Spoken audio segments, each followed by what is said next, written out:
let's play some Genshin. Mm-mm.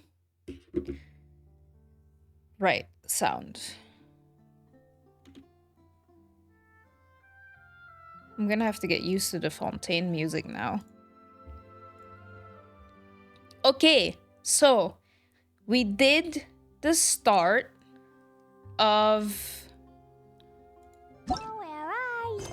Act 1 a little bit. We played until we reached the city center, basically. So now we are gonna look for Lyney because he asked to join him. So that's what we're gonna do. I unlocked the statue, but maybe I should unlock a teleportation point. Also, yeah, I cut my bangs. As you can see. Is this underground? Yes, it is. Oh no, this is confusing. Or is this up? I don't know, but we're just gonna go to there. But yeah, if you're on my Discord, you knew I cut my bangs impulsively. Because I was like, oh, yesterday I was so annoyed at how long they were, but I think I did an okay job. It's a little bit choppy, but I don't mind that. I think I did an okay job. I'm not as happy, and I'm not a hairdresser, but hey, gotta do what you gotta do. Fontaine still confuses me. I will see. I'm gonna see how it goes. It confuses me already. Also, last stream, we agreed. So if you don't agree, let me know in chat that if I would be a character in Genshin, I would live in Fontaine. I would come from Fontaine. And I would have a hydro vision. Probably. Sorry. If there's one character that I love besides Risley from Fontaine, it's Freminet. And he's there. So this is where they live. This house? Cute. Okay. Okay. For some reason, I thought you were about to say, if you don't agree, then leave. I mean, you can leave, but preferably not. Like, I'd love to hear other people's opinion because, like, I would like to know. It has a reason. I can't tell you guys yet, but it has a reason. So, yeah. Let's let's go say hi. Okay.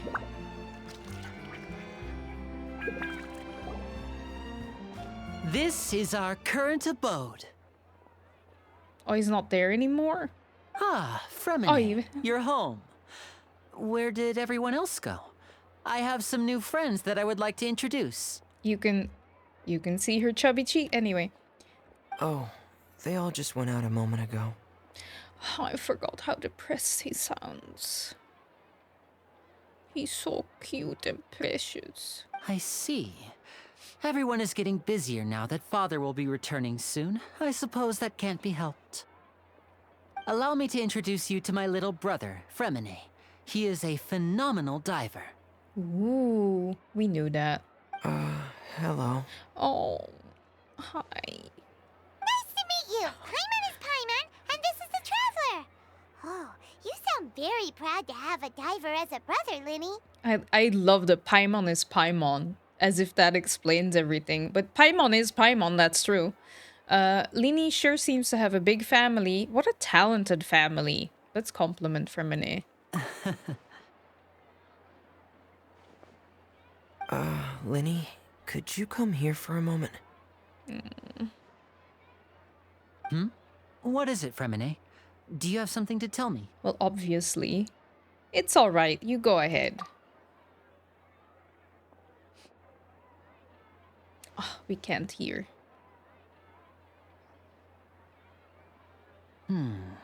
Okay, I see. Is everything all right? Oh, it's nothing. We were just discussing a little housework. Sorry for the interruption. No problem. Oh, before I forget, the Traveler and I collected more materials to make magic pockets. Were you able to get any, Freminet? Yes, I went diving and gathered lots of materials. I was about to give them to you. That's our Freminet, always quick with the underwater work. All right, I'll take these to the workshop. Oh no. It was such a beautiful day.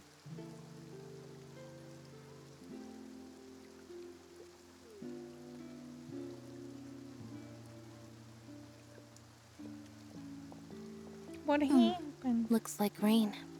It does look like rain. Oh, you're right. But wasn't it clear and sunny just a moment ago? Fontaine's weather sure is weird. It does look weird. I'm afraid that's just how it is here. It often rains on days where there are trials being held in the Opera House, but don't worry, it'll clear up soon enough. Okay. What's wrong, Freminet? There's a legend about the rain that I tend to believe.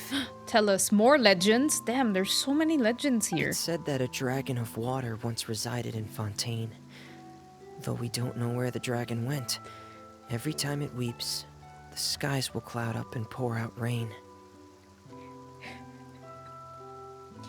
I'm sorry. When I was a child, my mother told me that if I wanted to go outside and play, I should yell toward the sky at the top of my lungs. Really? Hydro Dragon! Hydro Dragon! Don't cry! Could that Hydro Dragon be the elemental dragon of Fontaine? Another one of the elemental dragons of meh. If it's an elemental dragon, then having the power to make it rain wouldn't be very unusual. True. Let Paimon try something. I wonder what else could it look like. I don't know. Snow? Wind? Uh-oh, she's gonna yell. Hydro dragon, don't cry!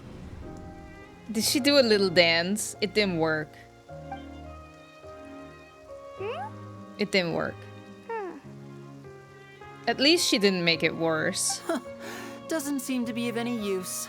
It is just a legend after all. You know, you might be a more popular magician if you understood the concept of romanticism. Or could at least play along.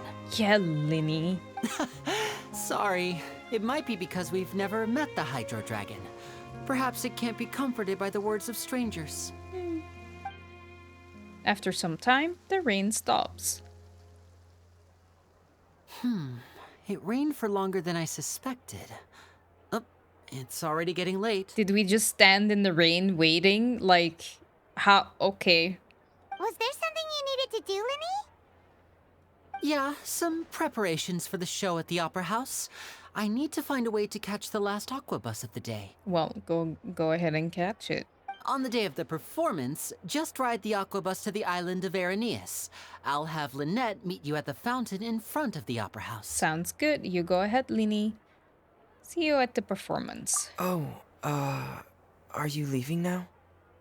What is it, Freminet? I'm in a hurry. Oh, I get it. You feel nervous delivering the materials for the magic pockets, is that it?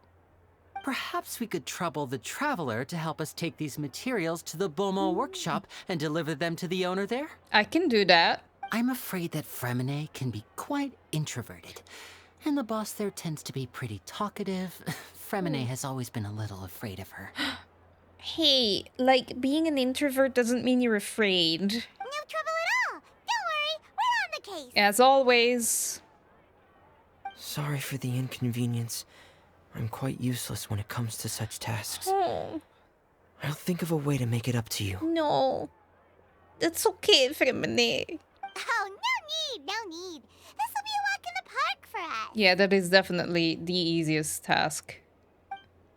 We've done much more difficult things. Hello. Thanks again, you two. I really can't deal with that lady. I'm curious to that lady now. Twins are gone. Wait. That way? I guess.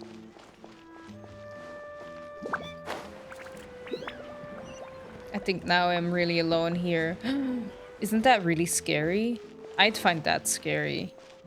Well, no, it depends. Like in the whole building or in the department? Because if it's the whole building, that is a bit scary. But like the department?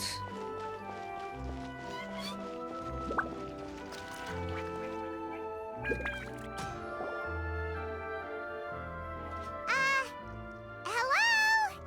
Is there anyone here? Oh, hello there. New customers? Looking to buy, or do you need something made? Or perhaps you're just looking for a chat with me. No, like, well... Oh no, we're just here to deliver some materials. Here they are. They're for making... what were they called again? Magic pockets. Ah, these must be for Magic Pockets. I could tell right away. I've already made several orders worth now. Do we need to pay? No need. They've already prepaid several batches worth. When they told me what they'd be using them for, I even offered them a discount. Damn, a discount. Estelle, you're really nice. But they insisted on paying the full amount, saying that I had a business to run. It seems both their hearts and their pockets are made of gold. Whoa. So, is Lyney actually loaded? Loaded? I can't say for sure, but who knows? Maybe there's good money to be made being a magician in Fontaine. Or like to have the father that you have. This part of the building, but who knows? Ugh. I find that really... Well, I mean, when you're used to it, it's totally fine. I use sometimes, when I did my summer job, when I worked at like an office, sometimes my mom we would leave extra early so that we would arrive really early, usually on a Friday or like whatever, so that we could leave earlier. And a lot of the time, nobody was there when I arrived at the department I worked at. And the building was sorta almost empty. But I think it's a lot different in the evening than it is in the morning, though. Hey, is this machine what you use to make stuff here? It looks really advanced. Why use your hands when a machine can do the work? It would be a waste not to use the latest technology. And wasting is a kind of crime. Now I'm sitting in the dark hallway. Why are you sitting in the dark hallway? Don't sit in a dark hallway. But where does a big machine like that get its power from? Well, it's a little complicated. I'm not sure I can put it in layman's terms for you. That's okay. But basically, everything we usually use here in the city is powered by indemnitium. Ooh. It's a type of energy that's produced from trials. Aha. Huh? How can trials produce energy? Right. Well, I'm not completely sure of all the details myself, but basically...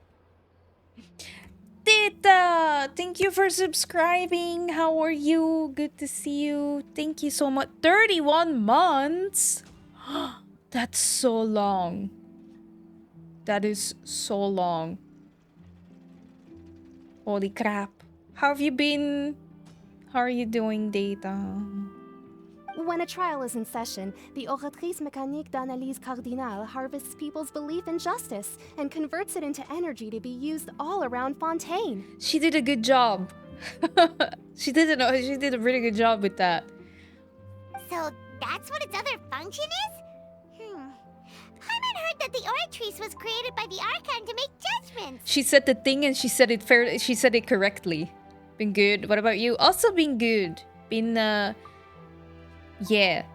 Been trying to get back into a good flow.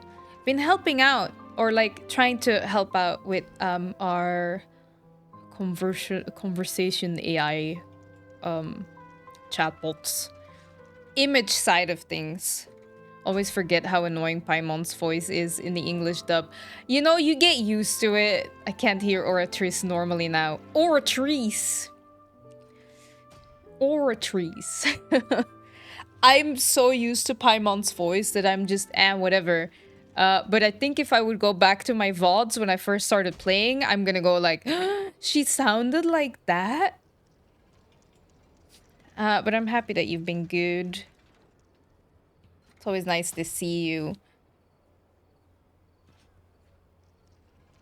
But yeah, I'm especially now. Last week I needed a bit of like zen, but this week I'm gonna try to really help out a lot more.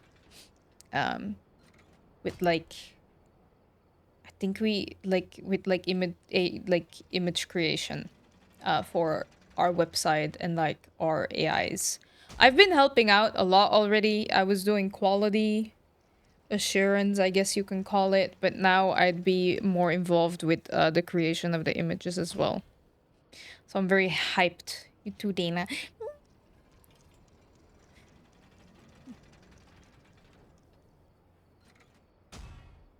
Yeah. Sorry, I zoned out a bit.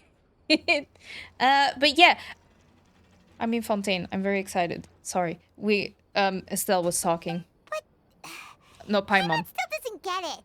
How could something unreliable like people's beliefs be turned into a stable power source for these machines?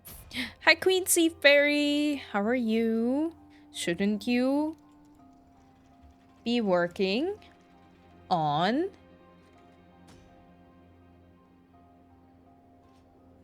English state competition? Damn, the music is nice.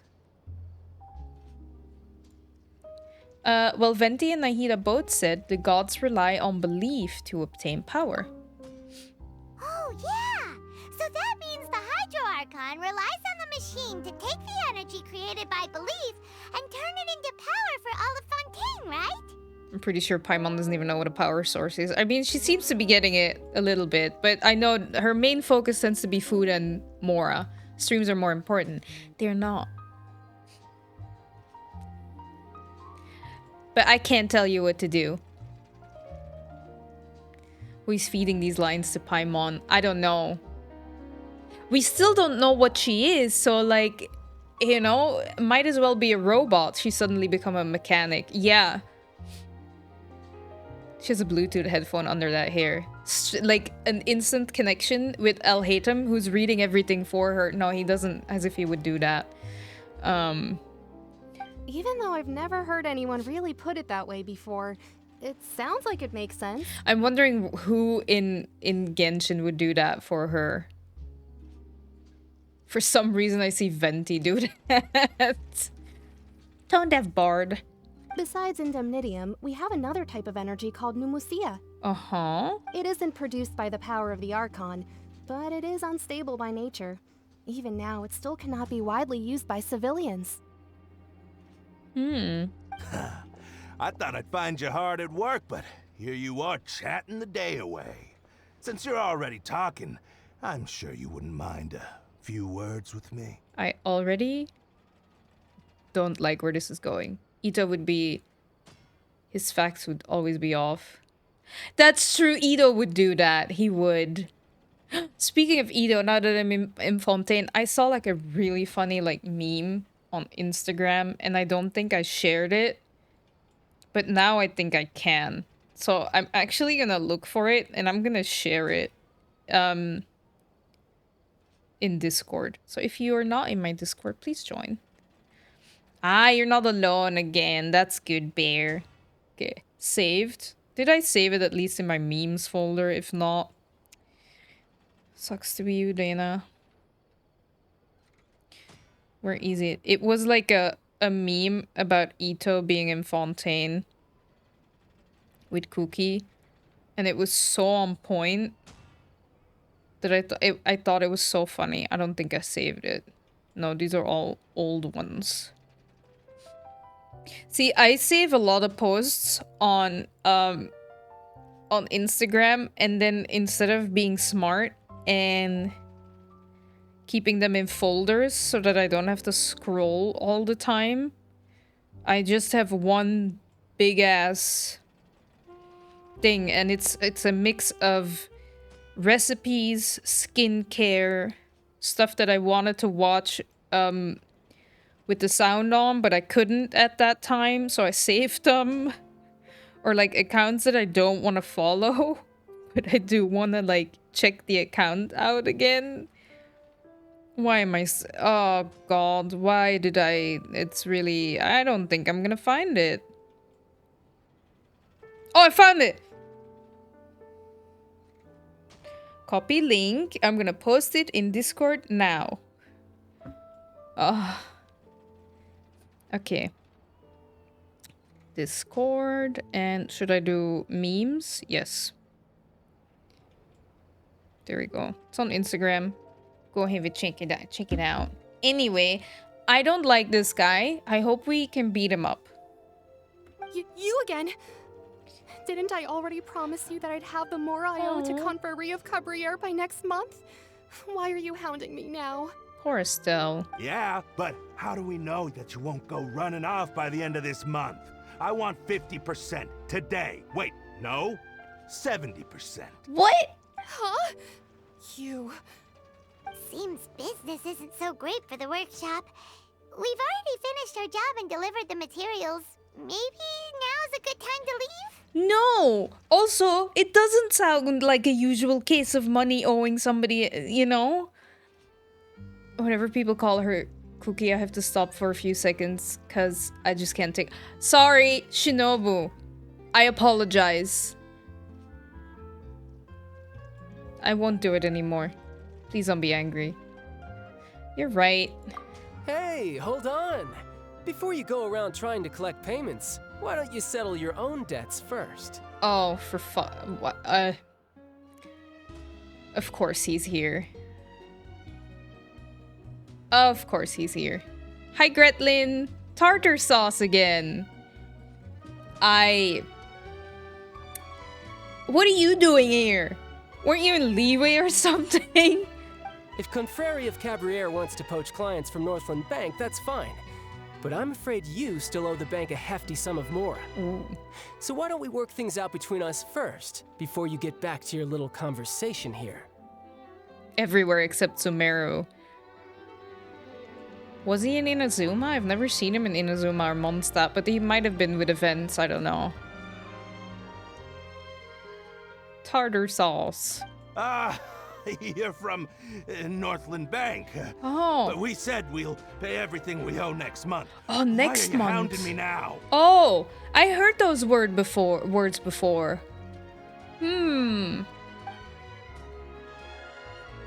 Traveler, Paimon! I didn't think I'd run into you here in Fontaine. What are the chances? He's like, squirrel! Oh. Hello. We're surprised to see you too. What are you doing here in Fontaine? You didn't want to stay in Snezhnaya? For me, this is mostly a language thing because cookie has a meaning in my first language and I cringe at that word every time I hear it, let alone if it is used as a name. For me, it's just a cookie. Cookie.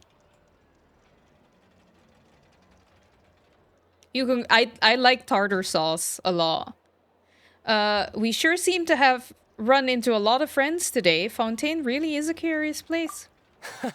Long story short, I've already been in Fontaine for some time now. Damn. And honestly, things have been pretty boring. Well, they're not going to be boring for much longer because we showed up. But it seems that fate brought our paths together today.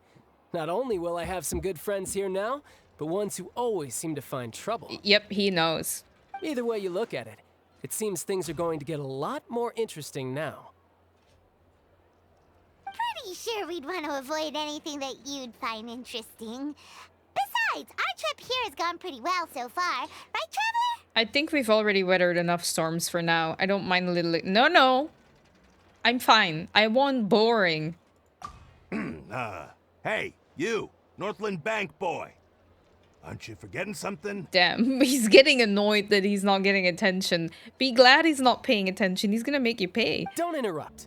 It's not often I run into the Traveler like this. Why don't you wait for me over there for a while? Shut up, I'm talking. You kidding? Aren't you the one looking for us? You really expect us to sit and twiddle our thumbs while you catch up with your friends? Yep. Listen to me, boy. Boy. If you want your Mora, fine. Why don't you come and take it? Oh my god, Paimon's great. She was like, huh? Oh. This dude really thinks he can fight him. I know. He's gonna... Ooh. Paimon's also like, you're in trouble now. Hey, I just said not to interrupt. Oh, by the way, Traveler, the last time I took Tonya and Tusser ice fishing, Tusser said... Uh-oh. Hey! That's way over the line! All right, boys, let's see who has to pay up now! This is gonna be great. Hydrate, thank you for the hydrate. I doubt Paimon is thinking anything, to be honest. You are so mean to her. I love Paimon.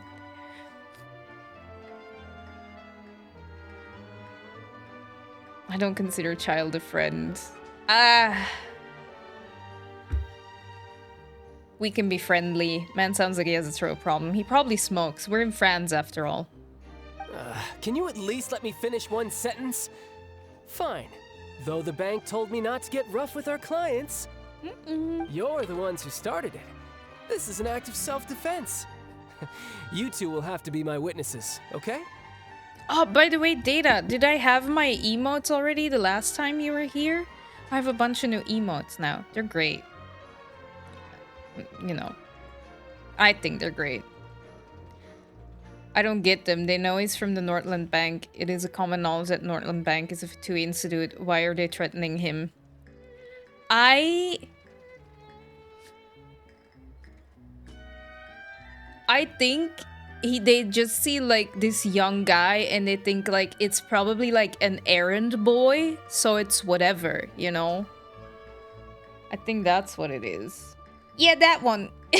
I got a couple Klee emotes. I think they're great. Like, not recognizing the Harbingers is one thing, but being simply stupid is another. They just probably is like, it's an errand boy for like the bank or whatever. Child is a frenemy. I think so. He's a frenemy. Kind of like Wanderer. Oh, I mean Kevin.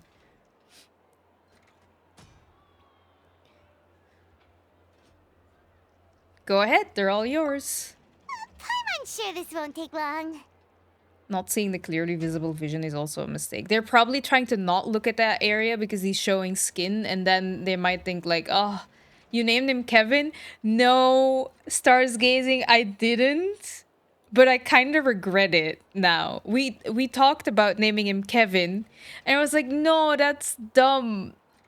But I kind of want it. But no, I just named him Wanderer. But now I kind of wish I named him Kevin. No, it's not. I know. No, you named yours Bob. So like, I'm regretting not calling him Kevin, but it's fine. Kevin would have been great. I know. Scared Dookie. That would have been fun. Scared of Duke. You can change his name though, but you have only one chance. See? I can change it, but now that you say I only have one chance, I'm like, ooh, I don't know if I should do that. Uh-oh. Are they gonna show it? Oh. You can run, but you can't hide.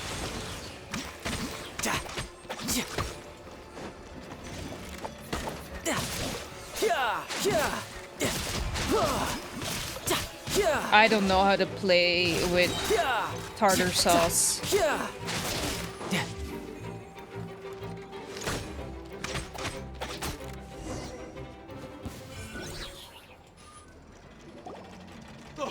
What's your deal, Brad?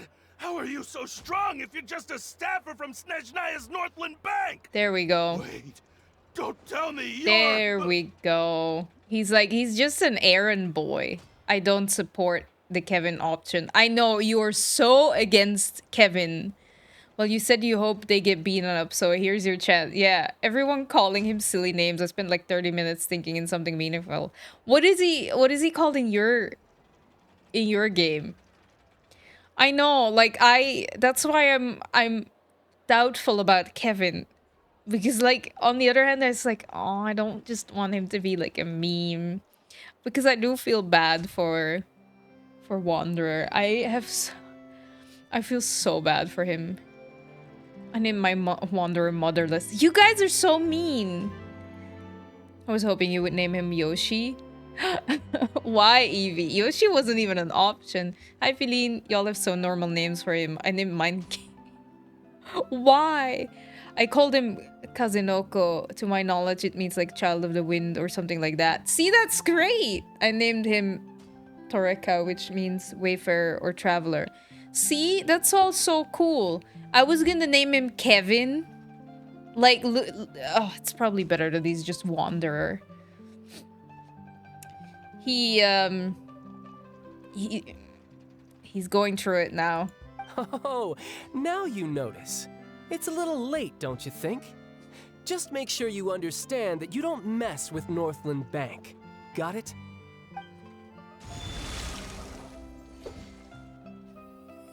Ew. Huh? Huh? Oh no. Oh. Oh. Oh no. Tartar sauce. Oh no.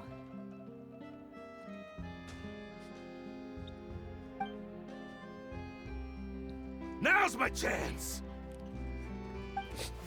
Oh, that's so mean. Well, yeah, as if he is like, oh, now he can't fight anymore. That was weird. I mean, you are in the land of Hydro. What just happened? Are you feeling all right? I'm not sure. It's as if I suddenly lost control of my hydro powers when I needed them. Maybe there's something wrong with my vision? I mean, Farina's probably not happy with you.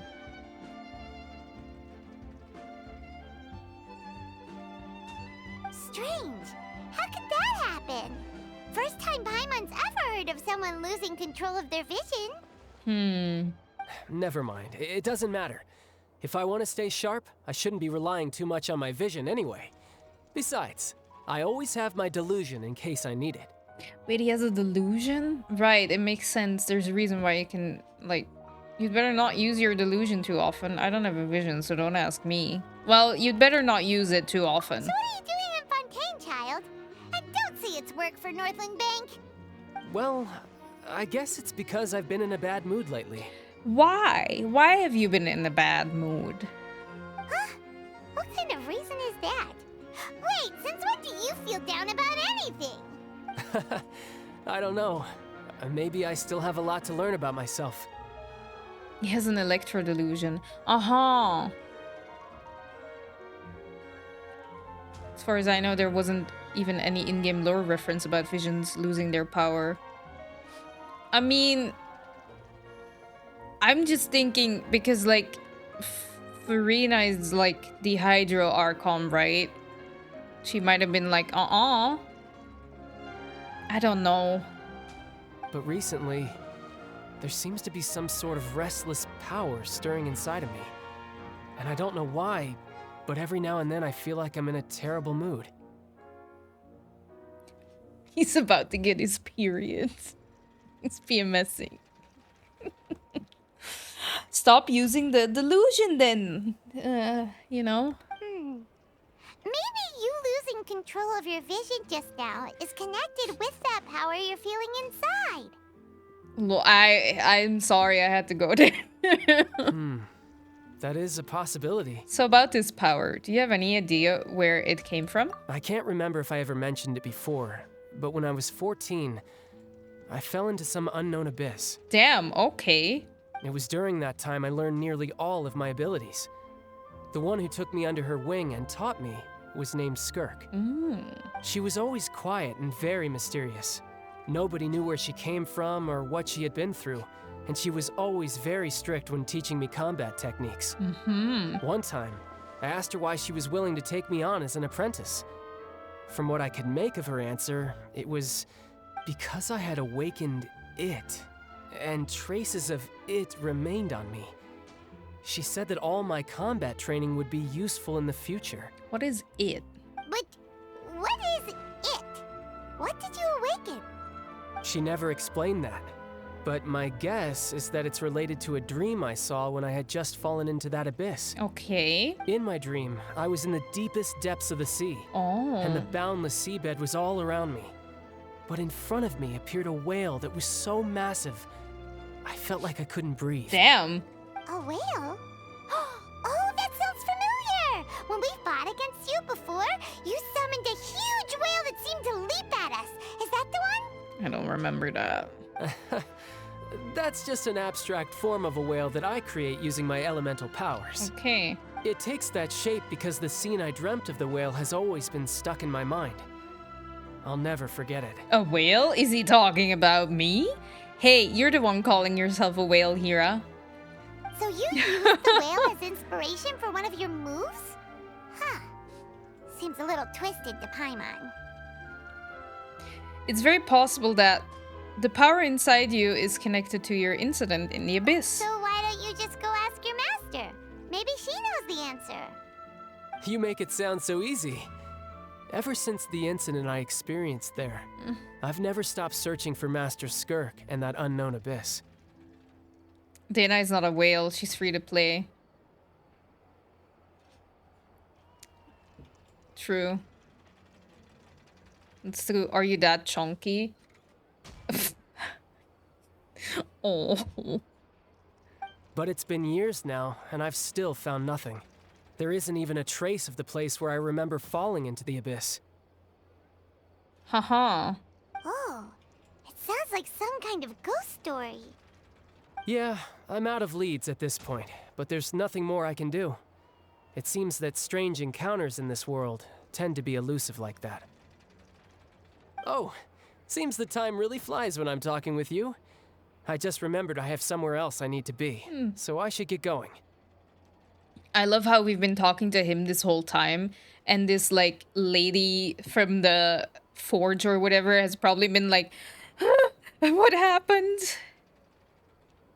What? More work for Oh, the she's Northland busy. Bank? No, it's more of a personal appointment. Lately, I've been sparring with some of Fontaine's official champion duelists whenever I'm feeling bored. Champion duelists? Official champion duelists? You mean it's their job to duel? This is the second time in like 10 minutes that me and Paimon have said the same thing. Yep, in Fontaine, before a criminal goes to court, they're given one chance to defend their honor by requesting a duel with an official champion duelist. Foreshadowing? The champion duelists are all powerful fighters selected from among the nation's best. And the duel itself is a no-holds-barred fight with no specified stopping point. Oh. So engaging in such a duel is regarded as a symbol of defending your honor. If a criminal manages to win the duel, they'll be acquitted. But if they lose, they'll have no choice but to stand trial. And the worst-case scenario is that you're simply killed in the duel. Oh no. Though it's rumored that Fontaine has a death penalty, from what I can tell, no one has ever been officially sentenced to death. So really, the only people who opt to duel are those who have suffered a grave injustice in being accused, or those who greatly value their honor. Otherwise, why gamble with your life? I don't know, if you have nothing to lose. So, do many people actually get out of their trials by winning the duel? I'm assuming not many. Apparently, it's exceedingly rare for anyone to actually win. Fontaine probably enacted this system as a way to show that the nation respects the honor of its citizens. Okay. Besides, none of the champion duelists are to be trifled with, which is exactly why I was itching to face them as soon as I got to Fontaine.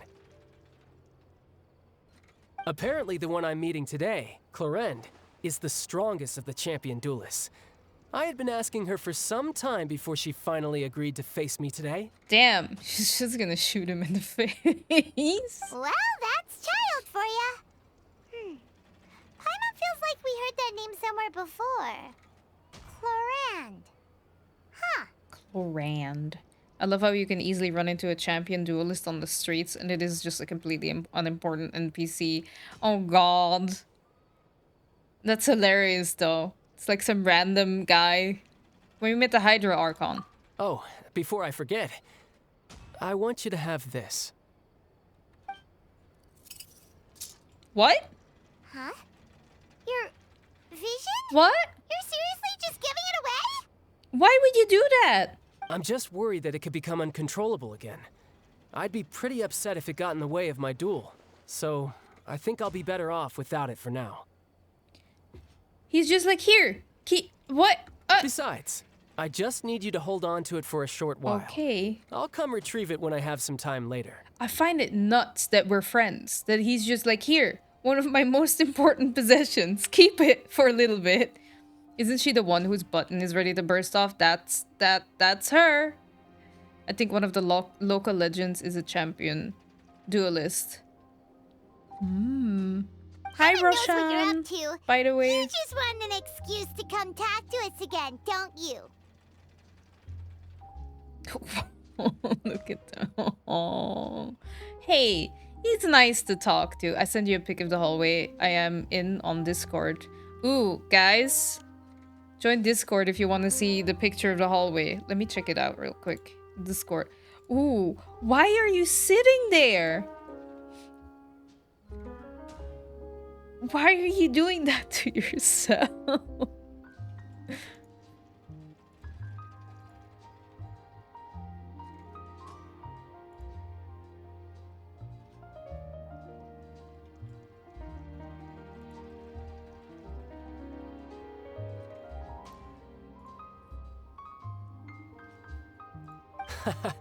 Whatever gave you that idea? I'll be in touch later. Bye. Good luck fighting Clorand. That sneaky guy. He said he's been feeling down lately, but he seemed the same as ever to Paimon. Well, seems we don't have much to do for now. We might as well walk around and see the city before Lyney's performance. I love how the whole thing happened with, like, Estelle, and we're just like, we're not gonna address. Okay.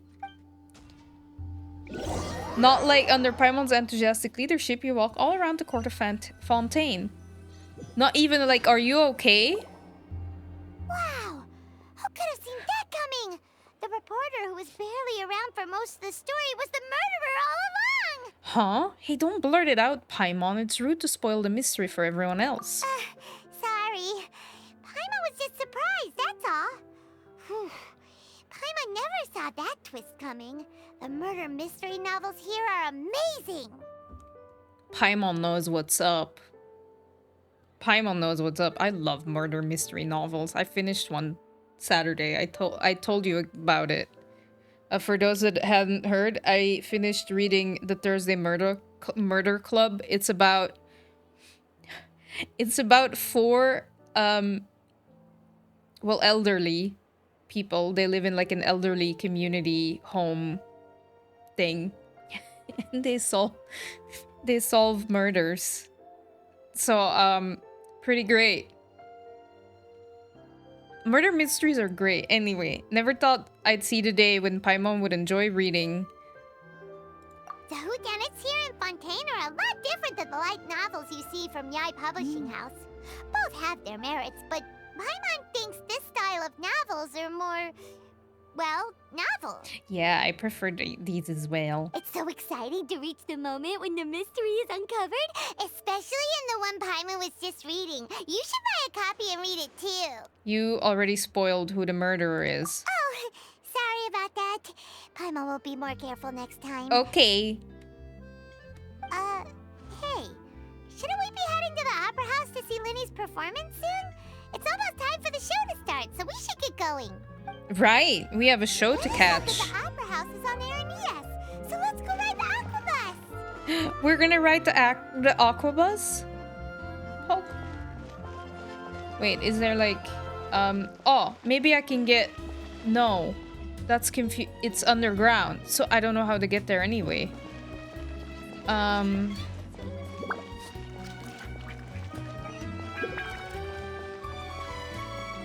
Go to the center elevator in the... Ah, okay.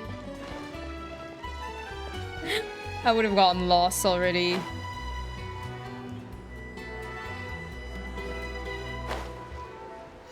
Yep, it's not here. It's below. Damn, I'm gonna get lost. So, wait, I just want to look around a bit still. Fontaine is so incredibly pretty. It's insane. La la la.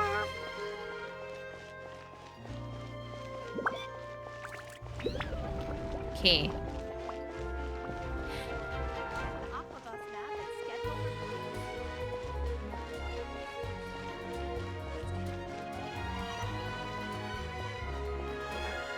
Also, Navia has her own line.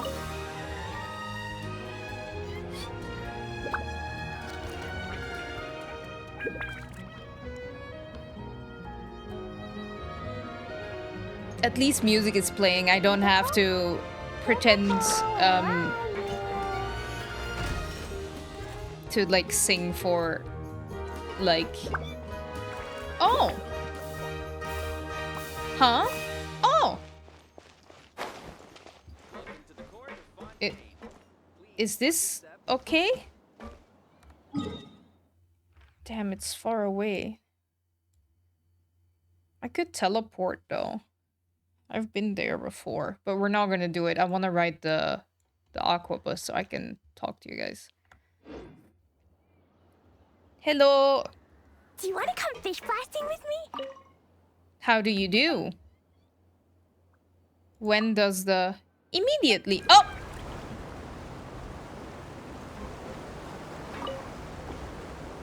Let's enjoy the ride. Welcome to the Navia line. Hello. I am Elfan. Elfan. Nice to meet you. The boat will be departing imminently. We already departed. Please do not stick your head, hands, or other body parts outside the boat. I did that once. The aquabus operator is not responsible for any accidents or injuries resulting from doing so. Got it. Also, the cubes. Please remember to buy the Steambird, though I don't read it myself. I'll get it. The destination of the current tour is Erinias. Points of interest worth visiting include the Fountain of Lucine and the Opera Epiclese. I love this. If you look to the left in the direction we are currently traveling, you will see the famous Fontaine Research Institute up in the sky. An experiment gone wrong turned a new sightseeing opportunity. Human ingenuity truly is a wondrous thing.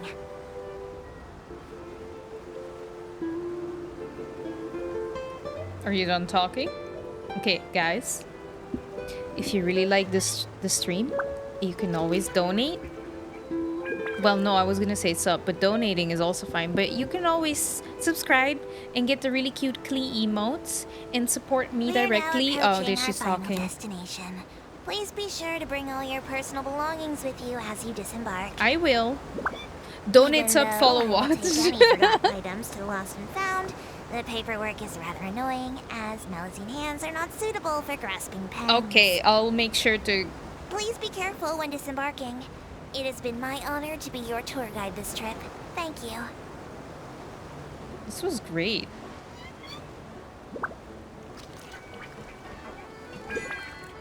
Take your bombs and get off. I have everything. Oh, she fell in the water. That's okay. I hate that the donate, sub, follow, watch has turned into such a meme. Her bombs are waterproof. That's true. She said as much. We're walking, by the way. So that I can unlock this one. These two are really close by. But yeah, if you are enjoying the stream and would like to support me if you're able to, I highly appreciate anybody that subscribes. I have really cute Klee emotes that you can use in other people's Genshin streams and just other streams in general. Jammies is the best emote I have. Animated emote. It's great. And yeah, if you really are able to and you really like to support me, I have a donation goal. And it would really mean a lot. If you would donate, I would be eternally and internally apparently also grateful. But don't do it if you can't. Just watching and chatting and following and sharing my content and being active in my Discord already means so much to me. So thank you everyone for watching. I really appreciate it. I love you all. It is my fault, I bet. You came up with it, it's true. You were the one that came up with that one, Bear. I love it though, I kind of find it funny. Okay, let's unlock this waypoint now that we're here. Yep, all good. Voila. Seems like the stories here never have a happy ending. Ooh, we have a viewpoint. Man, Fontaine is so pretty. I like it. I would live in Fontaine for sure. I definitely would. It needs a more romantic touch here. Okay. Whoa! Now this is fancy! It The is. Opera Epiclese. What a place to hold a performance! True. No wonder Lyney and Lynette were looking forward to it. Me, not so much, honestly. Huh. Looks like there's a lot of people standing around the fountain up ahead. Ooh. Oh, Archon, please bless us with a bright and healthy child. We pray. I don't know why you always feel the need to ask so much. I'll be happy as long as our child is healthy and lives a peaceful life. Night. These outfits. I guess if they're our kid, then there's no doubt they'll turn out smart. Cute. Maybe this is one of the customs in Fontaine. There sure are a lot of couples here. They throw like Mora in the fountain. See Paimon diving in and collecting it all. Vache. What? Huh? What's wrong? I don't like this. What's happening? Vache. Vache. Did you just say something, Paimon? Also, let me...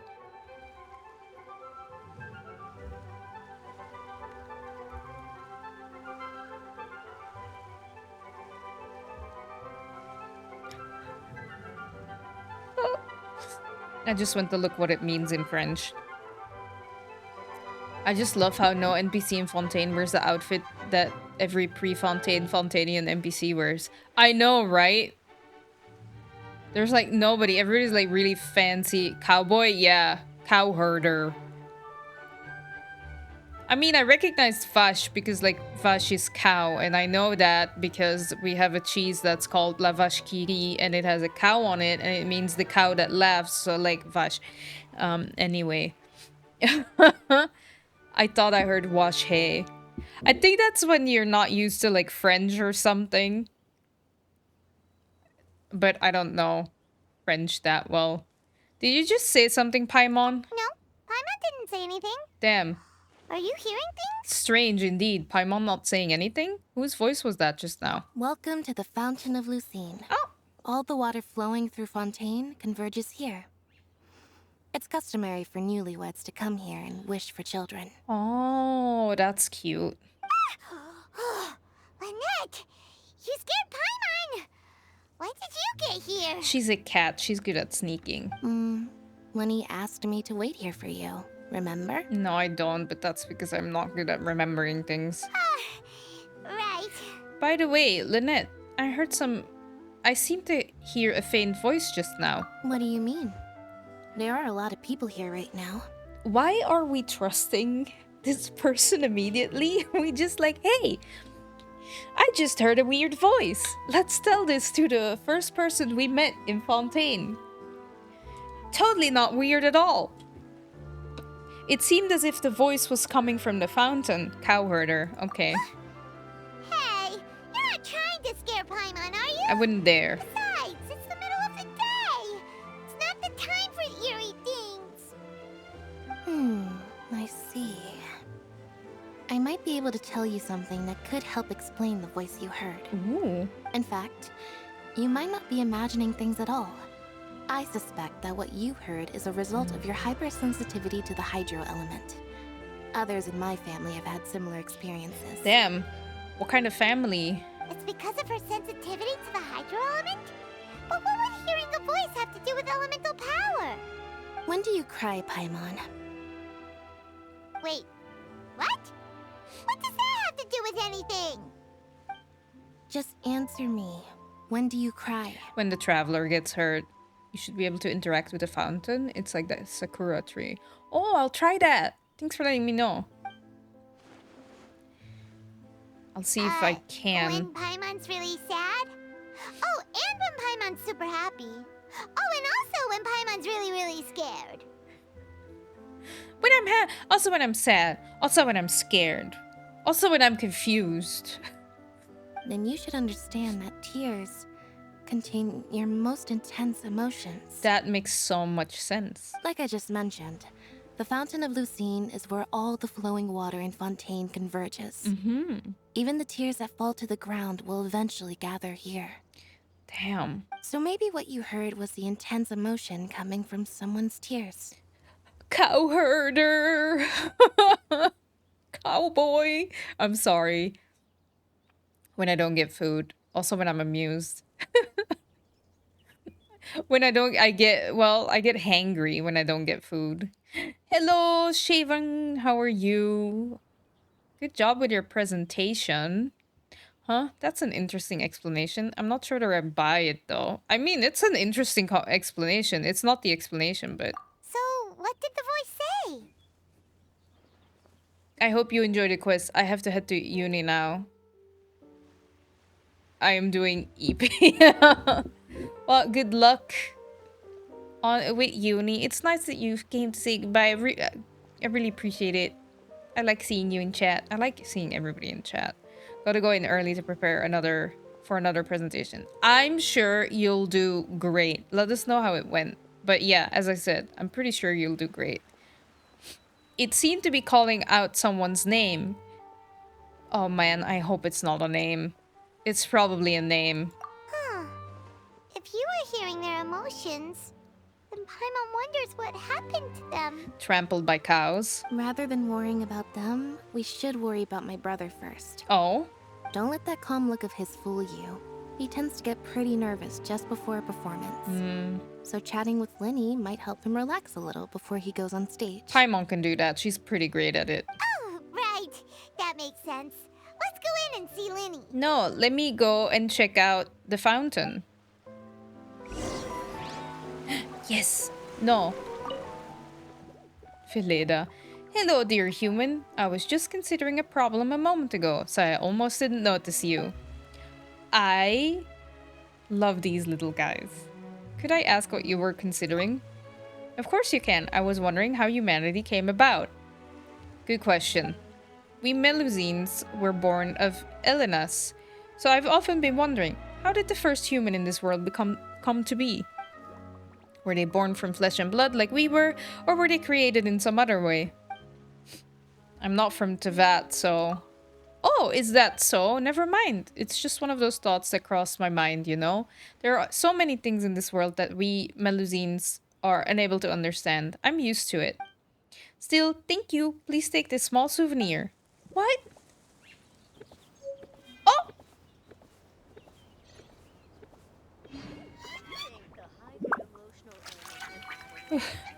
Guess it pays off to be nice to the Melusines. I was just gonna say, I'm gonna talk to everyone I see because I think they're super cute. But apparently it does pay off. Blatin. Up and down the fountain goes. It's like a magic trick.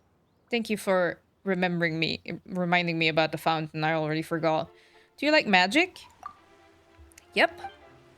I've got good enough eyes to catch even the smallest details at a crime scene, but I can't understand the secrets of magic tricks. No! Oh. Guys, am I still here? Oh. I disconnected to the chat room. And I was like, no! My stream is down, but I don't think so. Right? I'll be fine. Magicians really are awesome. To be able to fool even a Melusine's eye. Oh, these little wings. Anyway. Can I? No.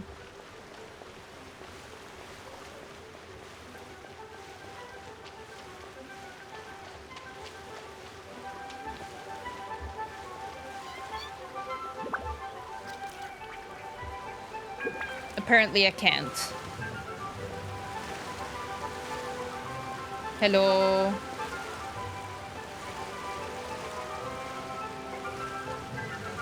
Let's go. Nope. Gonna talk to this one.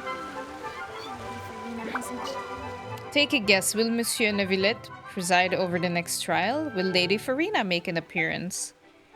Tell me about Neuvilette. Right. So he's our Chief Justice and the one who brought us Melusines to the Court of Fontaine to live. He's always very busy with work and can only preside over some cases, and the subordinates in the Maison Ordalie handle the rest. I'm also not good at pronouncing French words. But no matter how busy he is, he will still greet us when he sees us, just as he's done for several 100 years now. 100?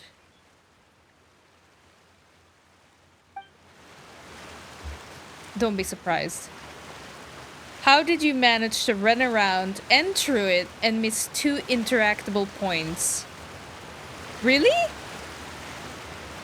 Where?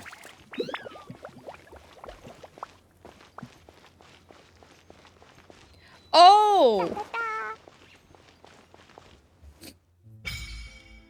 Hey, I ran around it. That didn't happen. Offerings to the... Oh, I didn't read it. Oops. That was on the game's fault. I'm adventuring 45 now. I will make it to adventuring 50 this week. Epic 8-day journey. I can't believe it. That's insane. You can throw the hydro sigils you obtain across Fontaine into the Fountain of Lucine outside the Opera Epiclese to raise its level and obtain valuable rewards. Okay, well, I don't have enough, but that's good to know. Oh, Archons, please grant us a healthy and wise child. Well, I wouldn't ask for intelligence or talent, but please may our child live a peaceful life. She's pretty. I like this outfit. Honey, is it just me or did you ask for more than I did somehow? Shh, you'll jinx it. Also, what's so excessive about asking that our child grow up well?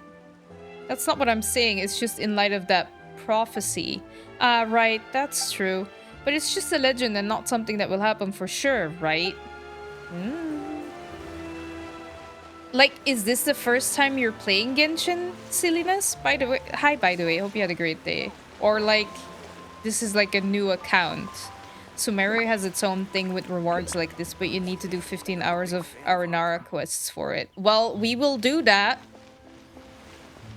at some point. But good that you're home, Bear. Wait, do you live really close by your work? Because I feel like you got home really quick. Okay, this icon is also really cool.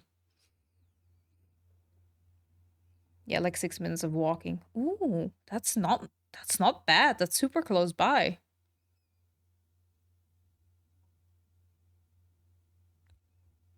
You still connect to the Wi-Fi at home. That's so close. Imagine that. Oh, hello. Ah, Traveler and Paimon. Good to see you. I knew you two would come. Hello, Lyney. Are you kidding? We wouldn't miss it for the world. We've been looking forward to it. You maybe. Me. I can tell, judging by how early you've arrived. But you're actually right on time. The audience still hasn't started entering the venue yet, which means now is the perfect chance for us to take you to the best seats in the house.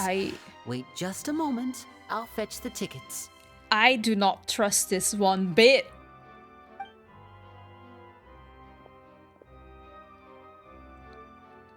Paimon's excited though. The Opera House has assigned seating, so you always have to make reservations. I've already reserved your seats, and here are your tickets. Thank you.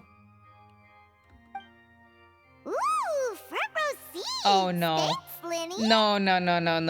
No. Don't mention it. There's no need to keep thanking me. Yeah, because it's a trap. Magic show poggers. I'm not so feeling poggers. Hey, Lyney. Could you come over here and take a look at this?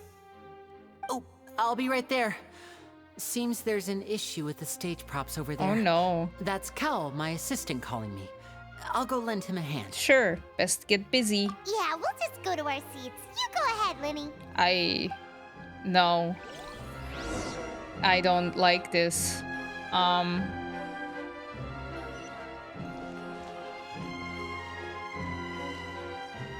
Let me check the building. Ooh. Oh. I wish I could use this door. Or maybe not. I don't know. Maybe this door is like when you have to be on trial or something.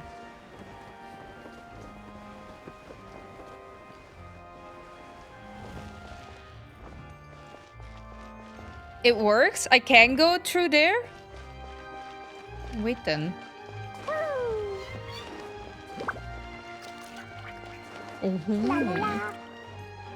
Let me go upstairs then. So I can get a better view.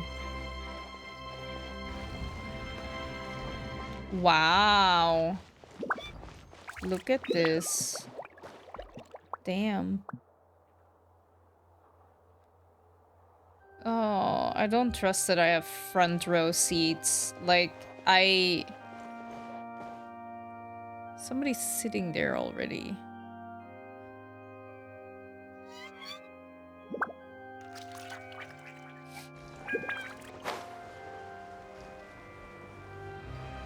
Wait.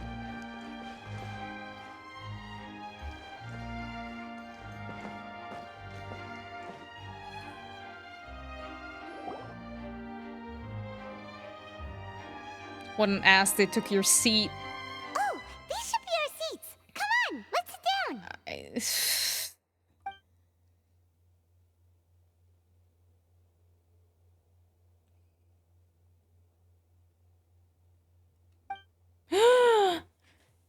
Him. Oh. Yeah, we're just, yep. What is this with her face? It's just don't... Hey, traveler. Maybe we should strike up a conversation with the person next to us. Yeah, no. Since we're sitting together and the rest of the place is practically empty still. It's kinda awkward if we don't say anything. You're up, Paimon. Isn't that usually your job? You little... Of course you put this on Paimon. Hey man, I'm fine not talking to the stranger. Excuse me, I did not realize you felt awkward. I am terribly sorry. See, this is what you... Like, Paimon, shut up. I acted like a total normal human being when I saw Neuvilette the first time. See, I mean, I've seen Neuvilette in the lantern, right? But he looks really good. His voice, though, I know he has a really great voice. No, it's fine. It's... I would be perfectly happy to chat with you if that is what you would like. Damn, his voice is really good. I would be perfectly happy to chat with you if that is what you like. I would like many things. But if you want to chat with me, that's fine. Oh, so you heard all of that, did ya? Mm-hmm. Boy, you sure have good ears. Paimon thought she was keeping her voice down. Oh, God. Wait, that's not it. Paimon's... Sorry. Paimon's the one who was being rude, talking under her breath like that. So, let's talk, but, what should we talk about? Yes, Paimon is a terrible wingman. Like, you're not helping. Look at him sit. Holy fuck. This is getting even more awkward. Oh, Paimon's got it. You're also here early and sitting in the front. Are you a friend of Lyney's too? Sure. A friend, you say? Well, if Mr. Lyney would like to be my friend, I would be more than happy to reciprocate. Oh, God. How precious. That is... Oh, God. He's adorable. That is so cute. Oh. Well, I would like to be friends with the magician. Oh. He's so precious. His eyes are so pretty. I definitely want to live in Fontaine. This man is perfect. I'll never shut up about him. I'm probably gonna also start not shutting up about him and be upset that I cannot pull for him. Starting to regret Ito now. No, I'm not. I don't regret him. I wanted Ito since July. Still. His smart words are making me sound like an idiot. I don't need Neuvilette to talk to make me feel like an idiot, so... He's very pretty, anyway. Oh, so you're not friends with Lyney, then? Oh, this is getting more awkward by the second. Yep. Paimon nearly forgot to make her introduction. You've said your name plenty of times. Paimon is Paimon. Nice to meet you. Paimon is Paimon, and this is the Traveler. We just arrived in Fontaine. Hello. It is an honor to meet you two. I have heard of your deeds across Teyvat. And now you say your name. And as required by proper etiquette, I will also introduce myself. I am... Uh-oh. We must collect a husband from every nation. We must! And so far, I have a Liyue husband, an Inazuma husband. I do have a Fontaine husband already. But I don't mind having 2 Fontaine husbands. Do I have a Mondstadt husband? Technically I do, but I was not very happy about it. So, you know. You wanted Ito since July because you didn't know Neuvilette and others since July, so now regrets will be piling up. Can we not? Can we not? Does Paimon not know that her whispers echo through the whole place? I don't think so. Oh, Monsieur Neuvilette. What an honor it is to have you here to see my show. Oh, that's Neuvilette! Like, Paimon's like... Ah, Mr. Lyney. I should say it is in fact an honor for me to see your performance in person. He's so cute. Why did he say his name so weirdly? I know. Mondstadt husband not performing, huh?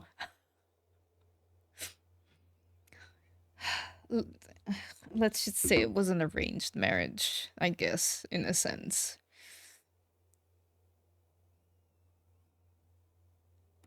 Wait, Neuvilette?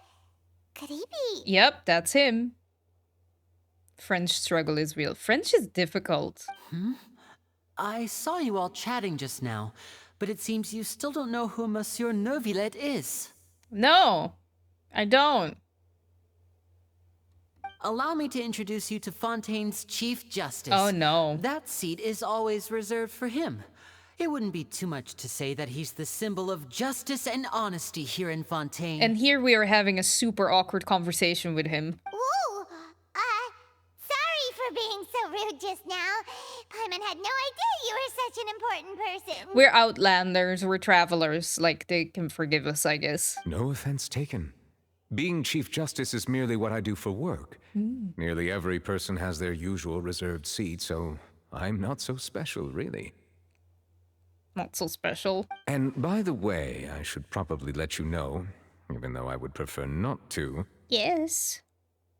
There's someone sitting up there in the VIP seats that has been striking a pose for quite a while now. Oh, I guess. Oh, no. She's here.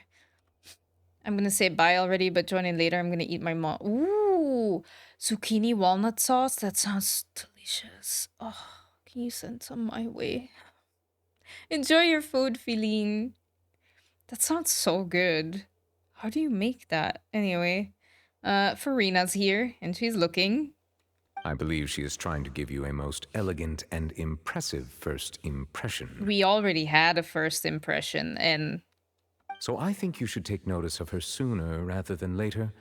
Otherwise, she may become flustered.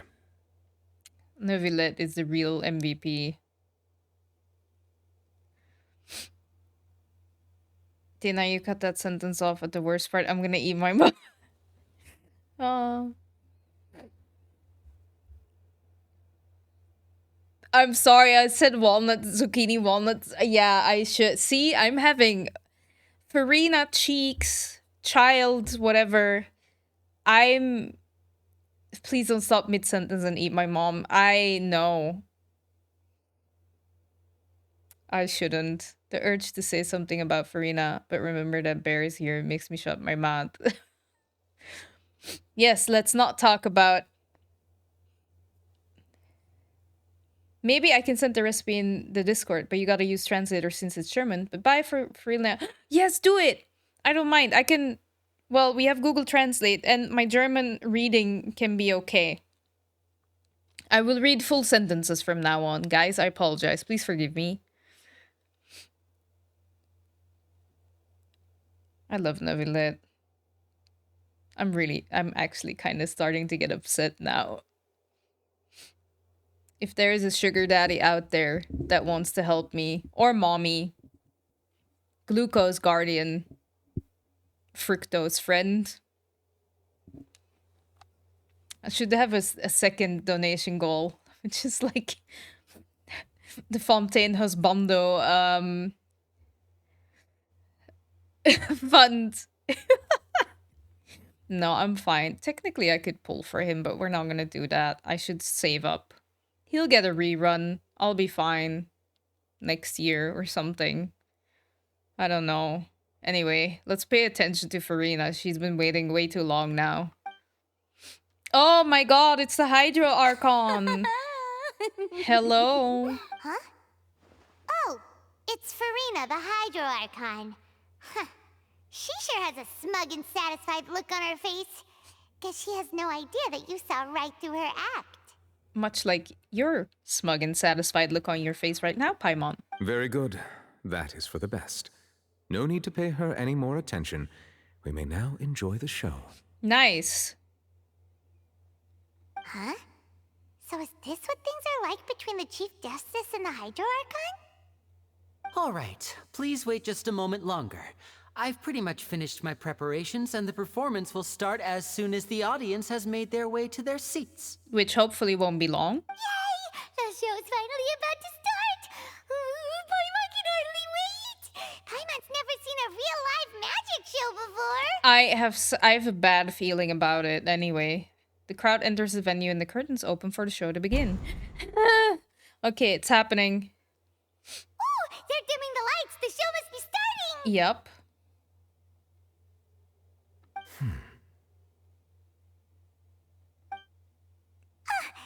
Sorry. Paimon will try to stay quiet. Can she? Welcome, one and all, to the Opera Epiclese. I am the star of today's show, Lyney. Woo! And over here is my sister, Lynette, who will be working as my wonderful assistant. Please, let's give her a warm welcome. Oh, nobody's clapping. Hello, everyone. Okay, I was too early. I'm that one person that starts clapping when it's too early. I know she may seem to be a little sleepy right now, but that's just a sign that she's nervous. She's still in power... What was it? Energy saving mode? Power saving mode? I forgot. Whatever. Whatever. Damn, okay. Now, some of you may be thinking, two vision holders who can freely manipulate elemental powers performing magic is not true magic at all. So, I would like to take a moment to assure you that elemental powers will have nothing to do with what you will witness on the stage today. Okay.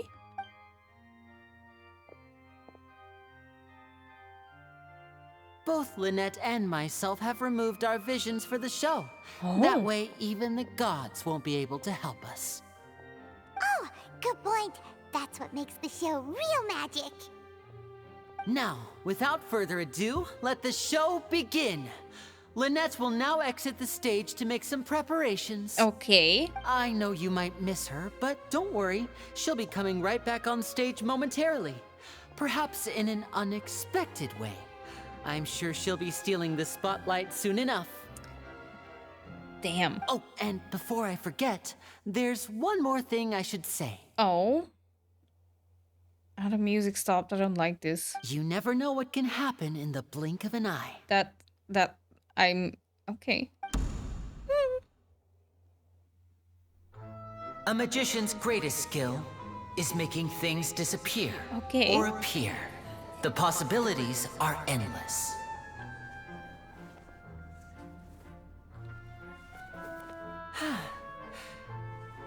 Empty?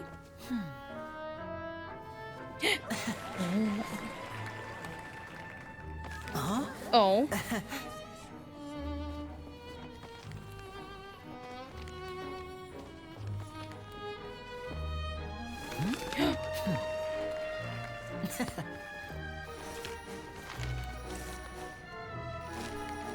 But this isn't what you came for. These little tricks, you've seen them all before. So it's time for something truly extraordinary, don't you think? This one's a little tricky. Ooh.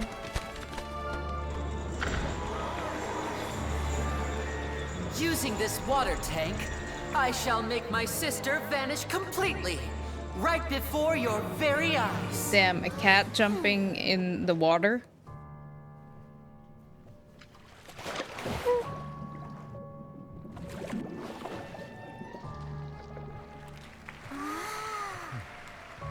It's actually quite simple. She'll just turn into air bubbles and float right out of the top.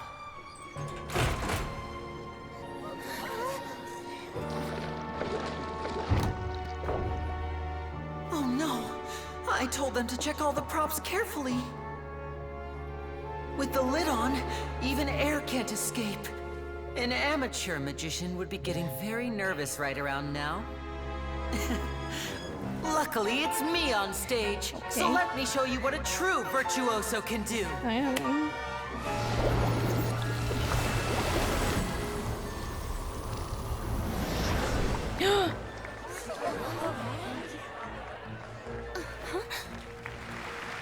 Lynette, are you still there?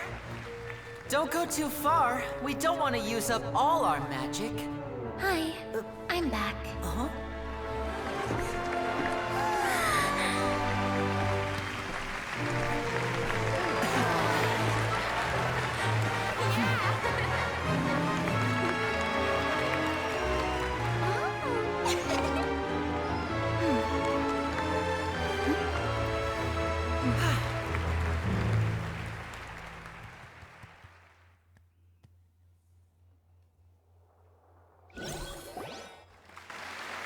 Oh, we're applauding again. Whoa! What in the world just happened? How did he do that?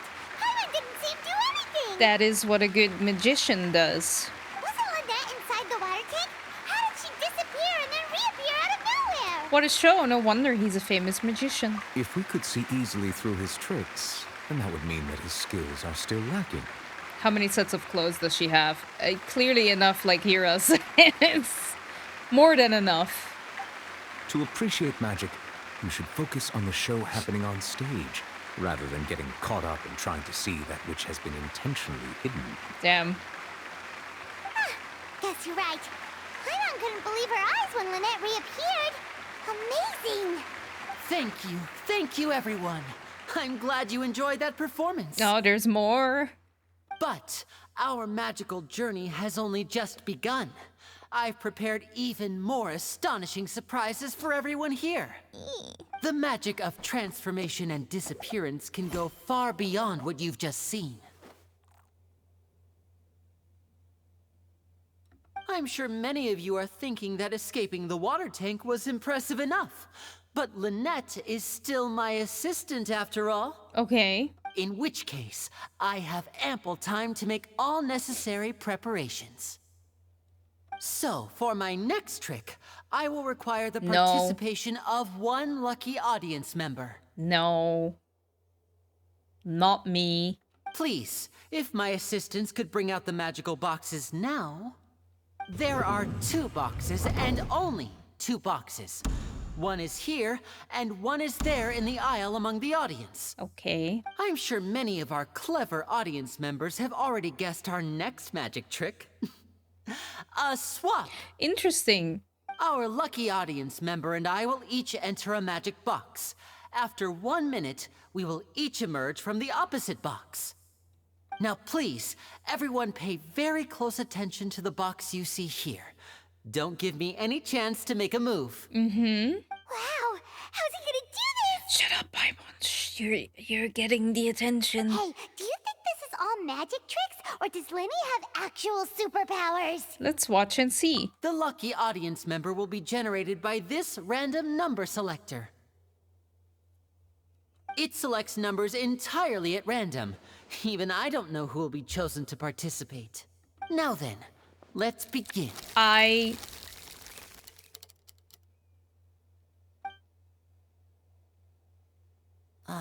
Let me see. Oh. Row 7, seat 3. Oh, congratulations!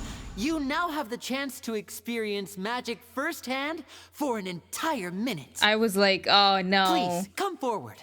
My assistant will take you beside the magic box.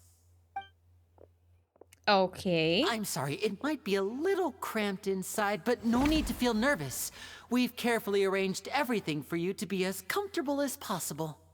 You don't need to do anything, but no matter what strange things may happen, don't come out of the box. If the magic is interrupted, who knows where you might end up? You might even find yourself in the Fortress of Meropide. Oh. And what that probably is, like, not fun, but, like, I can just only think of one person being there, so, you know. Oh, okay. All right. Before I enter the magic box, there is one more thing I need to ask the audience to do. Mm-hmm. Could you all give me a countdown? Yep. Like this. 60, Oh. 59, 58. Just keep counting down. Mm-hmm. You can go a little faster or slower if you like. I won't be able to see anything in the pitch black box, so I'll be relying on your voices to know when time is up. Oh, and no tricks now. If you quickly count from 60 in just 30 seconds, then I'll be in a tough spot. True. Ooh, Paimon kinda wants to count faster after hearing him say that. I'm sure Lyney's prepared with the whole crowd counting together. You can even, if you wanted to. No, that won't do. I can see it in your eyes. You still can't be trusted. Let's practice together. Okay. Come on, repeat after me. 60, 59, 58. 60, 59, 58. That's right, perfect. Keep it going. All right, I'll see you all on the other side once you've finished counting. Wait, we only practiced those 3 numbers. How am I gonna count? 54, 53, 52? Oh my god. Why aren't you counting, Neuvilette? I am counting in my head. I think things are exciting enough in here as it is. Right. So true. Merely a consequence of my identity and personality. Do not worry about me. Just enjoy the show. Oh, alright. You look so serious that Paimon thought you might be feeling uncomfortable or something. You're forgetting to count. 40, 39, 38! Mr. Lyney, are you all right in there? Is everything ready? Yes, I'm fine. I'm just double-checking the direction of the magic.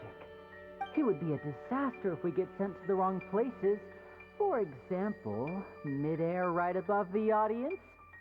Even though he's saying that, Lyney doesn't seem nervous at all. I think it's all part of the show. Maybe he's just supremely confident in his abilities. Uh-oh. That doesn't sound good. What was that noise? Did you hear it too? Did it come from the stage? Maybe it was just to divert our attention. Not sure.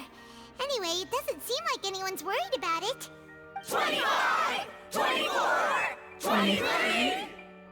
What's wrong, Mr. Lyney? I can still hear you moving in there. I seem to have accidentally knocked over a decoration. I'm trying to fix it, but it's pitch black in here. I can't tell left from right. Oh, God. Never mind the decorations. There's no time for that. The show is what's important. I'm even getting nervous. No, that's unacceptable. I want my show to be perfect. Don't worry, we still have 20 seconds. Hear them counting? 19, 18, 17! It seems things aren't quite going as planned. I apologize, everyone. It feels like you're all starting to count faster, but that's all right. I know it can be tiring to do such a long countdown. 10 seconds and change is still plenty of time. Uh-oh. 10! Almost there now. 8! Swapping 2 people is harder work than you might think. Even a master magician like me can't guarantee I'll get it right the first time. Hey, wait! Is this the back one? I can't tell. They both look the same inside. Huh? No, that's not it. I'll try again. 7! Hey, slow down! Honestly! 5! Whoops! That doesn't count!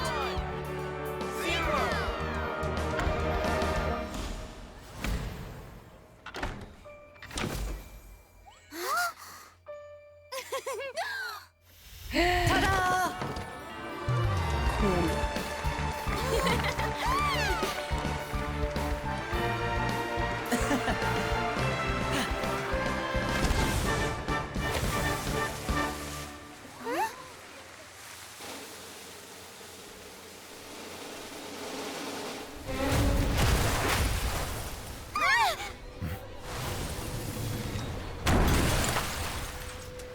That's not good.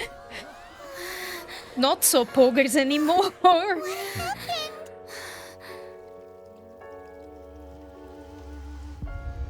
Oh no.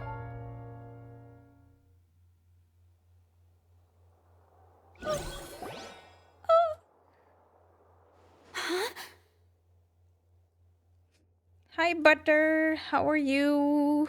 I'm in the middle of something quite shocking.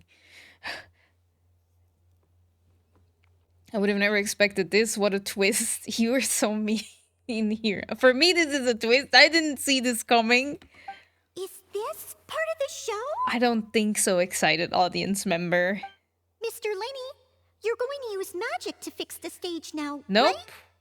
Nope. Oh, he also has chubby cheek anyway. What happened? Oh no. Oh no. Maybe this isn't part of the show.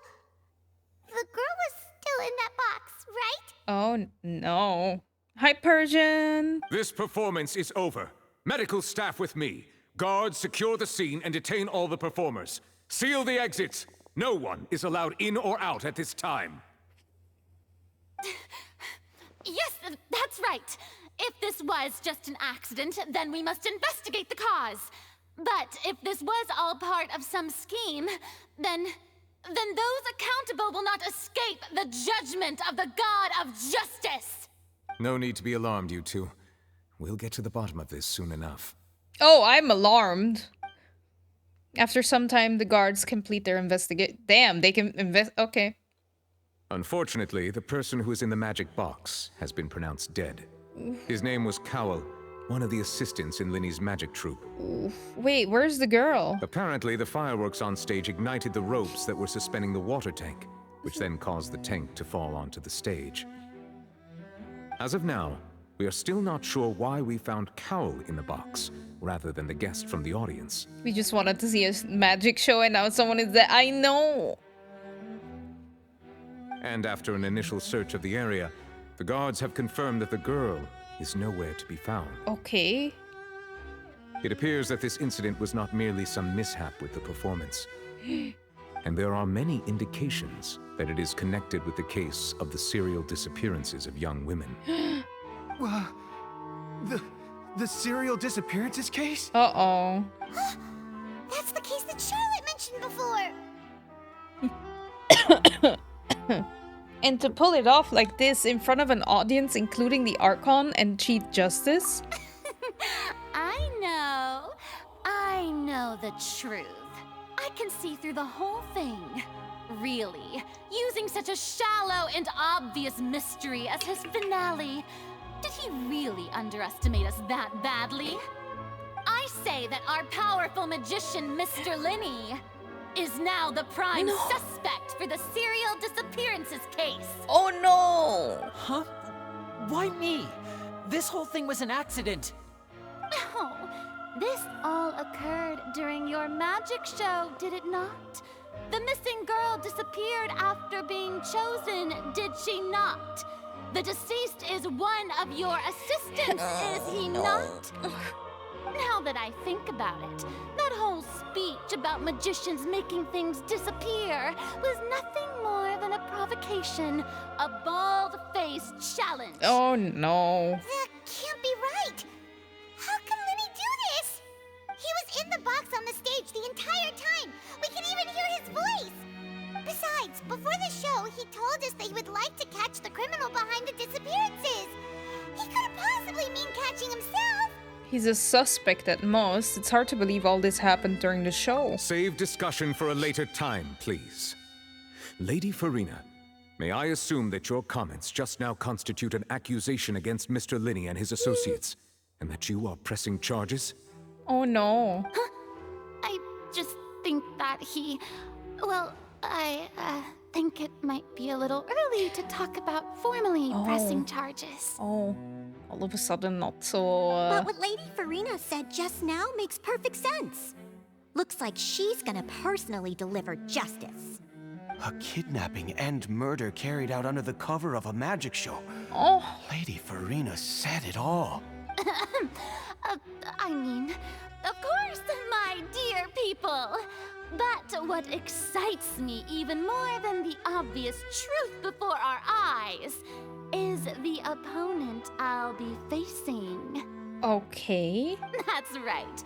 I mean you, Traveler. You'll support Lyney, won't you? After all, he was the one who helped you the first time we met. See, now I'm being pulled in it, huh? I trust Lyney. Then there's no problem at all. You know, the Traveler and I already had a duel the first time we met. Not really, but... But with Lyney's help, our little duel ended in a draw. But draws really are the most boring possible outcome. I should have never come to Fontaine. So, no more draws. Between the two of us, there must be a clear winner and loser.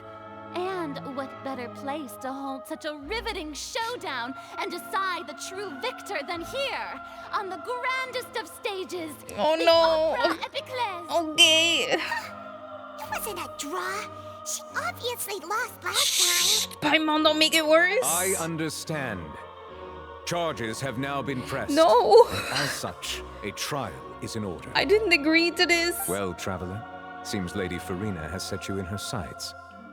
But putting her dramatic rhetoric aside for a moment, I would like to ask you. Okay. Are you willing to act as Mr. Lyney's attorney and defend him in this case? Apparently I am. Yes, I am. Very well. The trial will be held a day from now in the Opera House. Both sides may investigate the scene to build their cases and search for the truth. Oh no. Lyney and his troupe are all potential suspects and shall remain within the Opera House. Oh no.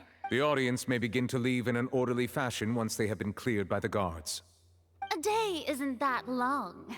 Let's see what kind of case this big shot outlander can build in such a short amount of time.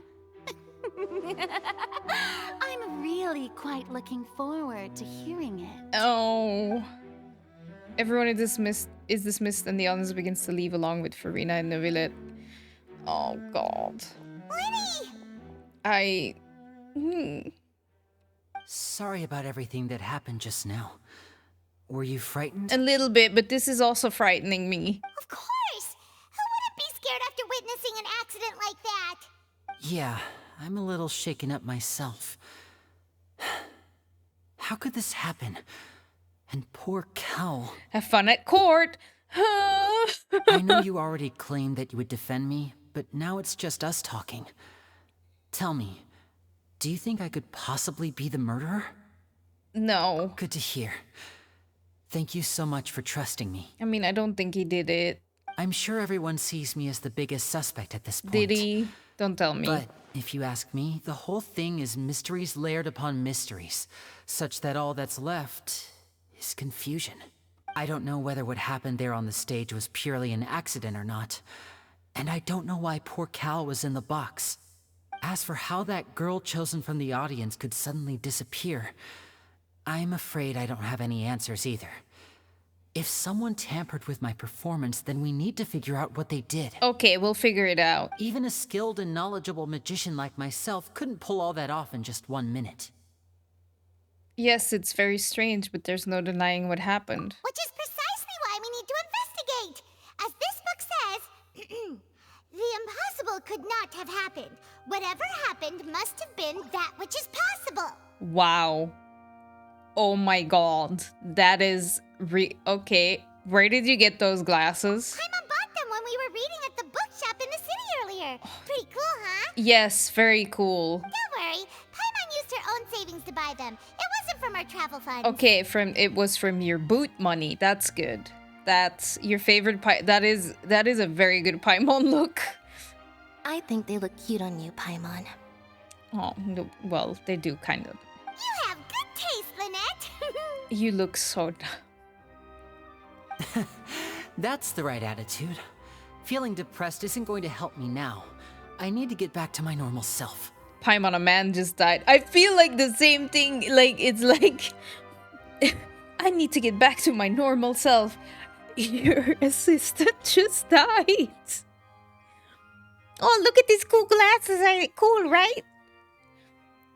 But with the guards watching our every move, it's going to be especially difficult for Lynette and I to prove our own innocence. Well, that's where we apparently come in. Good thing you agreed to be our attorneys. Thanks for that.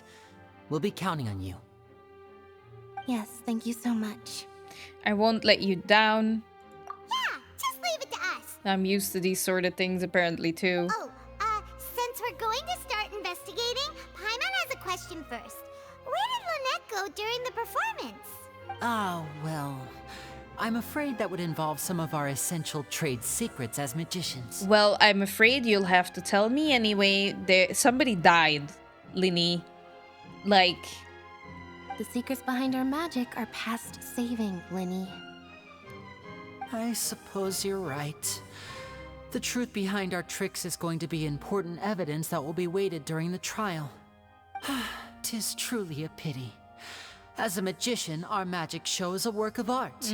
We've poured countless hours and spared no effort in perfecting it. I know, but like... But if revealing our secrets will help you uncover the truth behind what happened, then it will be well worth it. We should go somewhere else if we're going to discuss our magic tricks. We'll go speak with the guards, and in the meantime, you can go investigate the stage and the seating areas. Okay. All right, let's go have a look while the investigation teams are still here. Detective Paimon is on the case. I can see that. She's very excited. Hello, officer. How's the investigation going? She's still wearing them. We're Lyney and Lynette's attorneys. I see. You must be the traveler that Lady Freminet mentioned. Listen, I'll be perfectly honest with you. I'd avoid getting mixed up in this whirlpool of a mess if I were you. That's what I want, but sometimes, you know... Huh? What do you mean? Come with me and you'll see. Uh-oh. The deceased is one of Lyney's assistants, named Cal. Even though he hadn't joined the troupe long, he was hardworking and everyone generally liked him. The assistants are usually in charge of setting up and inspecting the props, as well as assisting with the show and keeping the crowd engaged. As you probably saw when you were in the audience, the water tank suddenly fell and smashed the box with Cowl inside it. But why was Cowl inside? Wasn't the girl supposed to be in there? This is the real mystery. We've already searched the scene and were unable to find any traces of the girl. Weird. However, if you look carefully, the box was positioned directly under the water tank. The ropes holding the tank were then burned by the pyrotechnics on stage, causing them to snap. All these factors lining up so perfectly makes it hard to see this as a mere accident. I mean, it's just that was the middle of the stage, you know? If anything, the more logical explanation is that the whole incident was intentionally planned, and Lyney is the most likely person to have access to all these areas. But he doesn't have a motive. Oh my god, these glasses. Are you both good friends of his? Hey. Well, you can't say we're good friends, but we've known each other for a little while. One day.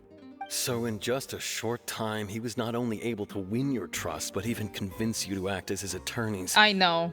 I'm as shocked as you. I know there's no such thing as magic. The real trick of a magician is holding the audience in the palm of their hand. I've seen a lot of cases, and I can tell you that people are the least reliable kind of evidence. But that's not always true. People can also be the most reliable evidence. Sorry, I tend to be pretty straightforward. Just know that I'm warning you for your own good. I appreciate it, random member of the guard called Esmond. Anyway, you may investigate the scene of the crime yourselves if you're curious. Who knows, maybe you'll be able to come up with some new evidence. You can use the case record to confirm your current evidence and clue collection situation and sort case-related information. Oh my god, what game are we playing? All of a sudden. You can check as yet undiscovered evidence and clues in the case record. Then investigate the corresponding area to locate them. Use the perception skill to find evidence and clues that can be investigated within a certain radius around yourself. This will advance your overall progress. Okay, guards' investigation report. The investigation from the guards indicates that the fireworks launched at the tail end of the magic performance set the rope dangling the water tank alight, causing the tank to fall and kill Cowl, who was within it. It seems evident that Lyney is the likeliest user of the prop to commit a crime. However, the reason for the victim being Cowl and the reason for the chosen lady's disappearance remain mysteries. Deceased identity. Deceased is one of Lyney's assistants named Cowl. He was well trusted by all his colleagues. His job was setting up and inspecting the props as well as assisting with the show and keeping the crowd engaged. Yep. Okido. Cool. I am gonna take a really quick break and then we're gonna look for clues. Okay. I'll be right back.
Hello. I am back. Ooh, achievement. Let me grab my achievement first. Okay. Let's go. Examine white line. This is where the magic box was struck. If Cowl weren't inside the box at that moment, he might have dodged the falling water tank. Thank you, Bear. Case records can be opened quickly while navigating a quest in investigation mode. Examine the magic box. Broken magic box was left on the scene after the guards completed their investigation. Looking at it now, the water tank must have struck it really hard. Yup. What? Oh, okay.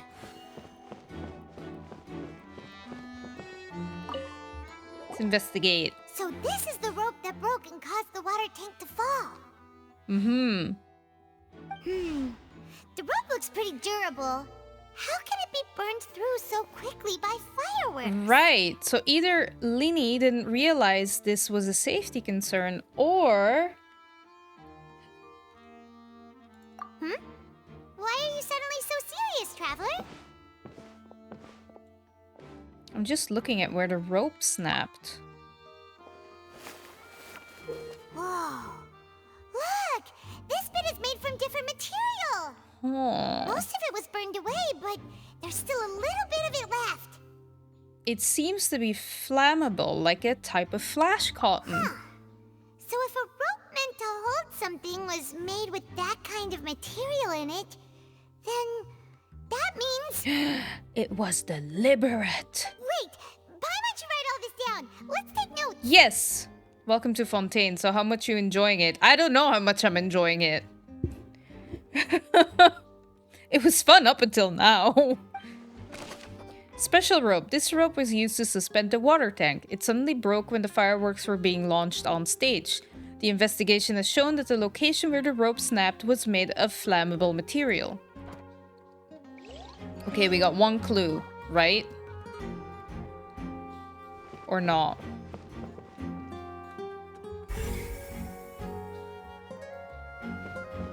Apparently not, but still. Hello, Maurice. Hello there. What are you investigating? The murder. I mean... Oh, this location has also been cordoned off because the magic troupe members are currently considered prime suspects. The investigation team is still collecting evidence. We are also collecting evidence. The seats were all booked in advance, so we were able to deduce the missing woman's identity by checking the guest list. Could you tell us who she is? We're Lyney and Lynette's attorneys. Sure. It's not like this is confidential information. We will publish it later anyway when we petition the public to help us find the missing person. Her name is Halsey. She's a painter from Fontaine who's made a bit of a name for herself. Oh. Apparently, she wasn't a regular at the Opera House, but she'd been feeling some pressure with her work lately, which made her decide to come see the magic show. Oh. The magic troupe members all claim not to know her. We have looked into her social connections. It seems that she has no personal grievances or conflicts of interest with the suspects.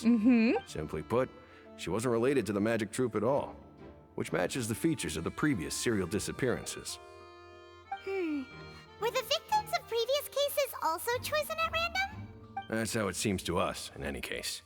Apart from the fact that they were all young women of around the same age range, there really weren't any other connections between them. Okay then. Thanks for letting us know all this. No need to be so formal. If you do happen to see the missing girl, please be sure to contact us. Will do. It is of utmost importance that we get to the bottom of these disappearances. I can't with Paimon. Information about the missing lady's identity. Halsey is a missing person. She's a famous painter and came to watch the magic show in order to take a break from her own creative work. She isn't known to have been entangled in quarrels with any of the members of Lyney's magic troupe. Okay, next one. By Maurice. Thank you for helping.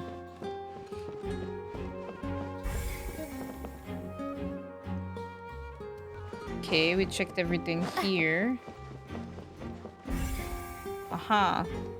Quentin. Hello. Hello, Quentin. The investigation team has some new findings. Turns out there's an issue with the random number selector after all. Look, I was joking, but that was because I thought it was gonna pick my number, my seat. See, I told you. What if the machine picked some big guy's seat?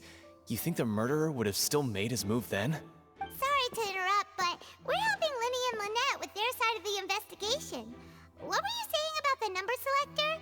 There's something wrong with it? You're trying to help them? That'll be a tall order. I know. I was basically pushed into it. Lyney used the machine to pick a random member of the audience during his performance, right? The lucky girl that later disappeared. Yep. Well, we thought there might be a serious problem with the machine, so we had it taken away for further inspection. And what did you find out? It turns out that the seat number it picked wasn't random at all. The machine picks that same number every time. I'm sure you already know that you have to make a reservation in advance to get a seat, regardless of whether it's a trial or some performance.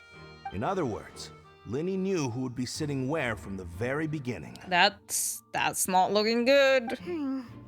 That much checks out.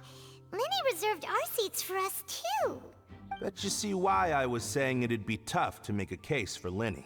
Thanks, sorry to bother you. Even though it's bad for Lyney's case, Paimon had better write it down.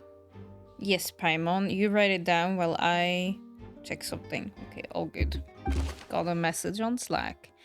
Random number selector. This device was used during Lyney's magic performance to choose a lucky member of the audience. However, the guards have found that it will generate the exact same number no matter what. Clearly, someone has tampered with it. Bye.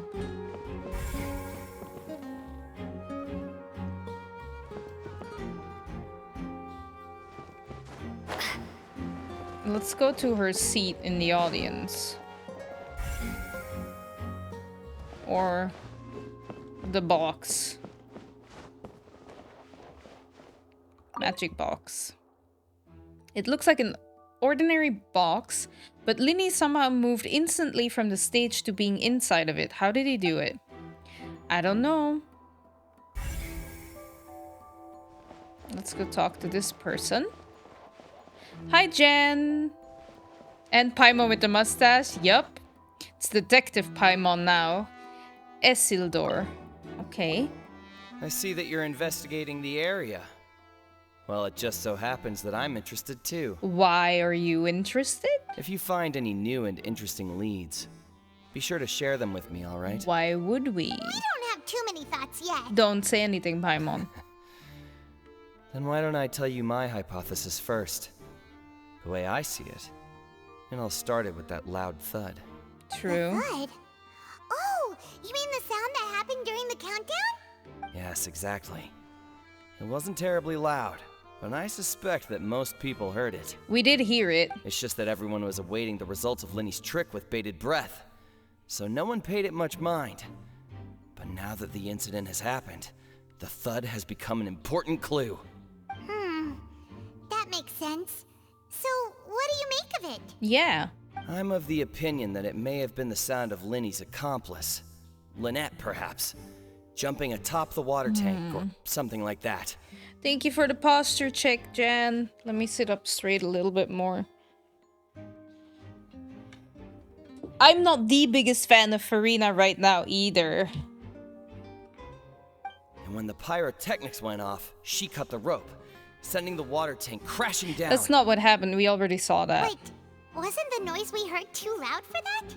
Perhaps the balance wasn't right, leading to a particularly rough landing. Then wouldn't the water tank have started to swing a bit in that case? Oh, that's true. I suppose I must reconsider. Yeah.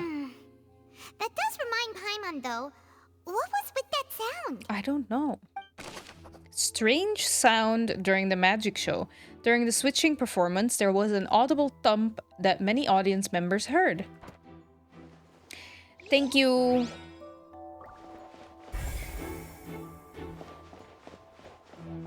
I think her seat maybe has a... No, because her seat... No, that's just somebody.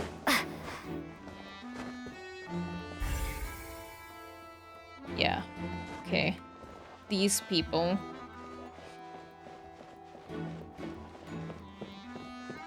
Ah, talking to my clients without me being here. Lyney's still talking to the guards. It seems he'll have a lot of explaining to do. Poor Lyney. I was so distrustful first, but now I just feel bad. I think someone will be assigned to monitor us later, but that's alright. Okay. Molly? Lyney's still talking to the guards. I think someone will be... Wait, who was I? Oh.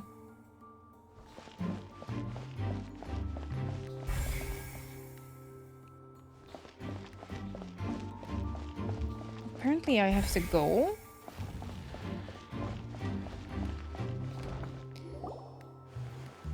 Hey, you! Yes, both of you! Over here! I've been keeping an eye on you for a while now. Hello. Person that I totally don't know who that is. Huh? You mean us? Who do you think? That's right.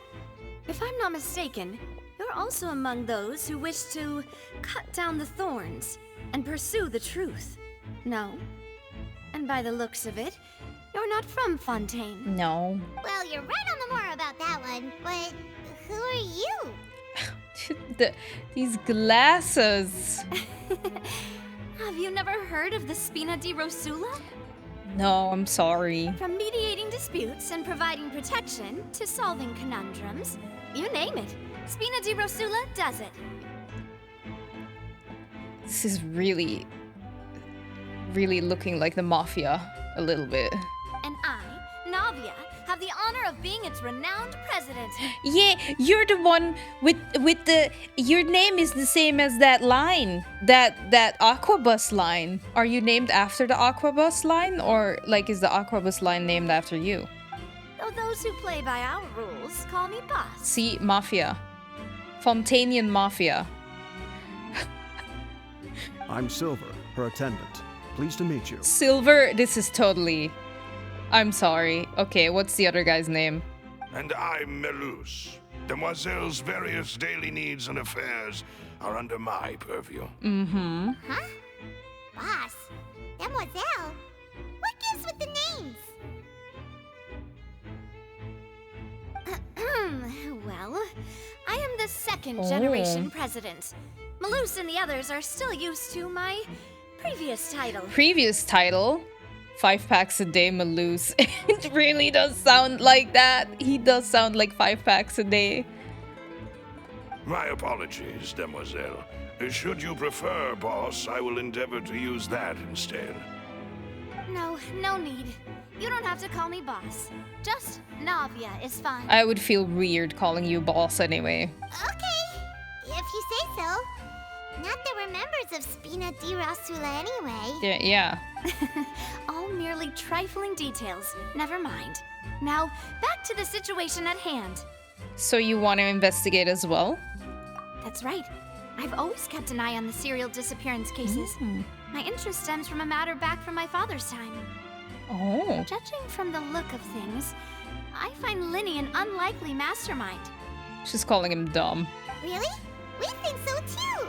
That's why we're looking for clues now. But how did you come to that conclusion? Intuition, naturally. My unparalleled intuition. Okay. Farina sure was quick to point the finger at Lyney without any decisive evidence whatsoever, wasn't she? She's very quick to point fingers in general, I've noticed. But that's not uncommon for her. If you remember, the justice had to interrupt her and ask if she was pressing charges just to keep her from getting carried away. Right. Anyway, a trial begins the moment someone levels charges. And, of course, there was no way Farina was going to back down in that situation. Sounds more like you just don't trust the Hydro Archon. Well, what's your opinion? I must admit that she can be interesting at times. But liking her doesn't mean that I'll blindly agree with her.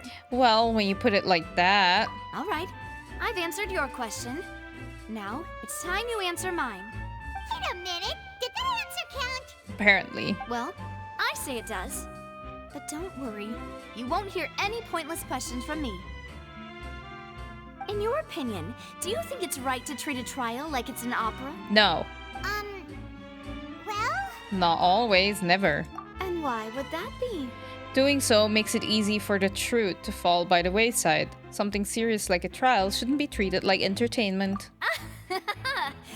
See, Silver and Malus? I told you they'd be different. I mean, we are not from here, though, so I guess that explains it, too. Most astute of you, Demoiselle. I, too, think that the traveler's response was most excellent. Thank you, 5 packs a day, Malus. No matter how wonderful the script or how fervent the audience's expectations may be, the trials that go on stage here must be based in fact. And if that can be done, boss, then... All right, that's quite enough, Malus. Anyway, I like your answer. You passed with flying colors. Wait, this was a test? Now, I need to make some preparations, following which our joint investigation shall commence. You two shall be my assistants. Oh? Wait! Since when did we become assistants? Oh, well, I can be the assistant, sure. Or your companion, if you like. I'm really not that fussy. Well, I'm fine with whatever. That's more like it. I think you're missing the point, Paimon. Seems you've already agreed, then. Far be it from me to brag, but I believe that Demoiselle's intuition will be instrumental in uncovering the truth. You wish to save a friend from false accusations, and we wish to unravel the disappearances. In this sense, our goals are aligned. That's true. You have a point. Huh. You're quite the talker, aren't you, mister? Why are you looking at me when you say that? And what about you over there? What do you think? You seem like you've got something on your mind. Yeah, tell us. I have nothing to add. Okay. Oh, alrighty then. We'll be making some preparations first. Just be sure to let us know if they start revealing Lyney's tricks. Thanks! She's like, I want to know about the magic. Hello? Speaking of that, I think magic shows would be very popular in Poisson. Where's that? I can see that. Maybe I should try to learn some magic. If I could make things disappear, cleaning my room would be a cinch. Oof, I would like that. Dust be gone. You need not worry about such things, Demoiselle. That falls under my duties. I want a Maloose too. Oh, right. I have to do it by myself.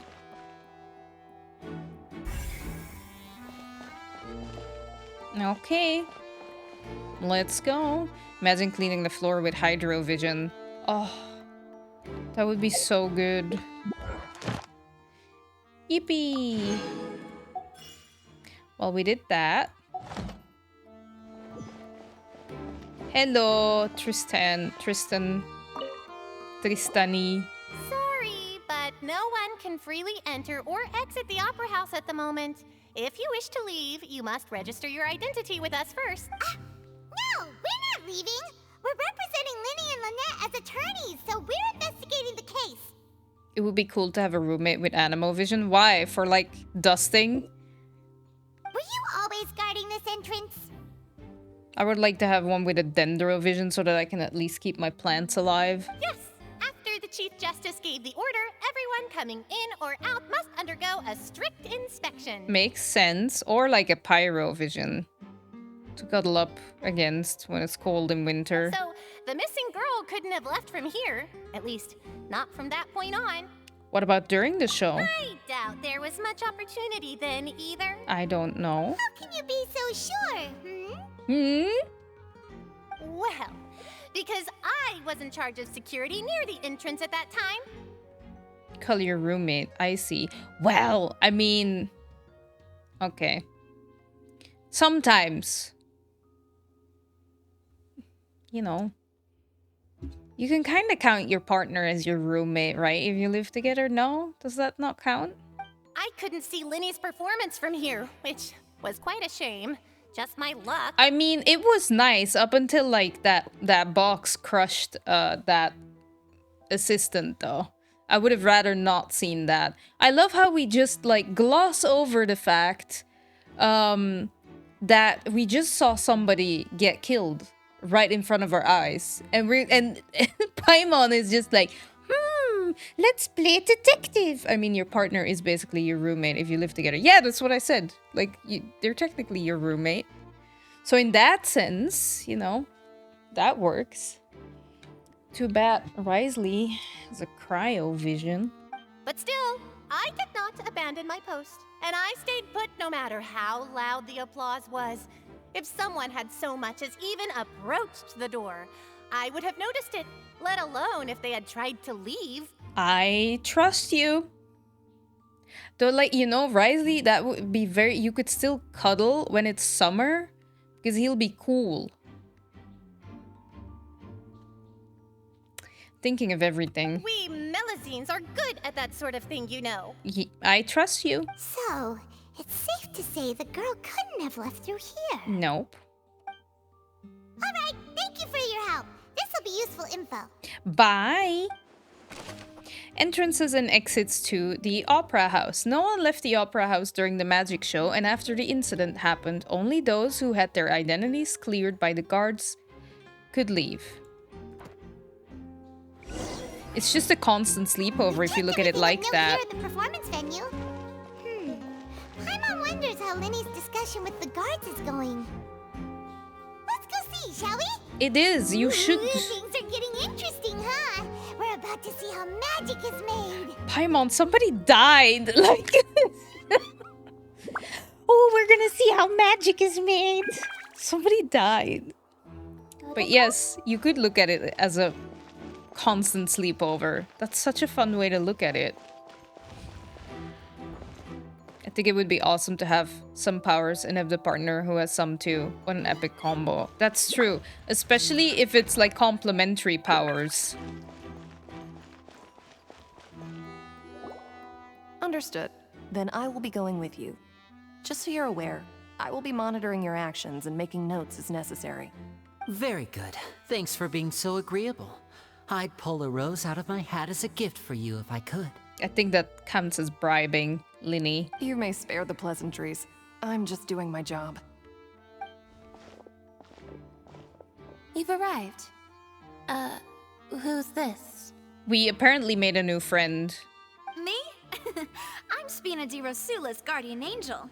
If you've got a problem, I've got the firepower. See, Mafia. Fontanian Mafia. Firepower? If you got a problem, I've got the firepower. Sorry, I got a little carried away there. Call me Navia. I'm a partner of theirs, and will be helping investigate this whole situation.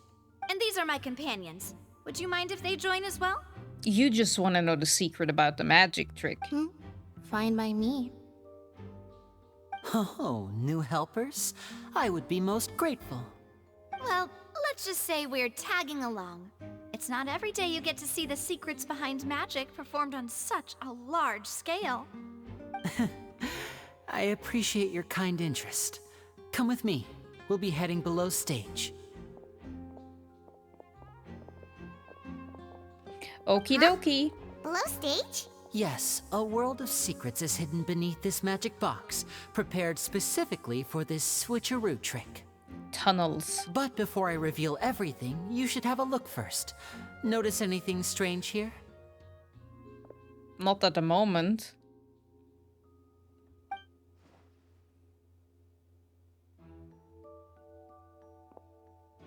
I'm not trying to be dramatic. Remembering the details of a trick will help you understand the methods used to perform it more easily. Huh. Weren't there balloons Yeah. and other decorations here? Where did all that go? Ah, good eye. That said, you're still far from discovering the answer. The back of the door isn't the same. The back? You mean the inside of the door? What's different about it? Paimon didn't notice anything. Guess your glasses aren't working then, Paimon. I didn't see it either. Very good indeed. I thought you might not be able to catch that, given that you were sitting in the first row. The back of this door was patterned. Those patterns are now gone, replaced by a smooth wooden board. Uh-huh. So, if you put 2 and 2 together, what do you get? There's another box inside this one. Exactly. All right, let's go. I'll tell you how it works as we head down.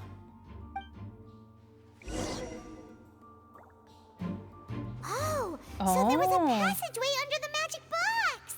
And this passage linked the 2 boxes together. I knew you'd figure out most of it as soon as you saw this place. The 2 magic boxes are positioned right above the 2 entrances of the tunnel. Uh-huh. See this flatbed trolley? Yes. That's how you rolled? The box with the lucky audience member in it would be shuttled over to the other side using the trolley. This trolley can raise and lower and even rotate, ensuring that the box will face in the right direction. I see. So that's the purpose of the box inside another box. Makes sense. Precisely. The inner box would descend after the audience member was put inside and be moved along the trolley, all while the outer box would remain on stage as if nothing had ever changed. Mm-hmm. So that's how you did it! Once the box was lowered, the trolley would store some energy through this device here, with which it would complete the rest of the steps. The audience member would only be able to feel some slight movements in the dark, and by the time she walked out, she would already be back on stage. Then what about your side of the trick? Right. You were talking that whole time, and you even came out for a moment near the end. That's true. Ah, yes. A phonograph operated by Lynette was used to achieve that effect. My assistant and I had already scripted our conversation beforehand. When the countdown began, I had already gone to the opposite box via a tunnel using that ladder. Okay. And what about Lynette? Where was she? I was in the mezzanine space in the back of the box. Oh, interesting. Okay. That's how we were able to coordinate Lyney's lines with the assistant. And by the way, I was the one who walked out of the box at the end. I mean, we are twins. All it takes is a change of clothes and no one can tell who's who. Wait, so what? And that's my favorite part of this trick. Only Lynette and I can perform it. Wait, so she stepped out of the box, like, during the cutscene? Is that what they're implying? Can you catch it in, like, a difference in eyes if I would watch, like, it back on YouTube? I didn't notice it. So that's how it all worked. Wow. Damn. Every detail you revealed was more amazing than the last. I can tell a lot. I can tell a lot of thought was put into this. Lynette would briefly walk out of the box and then go back in, jumping into the tunnel and escaping before the box on the trolley could finish ascending. No, she was the one, yeah, jumping out of the box on the stage. Sorry, I got a little bit confused. I got it now. And then I walk out of the other box in the audience area, and the trick would be complete. The operative word here being would. Yeah. But as you saw, Cal was in the box, not our audience member. She, on the other hand, mysteriously vanished. We really don't know how that happened. Yeah. If not for that interlude, this would have been an astonishing trick. I probably never would have figured out how you pulled it off. And yet, to think that someone was able to use this magic trick to commit a crime. Insane. Could we have a look around? I think we can come up with some more leads. This is the scene of the crime, so Lyney and Lynette are not permitted to stay here. I'll escort them back up. Thank you, Molly. Yes, of course. No need to be so strict now. I won't disappear into thin air, you know. Thanks, everyone. We're counting on you. Okie dokie. The magic trick. Lyney gave a detailed account of how the trick was supposed to work.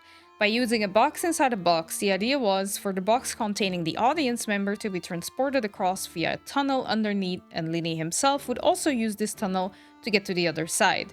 Meanwhile, having changed her outfit, Lynette and her assistant would take charge of on-stage interactions. I love how there's a tunnel here, just, you know, randomly in this building that perfectly works for this trick. On-stage magic box structure. The magic box on stage has an additional layer to its rear in which Lynette, in Lyney's clothes, remained hidden. She would appear at the end of the magic trick and lead people to believe that Lyney had been able to instantly move to the box on the other side.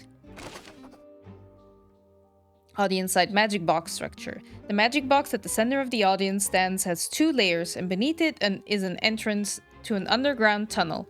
This was how the lucky audience member was meant to have been transported without the audience noticing. Cool. Cool, cool. Let's examine control board. This should be the control device for the trolley. It seems to be able to operate automatically. Cool.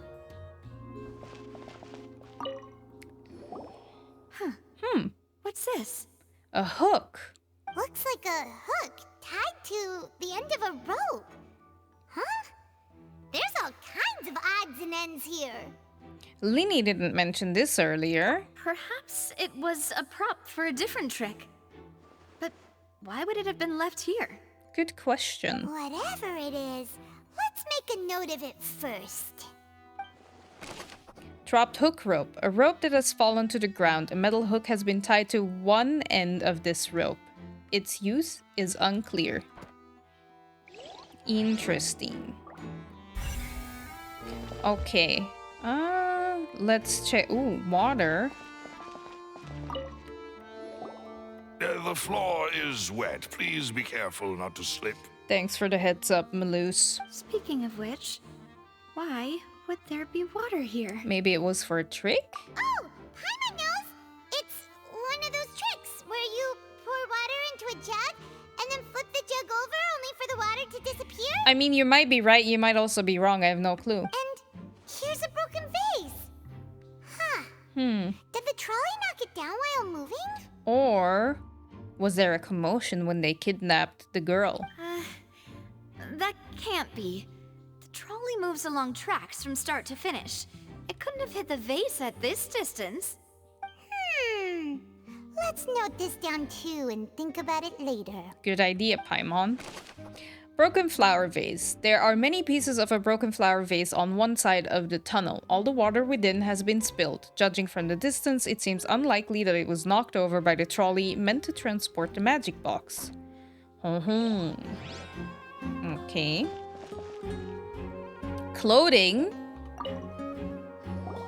Oh, these are the clothes that the lady chosen from the audience was wearing, right? Did she dress up as someone else? Her clothes are here, but she's nowhere to be found. Lyney didn't mention the guest having a wardrobe change. Right. And do you really need to do that if you're kidnapping them? What's up with your glasses? Ugh, this is so confusing. Paimon doesn't want to be a detective anymore. Damn. Short-lived career. The young lady's clothes. The clothes belong to Halsey, the lady who went missing. The clothes belonging to Halsey were found in the tunnel. The reason for this remains unknown. Confusing. Wait, what did I forget to check? Oh, the ladder. Okay. Examine the ladder. A ladder is required in order to return to the magic box above. Okay. Cool. We knew that. We checked... Did we check the tracks? I think we did.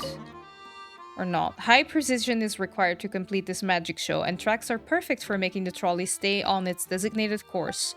That is true. Okay, something here. Examine the boxes. All kinds of props and costumes are haphazardly stuffed inside. A vent! Anyway, the trolley first. The trolley is crucial for transporting the magic box to the other side. The culprit must have used this to execute their plan. A vent. What is this place? Looks like a vent. It seems someone could fit through here. Definitely. Huh. Could this have been the suspect's escape route? Could very well be. Alone, perhaps.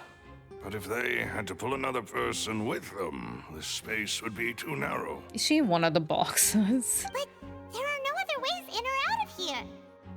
Other than those that go through the magic boxes, and Lyney and Lynette were in the 2 magic boxes. Oh, you're right!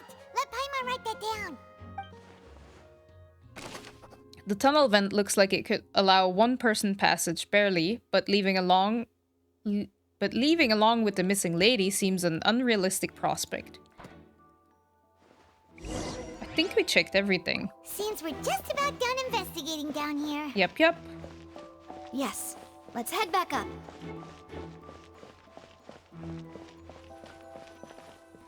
Let's return to the surface level.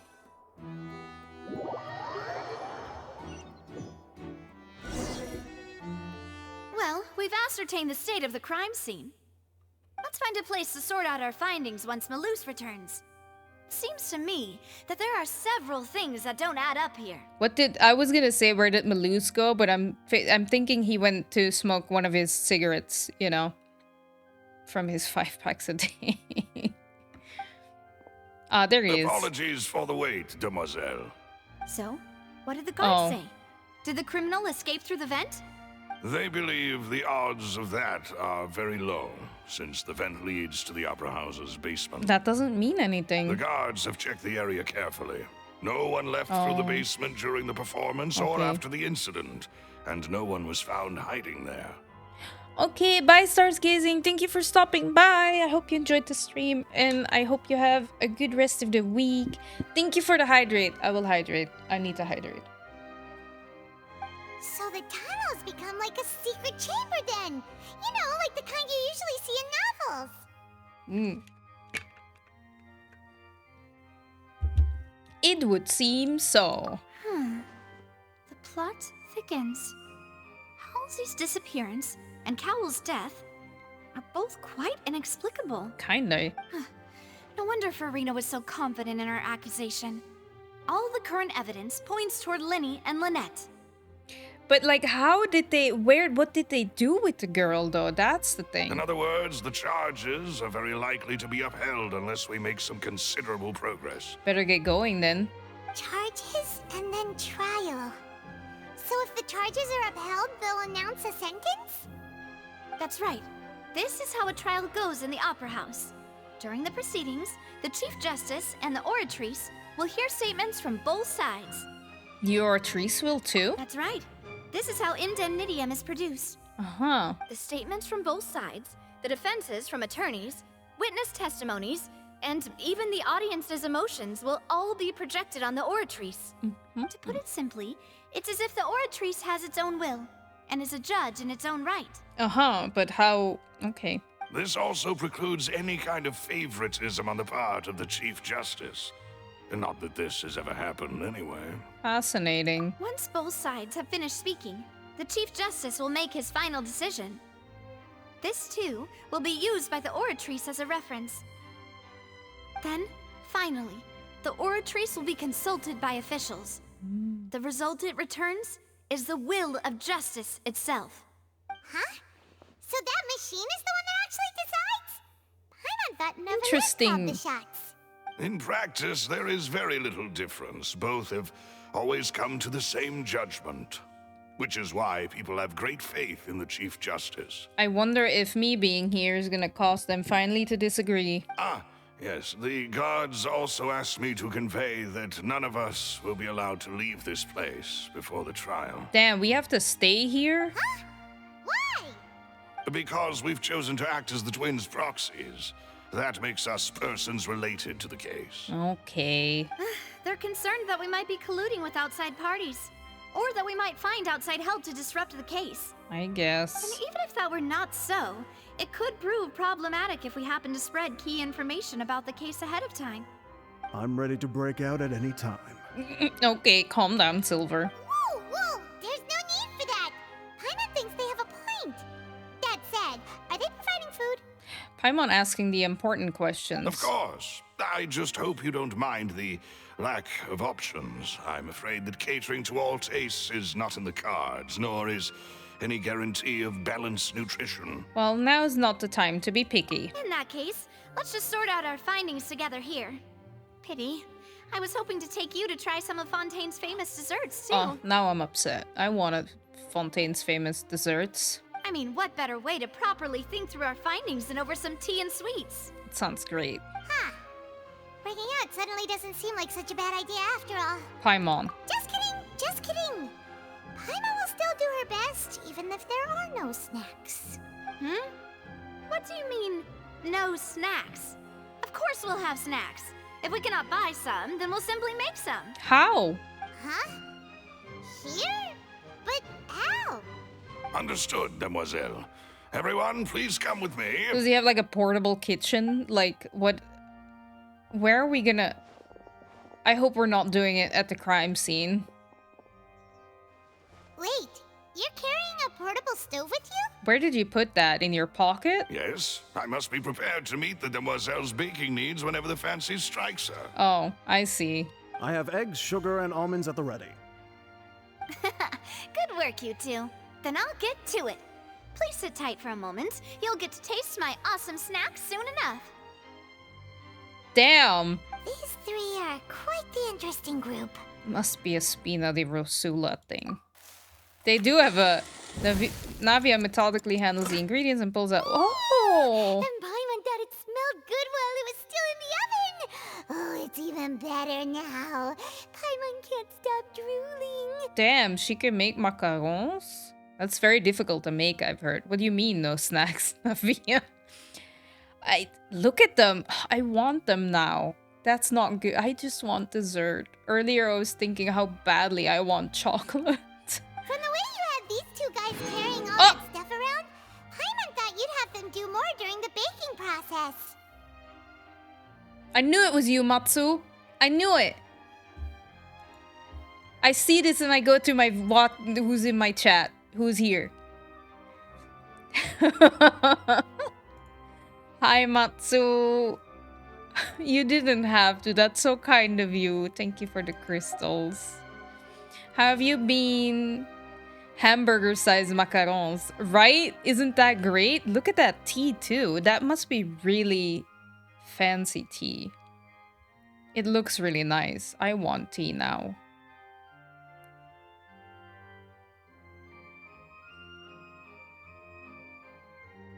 But you ended up doing the entire thing by yourself.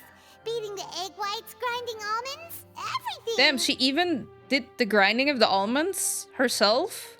I was applauding. Damn. Such a hype man Silver is. And I was giving encouraging smiles. Maloose. Perfect hype man.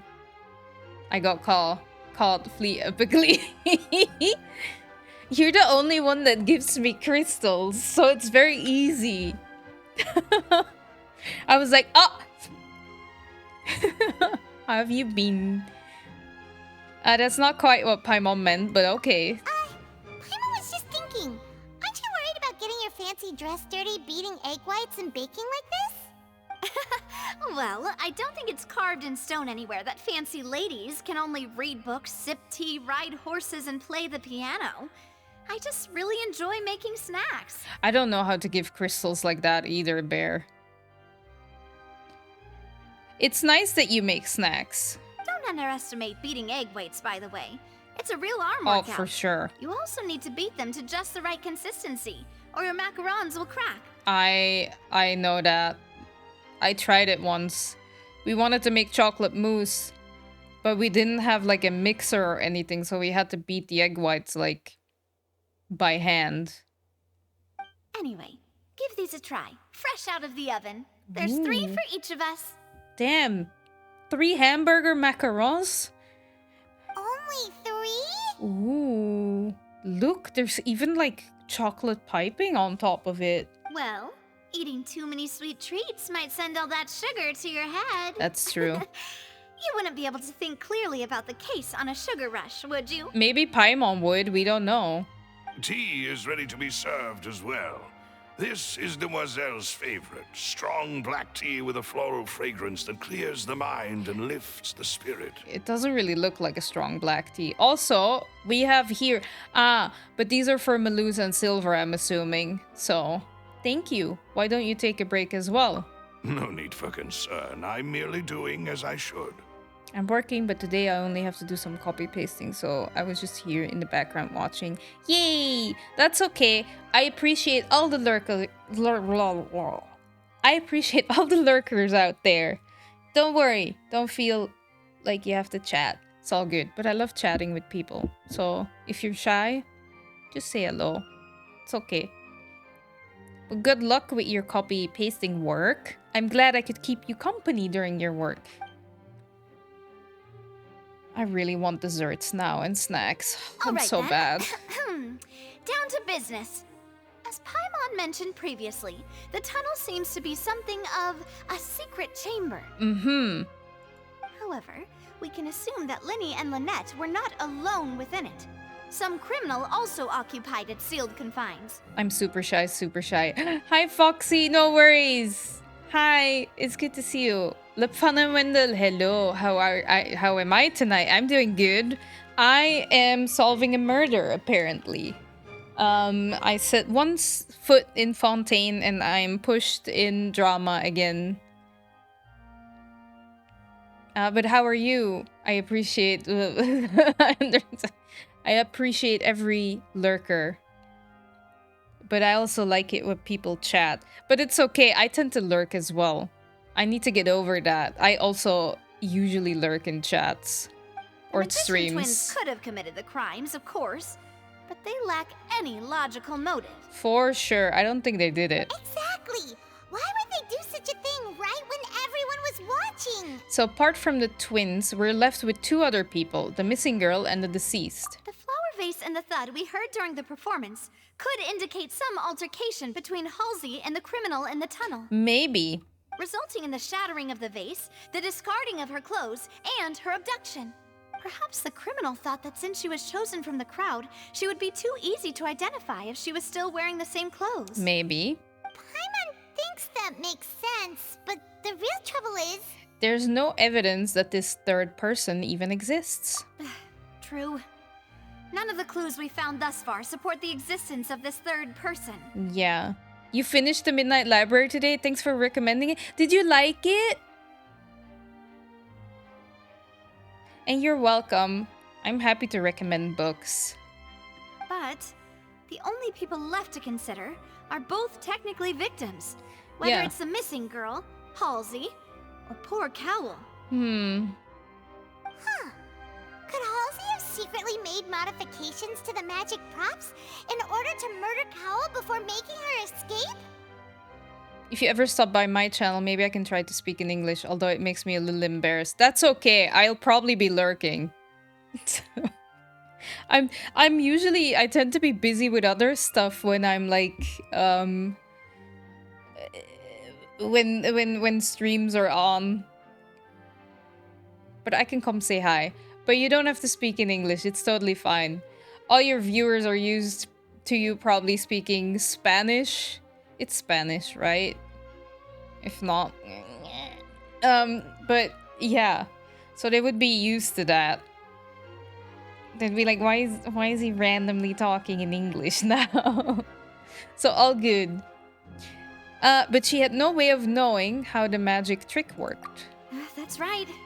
And even if she had tampered with the setup, she would need to understand the entire trick to pull it off. That's true. Nor does she have any motive. The guard said that she has never had any dealings with the magic troop's members. Mm-hmm. Were we not thorough enough in our search? I mean, if there's nothing to see or, like, investigate, then it's not, you know. From the sound of things, this is turning into an impossible case. Your macarons are amazing, though, Navia.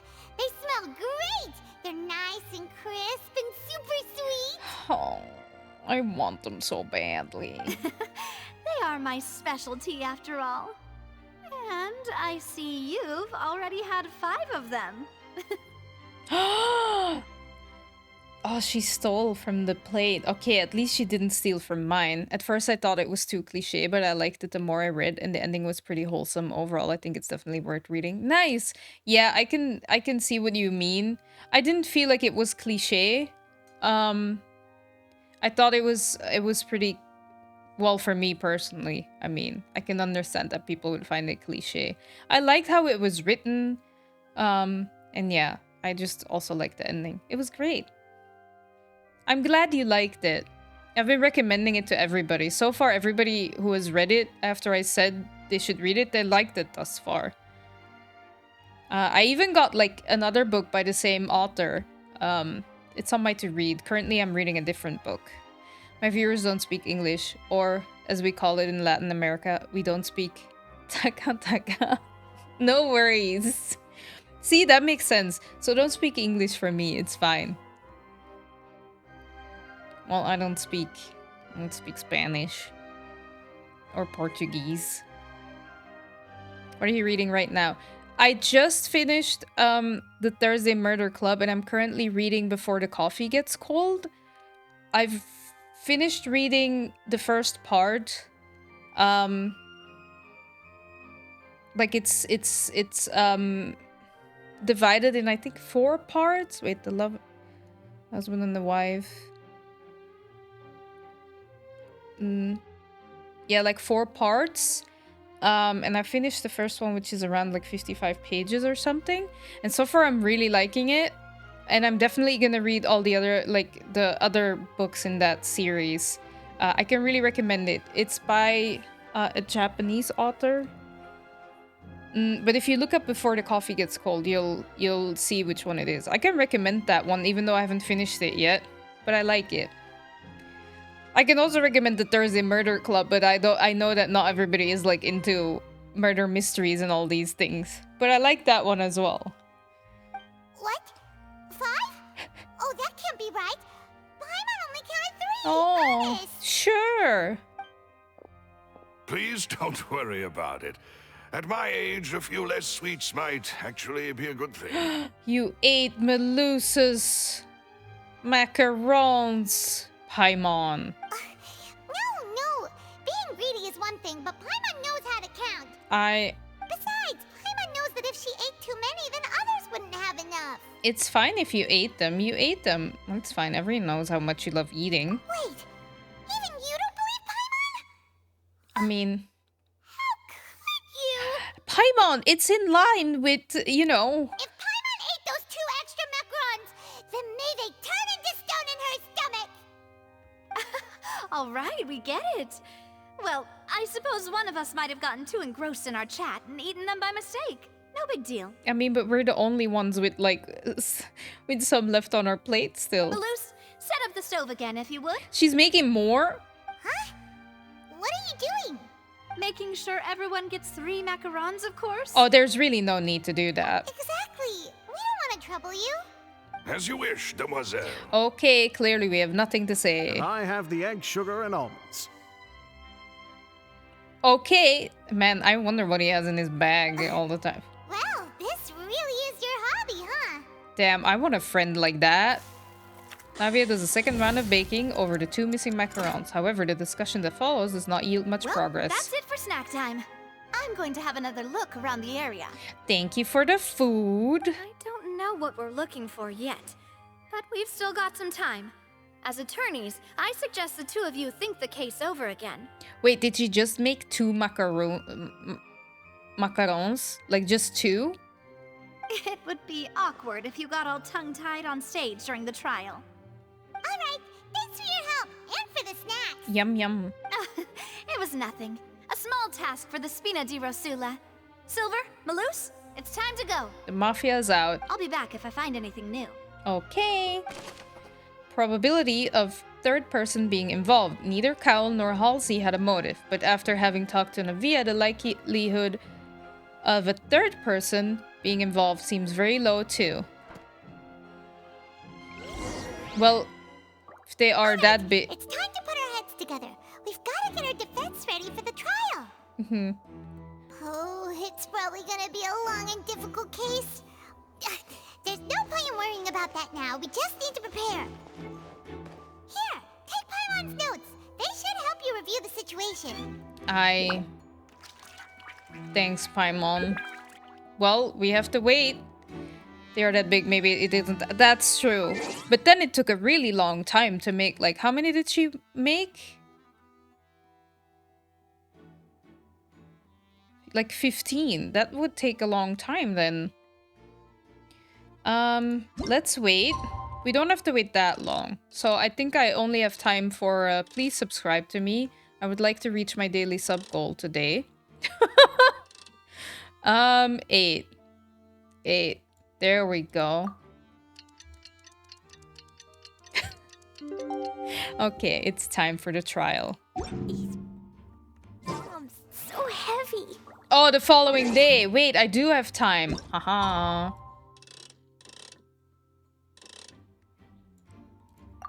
Hello everyone. If you're enjoying this stream, I have a daily subscriber goal that I would like to reach by the end of the stream. I have really cute Klee emotes and you would be supporting me and I would be very, very grateful. So, sub! I love how I keep doing it during this. It's like it's an ad break. Oh, they set up the trial. Okay. Yep, this really looks different now. Viewpoint though. Oratrice mécanique d'analyse cardinale. Why does it have such a... Or like how the locals like to call it, oratrice. Well, apparently we have to go there. Nobody else is here? No? Okay. Guess we're early.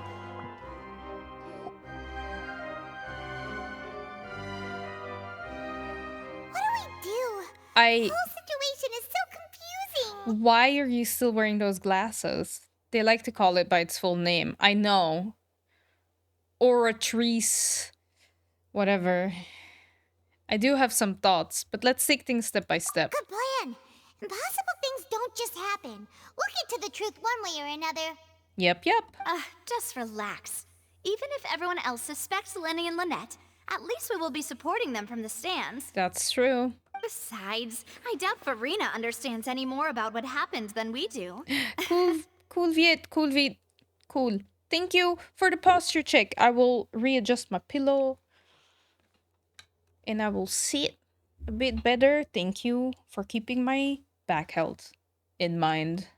Thanks, Nadia. How are you? Well, we'll be going then. Okay, we'll be going. Best of luck to you. Thank you. I'm gonna need it. Well, things are gonna happen, that's for sure. Ooh, we get to sit in a box. Oh. Ah, finally, you're back. Well, how did your investigation go? Well, not that great. Not gonna lie. To be honest, you might be disappointed. We tried, though. No. We're already very grateful that you were willing to help. Well now, don't you all look disappointed. Don't tell me that your investigation came up empty-handed.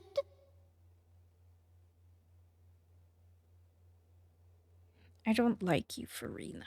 That was to be expected, of course. The guilty can never produce proof of their innocence. I hope your hat falls off of your head. But don't let that stop you. I shall be terribly disappointed should you, my most anticipated foe, concede so easily. Just you wait. Since both parties are present, I declare that the trial regarding the magic show incident is now in session. Oh god, it's a full house. Firstly, in order for the audience to understand the causes and results of the incident, could we please have Mr. Lyney explain the trick? Oh, he's gonna have to explain his trick. Yes, of course. I will explain while Lynette demonstrates on stage. All the necessary items have been prepared. Lyney clearly reveals the details of the magic trick. Everyone in the audience Thank is you, stunned. Mr. Lyney. In that case, I take your statement to be that... I ordered before the coffee gets cold. The Japanese author convinced me pretty quickly. Aha! This is actually the first book that I'm reading by a Japanese author, but I'm liking it a lot. I hope you'll like it too. They're very thin books, so you'll probably get through it pretty quickly, but I hope you'll enjoy it just as much as I'm enjoying it. By the way, if you have any recommendations about books, I'm always open. Join my Discord. I have a books channel there that you can post things in, and I will check it out. And I will post my books there as well and mention things when I finish them, or if I have anything I want to say about it. I'm trying to do that. I don't always do that. I didn't do that with all the books I read last year, but I'm trying to do it for the books I read this year. But yeah, let me know how you like it once it arrives. You ran to and remained hidden within the magic box in the audience stands once the trick began, and thus could not have committed the crime. Is this correct? Yes, that's correct, Your Honor. In that case, I call upon the prosecution. Lady Farina, do you wish to refute his statement in any way? Why, of course I do.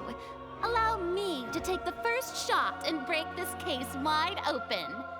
Mr. Lyney is clearly lying. Okay, what is he lying about? Oh, you should definitely check out Kazuo Ishiguro or Haruki Murakami.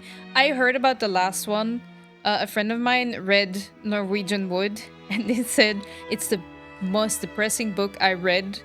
She had to struggle to get through it, and now I got scared. So I'm a little bit scared to read any of his books, but somebody else recommended me one of his books. I think it's Kafka on the Shore is by him. I think that's the title. I got that one recommended. I don't know if I'm gonna like it, but I have him on my maybe to check out list. He's less abstract. I will actually write that down because I'm gonna forget otherwise. I have a section in my bullet journal where I write down reading recommendations. So I'm gonna write his name down. Or her, I don't know. Sorry for the interruption. He may be a future Nobel Prize winner. Really? That's pretty cool. Ishiguro.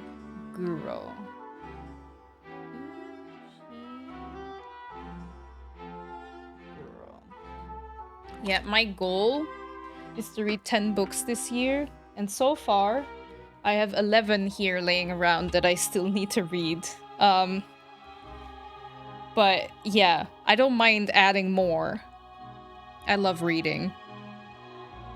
I stopped reading a little bit because of, I don't even know. I used to read so much. But now I got back into it, especially since last year. And I love it so much. Reading is so much fun. Anyway. There's no way you could have been in the box the whole time if you were to abduct Halsey and murder Cowell. In fact, I'd say you were hardly in that tunnel at all. But you don't know that. You don't know that, Farina. That is simply your hypothesis based on the presumption that I'm guilty. Yes. Oh, is that so? And if I may ask, what did you hear while you were inside your box? The roaring countdown of the crowd, of course. That's how I kept track of the time and built anticipation for the finale. And you didn't hear anything else at all? Nothing that might leave an impression of any kind? Ooh, the thump. No, nothing. Uh-oh, that's not good. I see. But when the count reached 30 seconds or so, there was a thud. One so loud that I believe practically everyone heard it. Huh? Uh-oh. Hey, hang on. Something's not right here. How could Lyney not know about that sound? Yeah, I'm sure he could have heard a noise that loud from inside the box. I was right by the box and I definitely heard the thud. Uh-oh. Ooh, that doesn't look good. Look at those scales. Could those mean... They probably represent the oratrice's stance on the trial. Ooh. Well then, ladies and gentlemen, allow me to use the words of the magician himself. You never know what can happen in the blink of an eye. Uh-oh. Indeed, it seems his alibi can also collapse in the blink of an eye. Uh-oh, Lyney. Of course, I have armed myself to do far more than smash your alibi.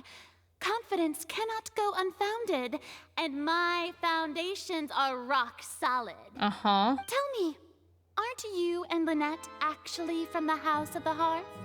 What does that mean? I don't know what that means. The House of the Hearth? They're Fatui. Ah, okay. Oh no, they're Fatui. I had no clue. They're Fatui. Uh-oh. Oh. Neuvilette doesn't like that. Oh no. Oh. Oh, what is it with us and attracting Fatui people? So the serial disappearances were the Fatui's doing. Now it all makes sense. I've got a feeling that what happened on stage probably wasn't just an accident. Uh-oh.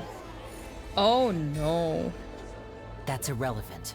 Our identities have nothing to do with what happened. Makes you look a little bit, you know, this little tiny little bit, you know. Indeed. Then perhaps you could tell us everything that happened during that 1 minute. Your first priority is to prove yourself innocent after all. I'm sure there is little that needs to be kept secret now. Unless your script already has holes in it. I still don't understand how can someone like to read those kinds of books. I mean, those serious ones with some deep meanings, philosophical, etc. If I read the book, it always is some story and it's adventurous, some fancy or sci-fi. I find other books boring. I mean, that's totally fine, but there's people that find fancy or sci-fi books incredibly dumb to read, for example. They don't enjoy that, and they enjoy reading those books a lot more. I just don't get it. Well, I mean, That's fine. It's the same with music, you know? People just have different tastes and things that they like. And it's just that you don't feel particularly about it. I've been trying to like read it's really quiet on like this. I've been trying to like be more like reading other types of books. And because I think if you would have told me a couple of years ago that I would read Before the Coffee Gets Cold, for no, I would still find that interesting because the premise of the book is that there's a coffee shop, and in that coffee shop, you can travel in time. With the rule being, you have to come back before the coffee gets cold. And I was like, that's cool. Midnight Library is the same thing. Like, it's about somebody who dies and they wake up in a library filled of books that are her life at different choices that she made in like so any choice that she could have made that led to like something else leads to a different life. I found that really interesting. I used to also mainly read fantasy books, but now I just really like to try and read different books. There was one book that I read that I didn't really like, but I pushed myself to finish reading it because it could make me like think or, you know, not really reflect, but like it makes you think. And I talked to other people about it, and that like, you know, started something else. Once I read Narnia and someone reacted with something like, "Isn't it for kids?" To me, it's just a really sad reaction. I know, but I understand because I think initially Narnia is more like a young adult children's book, but on the other hand, that's not true. It also probably has like very deep things going on. But I don't think we should like shame anybody on like if they what genre of books they like. It's the same with music. It's really weird that you would go like, "Why do you listen to country or K-pop, for example?" It's just taste. Hi, Rainbow Goro. Okay, now I'm gonna stop because the it's too quiet. Oh, it's still quiet. The Outlander is speechless. My, oh my, don't they look flabbergasted? Now comes the infighting and discord, I suppose. This was almost too easy. Damn. That's something. When I read the book, I am not doing it to find some deep meanings. I'm doing it for the interesting story. That's fine. But like even that book, The Midnight Library, where I felt like it had such a nice meaning and like a really deep ending, I also just read it for the story. Very like even if a book has a very deep meaning and stuff, a lot of the time people are reading it for the story. It's just that it's not something sci-fi or fantasy or an adventure. It's just regular life. Like I read 2 books that was just normal life, nothing, and it was just about the story of these people, which can also be interesting. What's written in your book of regrets? Oof, that's such a deep question that I honestly cannot answer on it right now. What's written in your book of regrets? Interesting how Narnia is deemed to be for kids and then Harry Potter is openly adored. I know, that's what doesn't make sense, you know, because Harry Potter is also for kids. That's why I'm like, you should let people enjoy what they want. The Hunger Games is also young adult and like, or like even like more teenagers, and kids also like, you know, let people read what they want to read. I enjoy young adult, even children's books. Like I think a couple of years ago I read like a book series that I one time when I was a kid, teenager, well, more kid, like let's say like 14, started reading, but I never finished it. And I was like, hey, the series is on sale as an ebook. I'm gonna buy it. And I read it and I enjoyed it so much. But I also am learning to enjoy books that I usually thought I would not like so much. I find it interesting. I like how I'm widening my scope. I even in my bullet journal, I don't know if we'll get to it, but I have a reading challenge for myself where it's like I want to read a book with an author of every like letter of the alphabet. So that I read something that I would usually not read, for example. Hunger Games is the only story I read 3 times in a row, not because it's my most favorite, but it was really interesting when I read it. That makes sense. I read Harry Potter like 3 times too, even when I was a teenager. I mean, the last book came out when I was like, what? I can't remember, but I was young adult for sure. And I started reading it when I was like 10, 11. 10, I think. Yeah. So, I mean, I read Twilight too. And then I reread it because even though it's not the greatest, it's just like nostalgia or something. You just sometimes want to read a shitty book. And I don't judge. I don't judge people who like read like these smutty books or romance novels or anything. Just read. It's nice. It's if that is what you enjoy, it's such a nice thing because reading I find is such a nice thing. I once had to babysit my brother, but he wasn't that young that I actually had to pay attention, so I just picked up one of his books. It's really noticeable a story for children, but man, it was really fun to read. I know, right? Sometimes children's books are so fun to read. Or you do it out of nostalgia. There's probably a lot of people that liked Roald Dahl books, for example, like the Big Friendly Giant, is that the name? Or Matilda? And they like reread it just for nostalgia purposes. Do you know the inheritance cycle books? I don't think so. Let me look it up.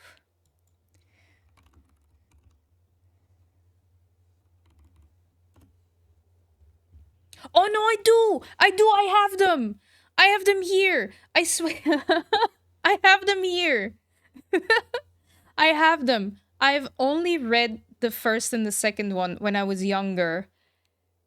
I want to read those again. I really loved Aragon. But I've never finished reading the whole. It's on my to read, but I have to admit that like really big books are sometimes a little bit of a struggle with me right now. And I'm trying to read what like I feel like reading, but I want to read those. I loved Aragon. Yeah. I have all 4 books. In Dutch though. I don't have them in English. But yeah.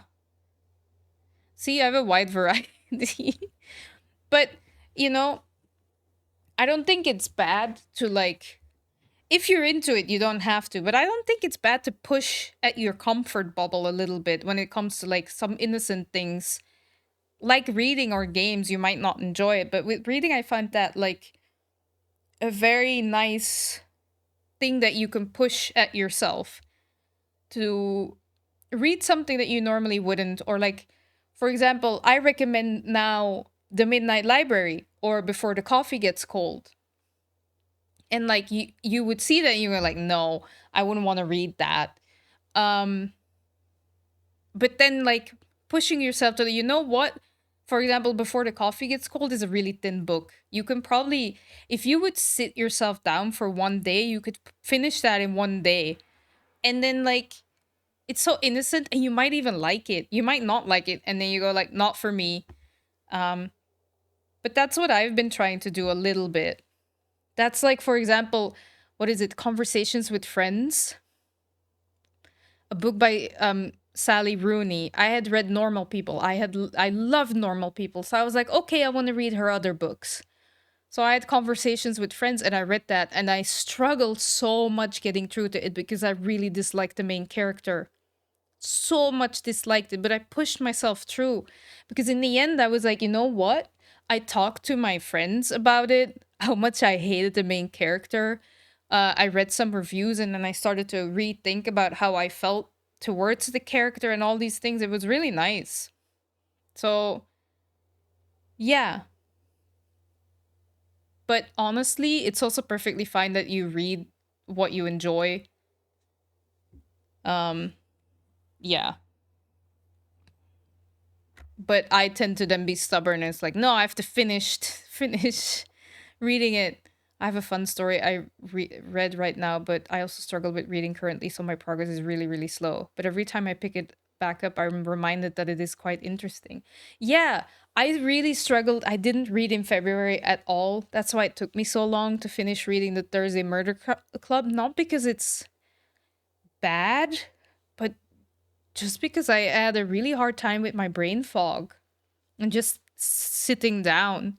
And then this weekend I was like, no, you read it and you're gonna finish it. And now I'm back into it, and now I'm like reading in the morning again. And I'm like, I want to get back to it. So, you know what I also think it is? I think it's like creating a habit. If you like create the habit, for example, of reading like 5 or 10 pages in the evening before going to sleep, you get much more easily into it because it becomes a habit. I think maybe, but you don't have to, because I know that every people's like situation and routines look differently. I try to read in the morning before getting up because I need some time to wake up. So I read a little bit in the morning. And like if I feel like it, I might read in the evening as well. Last book I read was Ready Player One. It was already years ago. I haven't found any other sci-fi fantasy I would like to read since that. Have you read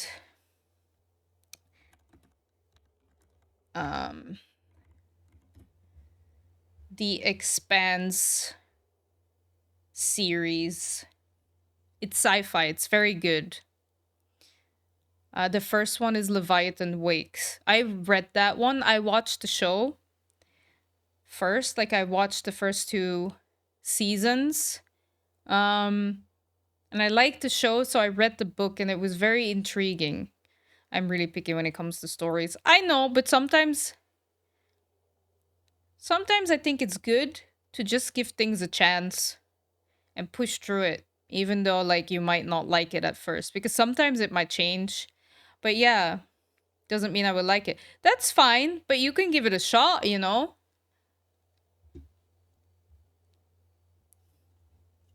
That one's sci-fi.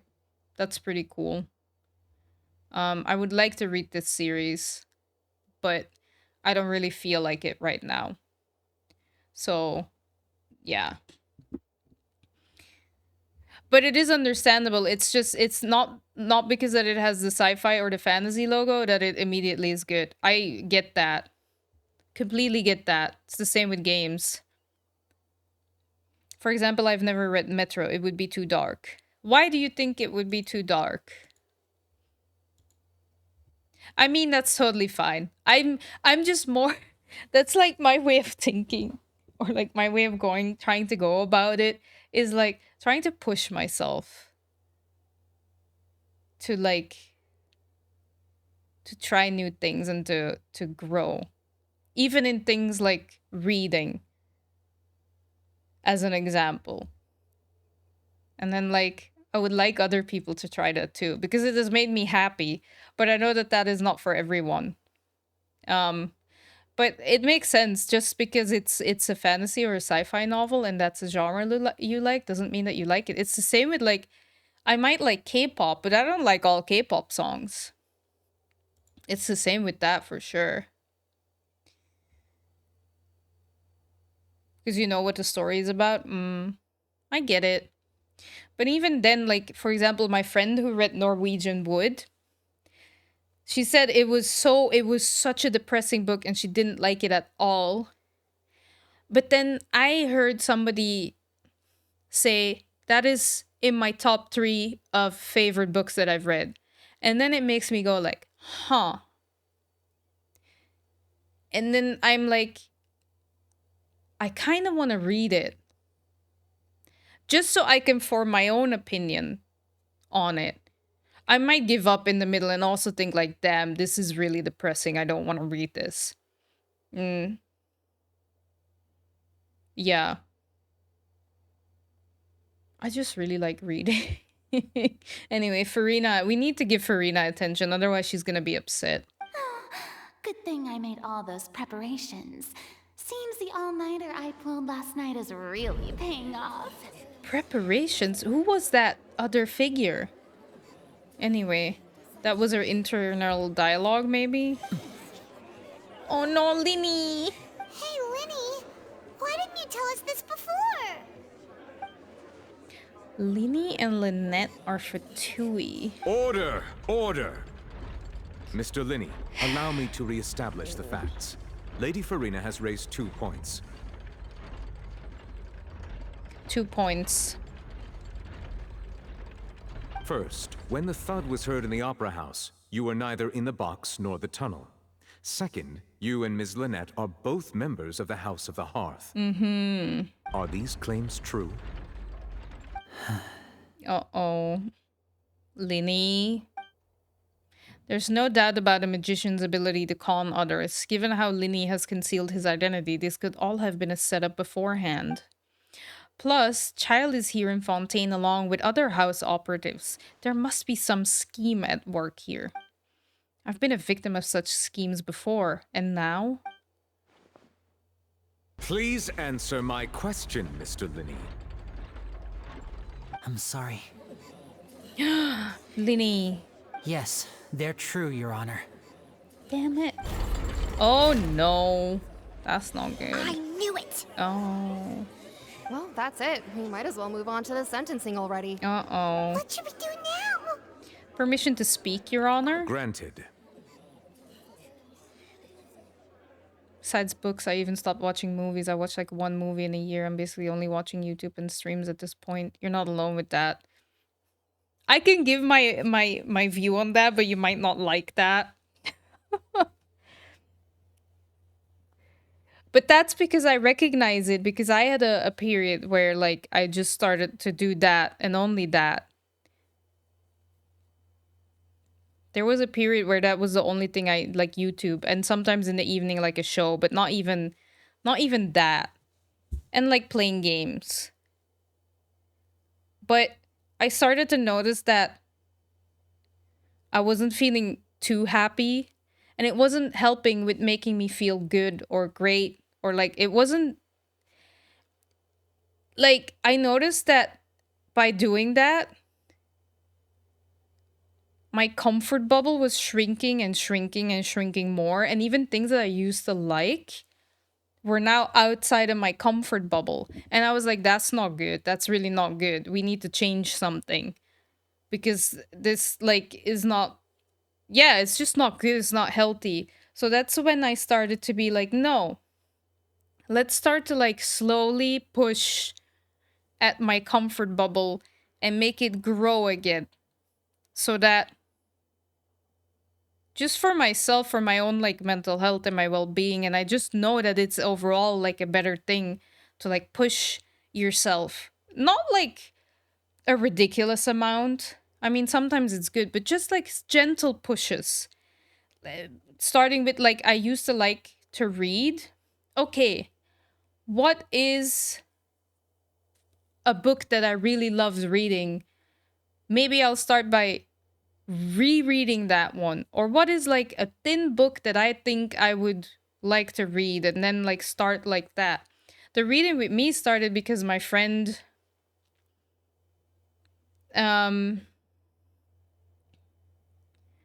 just saying, here, read a little bit in this and let me sit, like tell me if it reads as like nicely as it is with me. And I said, yeah. And she's like, you can borrow it. So I borrowed it, and I went through that book so quickly, and I was like, I want to read more.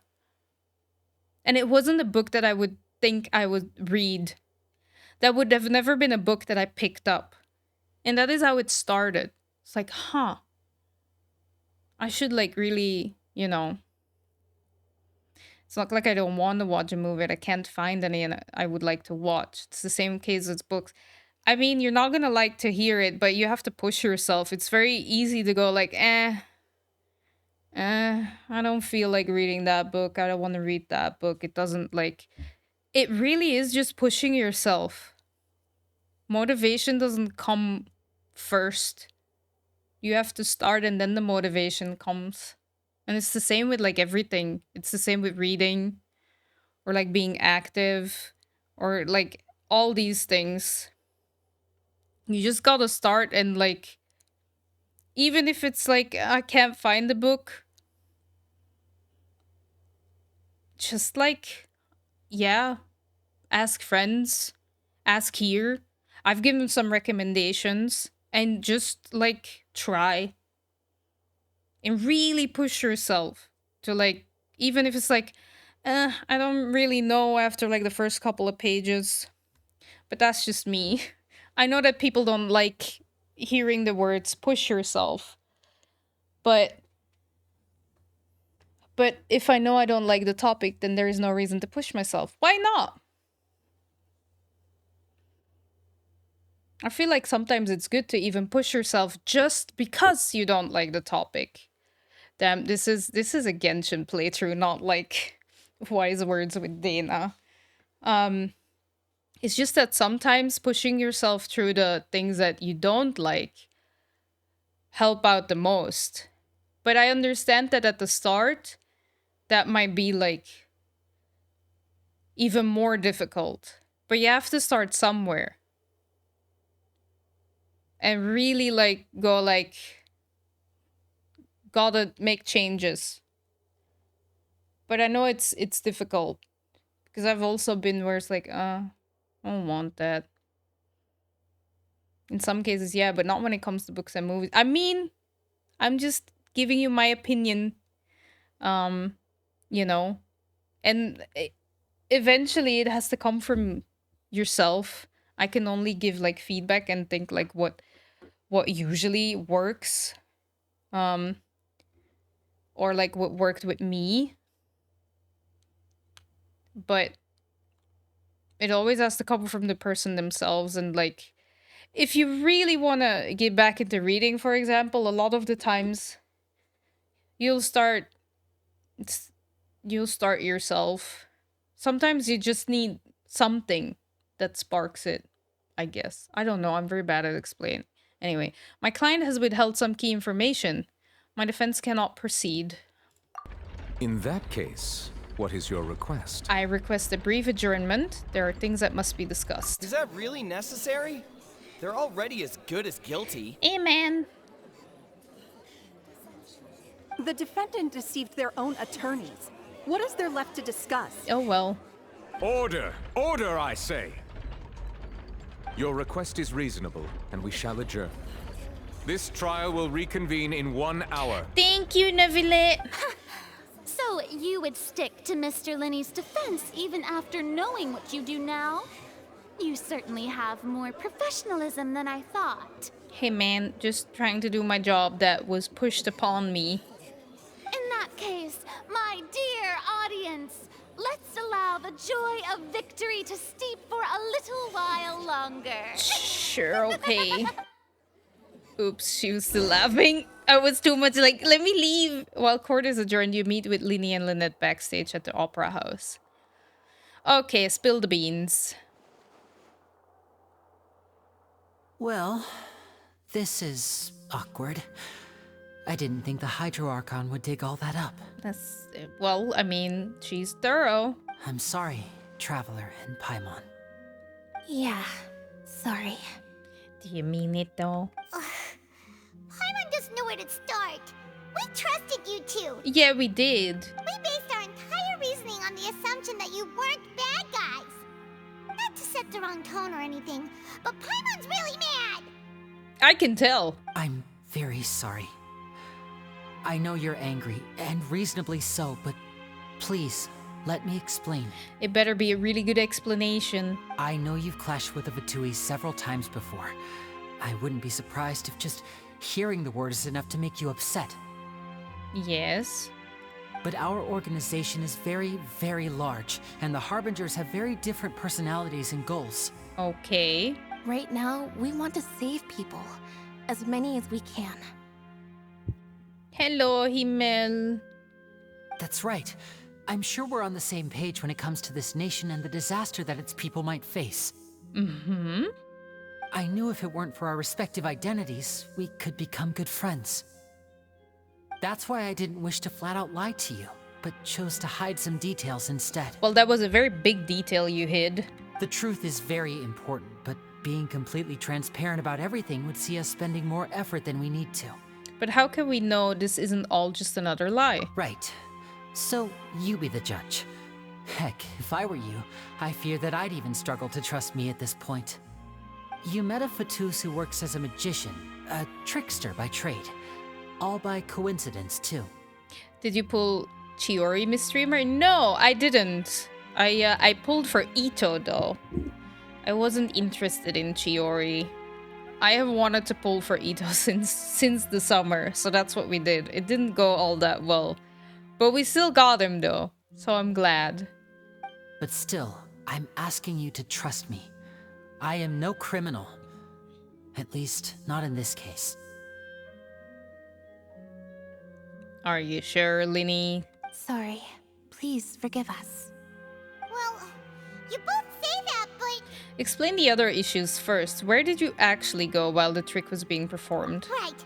Let's hear your answer first, and no lies now. I did get Ito. I also got D-Luke, unfortunately. I want Chiori. I want Neuvilette. And Kazuha. Damn it. I'm Ito-less. I'm sorry to hear that. But maybe you don't want Ito, so that makes sense. Here my social, by the way. I'll post them in chat. Socials isn't a link thing. I think it's just links. It's in my stream title, I think. Of course. I'll answer any question you ask. You better, and well, I mean, you can answer, but you have to answer truthfully. We've been trying to find out how the Oratrice operates. We want to know why it has a consciousness. Why can it deliver sentences accurately? Okay. During our investigations, we learned that the machine's core is beneath it. Yes. From that moment on, Lynette and I have been designing this box swap trick with the objective of getting close to the core. That makes sense. Meanwhile, I'm waiting for father. That makes sense. I get that. I hope you get Arlochi, though. That would be cool. I bet you're slowly forgetting about Yoimiya.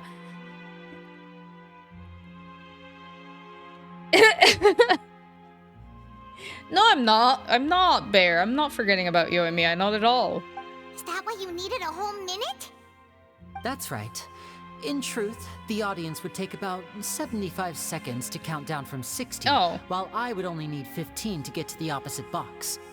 So, after jumping into the tunnel, I accessed the Opera House basement via the vent, and went to investigate the room in which the core is stored. Why did you want to know that, though? That air vent was created during the construction of the tunnel specifically to execute this step.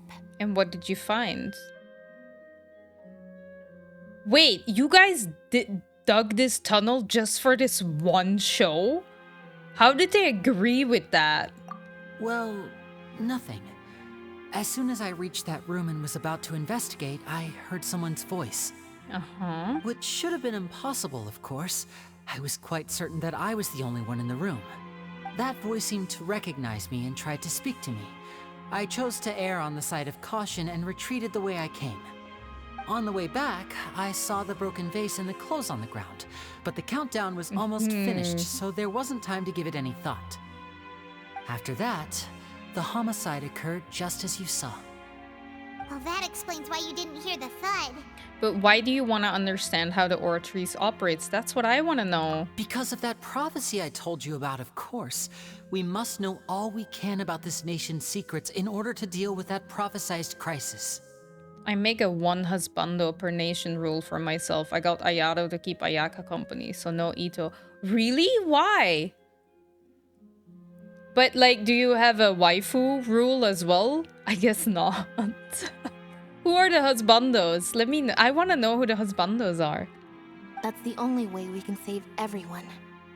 So, there you have it. The whole truth. Okay. I swear, I didn't hide anything from you this time.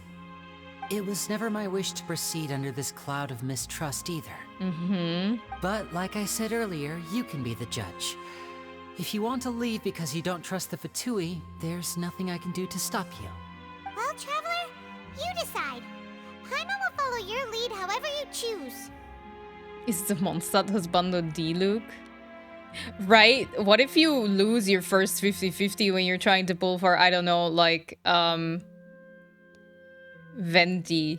And D-Luke shows up. No more Venti? Or, like, you're trying to pull for Alhaitham, but Tainari shows up. I made at least one copy of every character rule for myself. I have that rule, too. D-Luke, Zhongli, Ayato, Alhaitham, water cannon. Aha. But the bakery, though! I believe in the facts. I will defend you from these charges. I believe that judgment will be dispensed as it should. Wait, does it matter what I pick?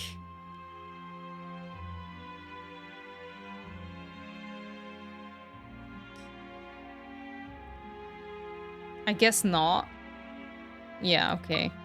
Okay, thank you. You're welcome. Thanks for giving us a chance. A very, careful you're welcome. The problem is that the scales are tipped pretty badly against you two. Yep. If we want to refute the Hydro Archon's accusations, we're gonna need a seriously watertight defense. Actually, we already have the key evidence we need. Huh? Huh? The adjournment's almost over. Let's go back. Man, Traveler knows something that I don't know. Oh, Paimon thinks she gets what you mean. Then Paimon knows, like, more than I do.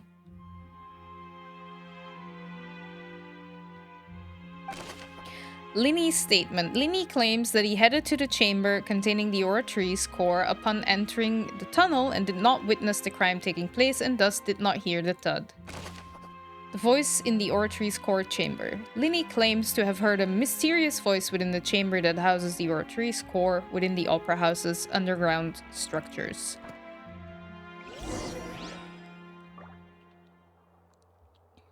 Okay.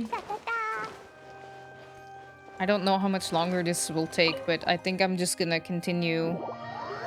The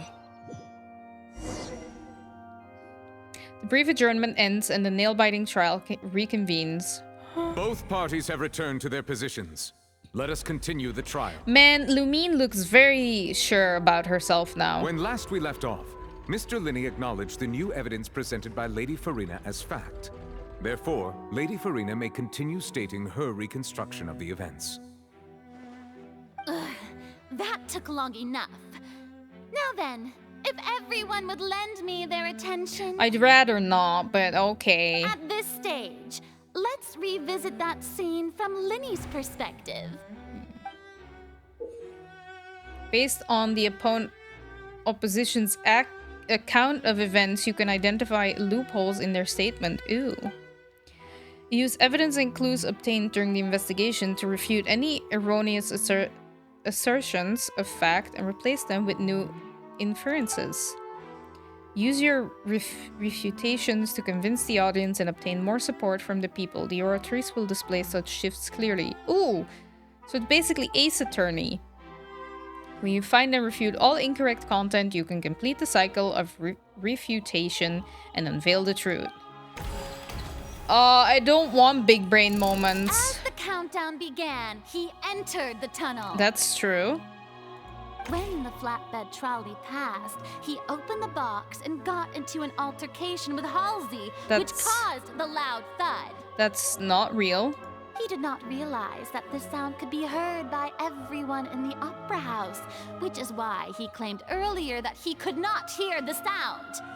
Finally, he used the vase to knock her out, before making her change clothes to prevent others from recognizing her. At this time, Cowell arrived in the tunnel, having heard that strange noise, and caught Lyney red-handed. So Lyney proceeded to knock him out too before stuffing him into that box. No. Because he was on the stage, right? Afterward, Lyney passed the unconscious Halsey to his accomplice through the magic box in the audience stands, before operating the devices such that Cowell's death would be ruled an accident. That's also not true because... Okay. And there you have it. That's the truth behind what happened. Does the defendant's side have any objections to Lady Ferinet's description of the events? The key to refuting Lady Freminet is the order of events. What Lyney experienced and what he saw. Okay. Identify loopholes. Oh no.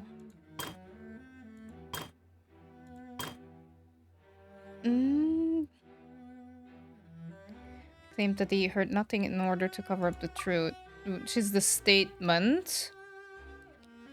I think. Chamber that houses the oratory's core. Must have been very confused when he saw them. I'm gonna go with...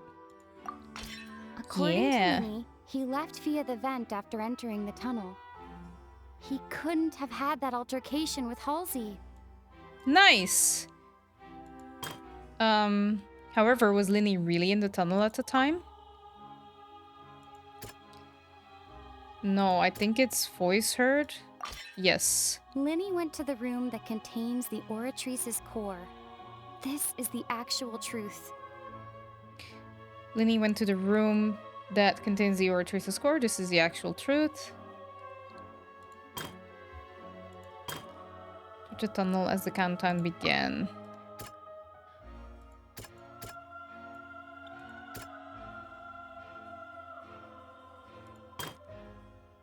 Evidence indicates that when to the tunnel, the crime had already taken place, and all Lyney saw was the clothes. Lyney did not take part in the underground altercation. He only witnessed traces of the aftermath. We did it. I'm smart. Attention! Ace Detective Paimon has something to say! Hey, I did! When the countdown started, Lyney did indeed go into the tunnel. But he immediately used a vent to access the Opera House basement, which is where the underground core of the Oratrice is stored. Big Brain won over random clicking. I love the Ace Attorney game. I played the third one. I love that one. Trials and Tribulations. Once he reached that area, he heard a voice in what should have been an empty room. Since he felt something was amiss, he returned immediately. The crime scene had already developed by the time he reached the tunnel again, and in order to complete the magic trick, he did not remain there for any length of time. Finally, he reached the surface, and that was when the accident happened from his point of view. Therefore, he's innocent. He's innocent! Nice. Successful refutation. I'm good. Paimon did it! Paimon actually managed to say all that! Damn, look at her blush. Wasn't it awesome? Very good job, Paimon. In other words, you believe that he knew nothing of the incident? That's right! Uh-oh. Moreover, I believe my opposition's reasoning is flawed. My reasoning? The onstage equipment was clearly tampered with in premeditated fashion. However, you say that Cowell bumped into Lyney by chance. Yeah. If that's the case, then if Cowell hadn't entered the tunnel, who was the entire setup meant to kill? Assuming that what you say is true, Lyney only needed to kidnap the young girl to cause a new disappearance case. What would the point of killing someone on stage be? Oh, they have a point. Paimon big braining right now. That's right, you tell him! And that's why they're partners of mine. They've managed to turn things around. Man, it's a good thing that we're on the mafia side. Oh, well, your denial is very strident. I'll give you that. But what proof do you have to back your claims? Do you happen to remember how you refuted Lyney's alibi initially? Of course I do. If he had been in the magic box the whole time, how could he have not heard that sound? Why do you ask? You're saying that he wasn't?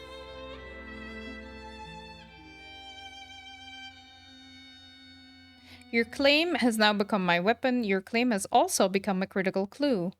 Does it matter? These look like they matter. But it's a wholesome mafia. Yeah.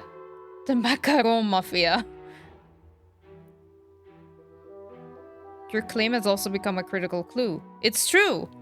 Because he didn't hear it. Oh. Choose. Oh no. I don't know what I... Oh no. That's not good.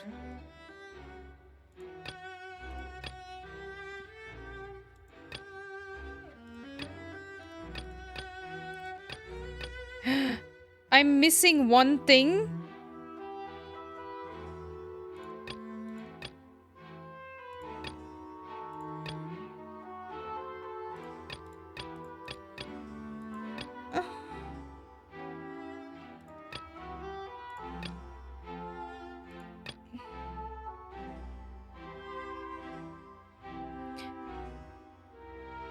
I wasn't in the tunnel when the crime took place.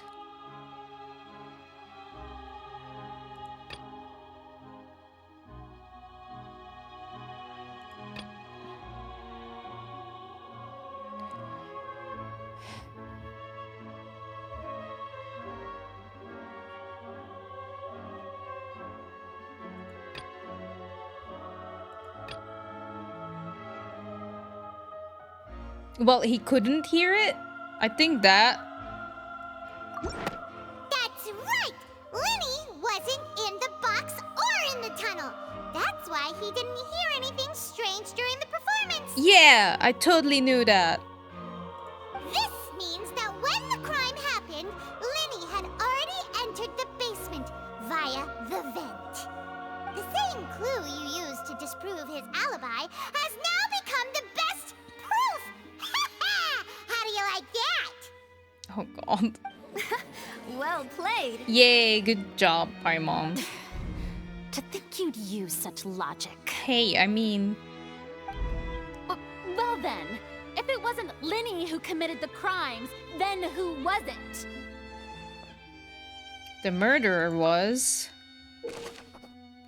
Select the gear icons in the interface to check the corresponding case questions. Oh god, no.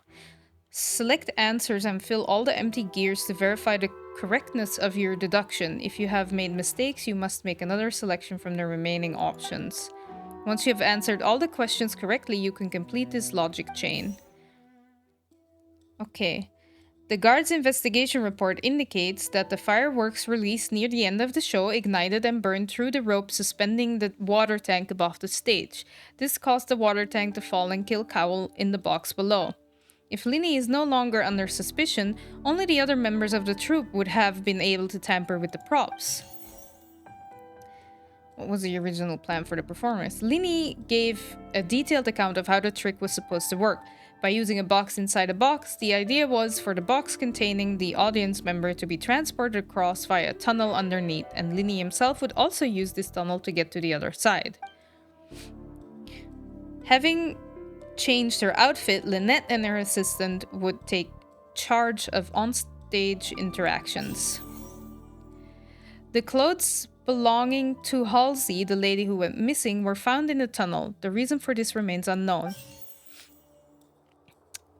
Who was the only person who could possibly have committed the crime?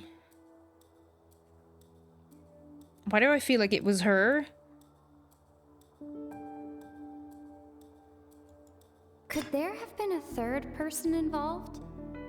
Is that really a possibility? I don't know. Halsey is the missing person and an ordinary audience member. That's what I Or think. Did she have her own scheme all along? Because she, like, I'm gonna go with that.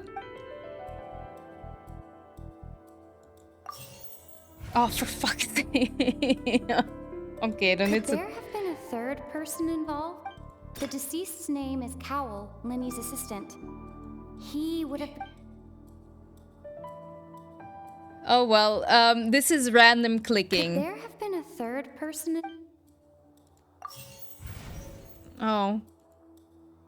The deceased's name Fine. is Cowell. Sometimes you need to do random clicking, Hira. Huh? That can't be right. Are you serious? I'm confused, just as confused as you are, Paimon. The killer was, in fact, Cowell, the deceased! He wasn't... Huh. Oh, is that so? How interesting! Let's hear your reasoning I then. would like to hear those reasonings too. What I must do next is recreate the truth. What Cowell did, and how he went from would-be perpetrator to victim. That's one thing. That's one for big brain and one for random clicking. Uh-huh. How can we envisage Lyney as having been unable to interfere with the crime? Okay. No one entered or left the opera house through its entrances. So, where would the criminal have wanted to take Halsey? The deceased's name is Cowell, Lyney's assistant. He would have been able to tamper with the equipment. Halsey's clothing was in the tunnel. The sound we heard may have come from a clash between them. Lyney was not in the tunnel at that moment. Well, I'm gonna select this clue. How can I prove that there was an altercation in the tunnel? The sound. We heard may have come from a clash between. Who is the prime suspect currently? The deceased's name is Cowell, Lyney's assistant. Where did the missing Halsey go? It would have been tough for both people to fit into that vent. Well, nobody one left. Or left the opera.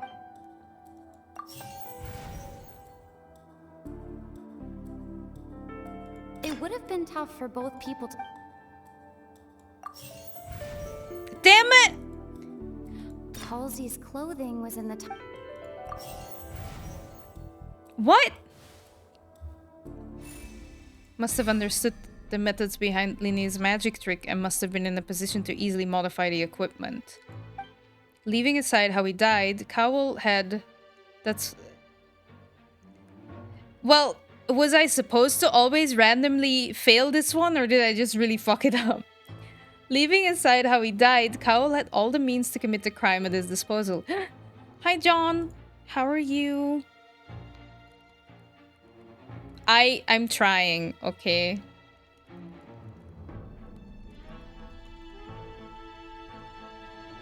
Wait, but I thought I had all the other three right, or was that also random clicking? Were they always gonna say that they were right?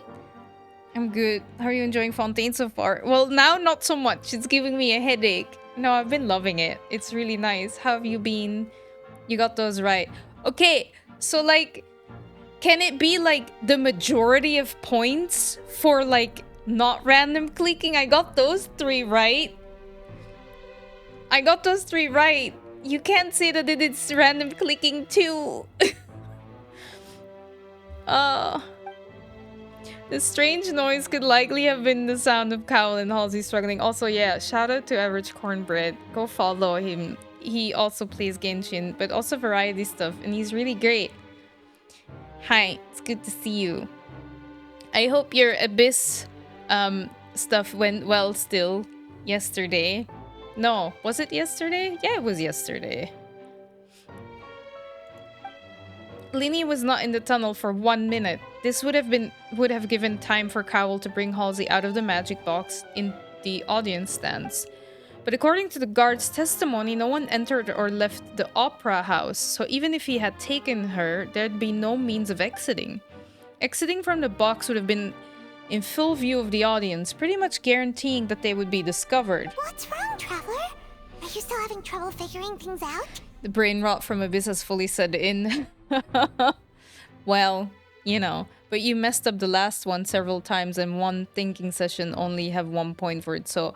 But how could I have messed it up? It only gave me like a handful of... Okay, fine. I'll take the loss.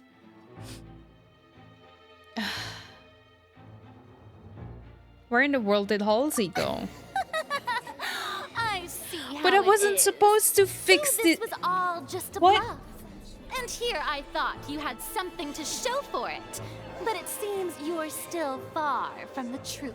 Wait, like, isn't this always supposed to happen?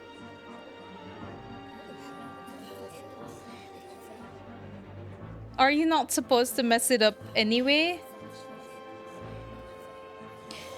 You guys can talk about Abyss. I never go into Abyss, so I don't know what you guys are talking about. Look, since we're at a dead end, why not consider a different track? Just like the trick as it transpired, the end result must have been utterly different from the magician's initial design. Good, save your sanity, Dana. There's probably gonna be a moment in this year that is gonna be what I will be doing. I'm not looking forward to it. No, I need more teams. I'm good. I only have one team that is somewhat properly built. Not even, honestly, if we're being honest. So, Abyss is very far away. Thank God. If only we knew how Halsey disappeared. She's still in one of the boxes in the tunnel. Well, that would be nice, but the tunnel only has 3 exits, and none of them seem very likely. You have a correct solution for all thinking sessions, however, that affects the world is not on you being right or wrong. Oh.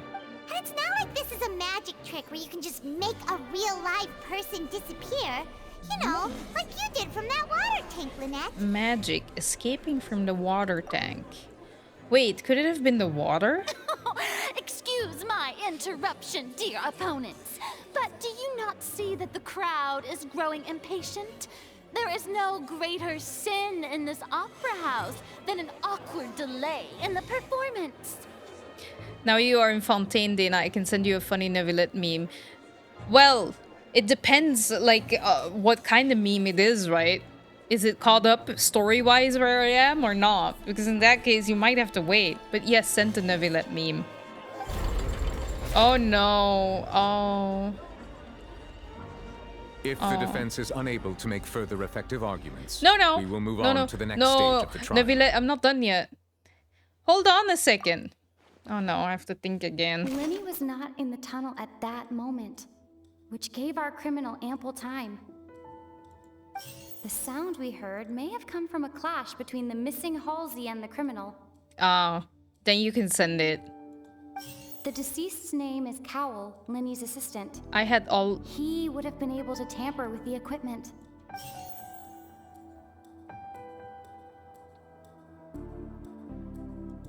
The vase was not broken by chance. Big braining. It's 2-2 now. There we go. Paimon gets it! It all comes together if Halsey disappeared instead of being kidnapped. Lynette escaped from the water tank, vanishing gradually and leaving only clothes behind. If there's a similar method where a person could be transformed into water... It's canon now. Every person from Teyvat is... No, that's not true. She got turned into one of those packing peanuts that you can dissolve in water. That's what happened to Halsey. Just a moment, please. I do hope you know how preposterous you sound at the moment. I know, but you know, crazier things have happened. How could a person ever be transformed into water? This is reality we're talking about here, not some magic trick. I request that we examine Cowell's personal effects. We might find something there. Must we really? I should think that of anyone. Your friend Lyney already knows this truth very well. Magic tricks are ultimately just illusions and misdirection. But Halsey's disappearance is very real. Can you like... We're talking about 2 completely different things. Can you like shut up, Farina?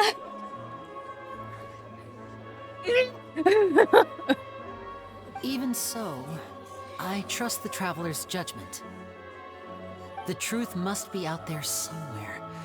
Perhaps a new line of reasoning may open if we try to gather all the focal points that don't make sense. I don't like Farina. She's like a spoiled child at the moment. Since Cal was the deceased, we haven't placed much attention on him. It's true. But given that we aren't making much progress with the case, it wouldn't hurt to have a look at his belongings, would it? People really do come up with all sorts of harebrained schemes when at the end of their rope.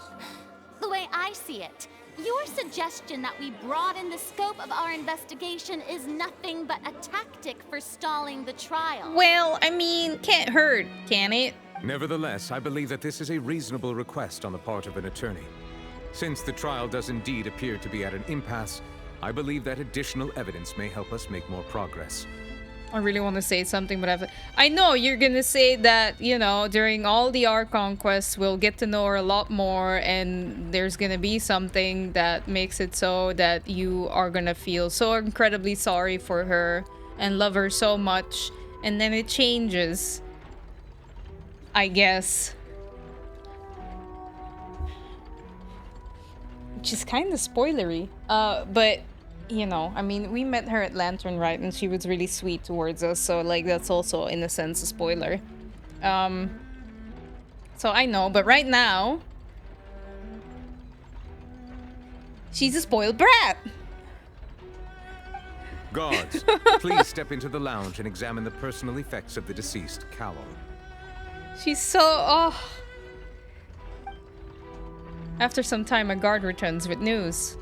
Tell us the news. We are still examining the items, but we have already made critical progress that we feel must be shared with everyone post-haste. Uh-huh, tell us, Esmond.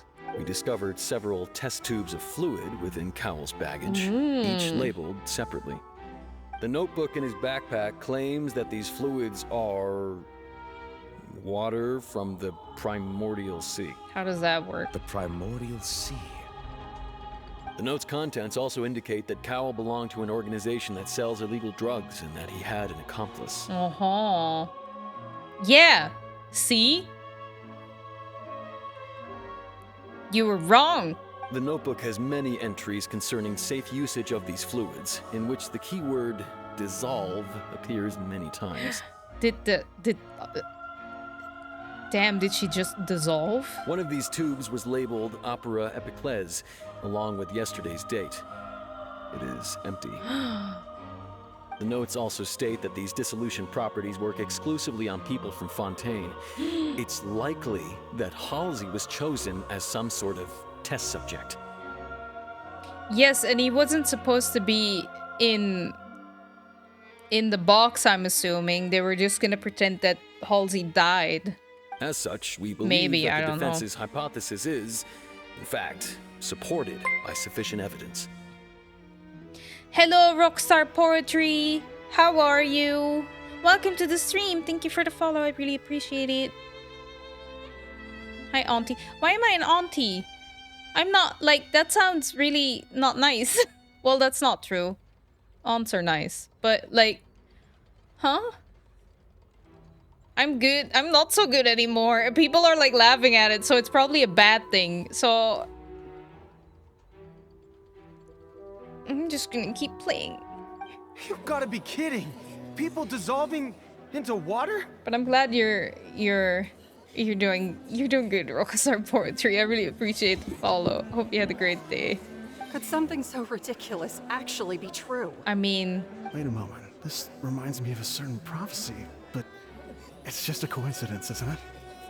Well, it could be High Uncle. That's true. Well, they could, but that would be even weirder. Huh. If people can become water, does that mean that the water tank's real use was as a means to hide water stains? And if Cowell was targeting that girl... Wait just a minute. Could that mean... You two, with me, quick! Demoiselle, wait! What about your partners? Nah, we'll figure it out. We'll be good. Let's go. Just trust me. Order! Order! Damn, okay. It is undeniable that further examination of the deceased's personal effects has yielded some surprising results, but we cannot yet verify the veracity of these clues. Well, then you cannot, you know, deliver a verdict. Still, let us assume that these clues are indeed authentic, albeit with the understanding that Ms. Halsey has yet to be found. Guards, please continue examining the items along these lines. What are we gonna do in the meantime? Mr. Lyney, it appears your hypothesis is supported by the evidence, so please continue speaking. Of course. Thank you, Your Honor. If we uphold this hypothesis, I believe that many of this case's seemingly unrelated clues can be connected together. Right! Like the metal hook! That one didn't make sense at all. Let's think about this. Cowell's methods must have something to do with that water from the primordial sea. It's random clicking versus big braining again. Water from the primordial sea, the liquid that the guards found in Cowell's luggage seemed to have the ability to dissolve Fontanians into water. Okay, who's the prime suspect? The deceased's name is Cowell. What item did the culprit use to control the timing of the dissolution? Used to control the timing. Lynette was in the magic box on stage the entire time. Did she? I remember there was something else within the inner layer of that box. Oh, the balloons. Maybe. No, they were still in there. I don't know. But I'm gonna select that.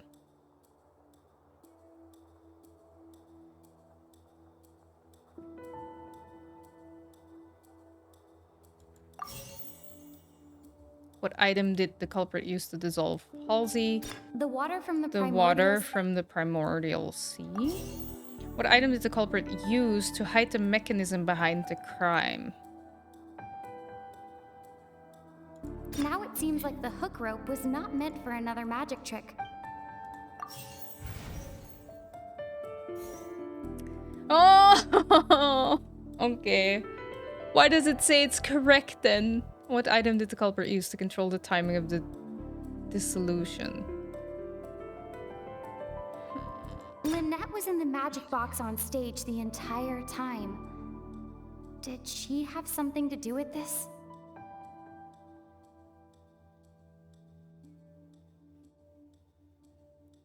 I don't like playing this game when people can judge my choices. I don't want random clicking to win, but random clicking is winning anyway because I'm not big braining anymore. I failed. What item did the culprit use to control the timing of the dissolution? The rope that strung the water tank up was lit by the fireworks and cut. As such, the focus here is on the water and not the tank.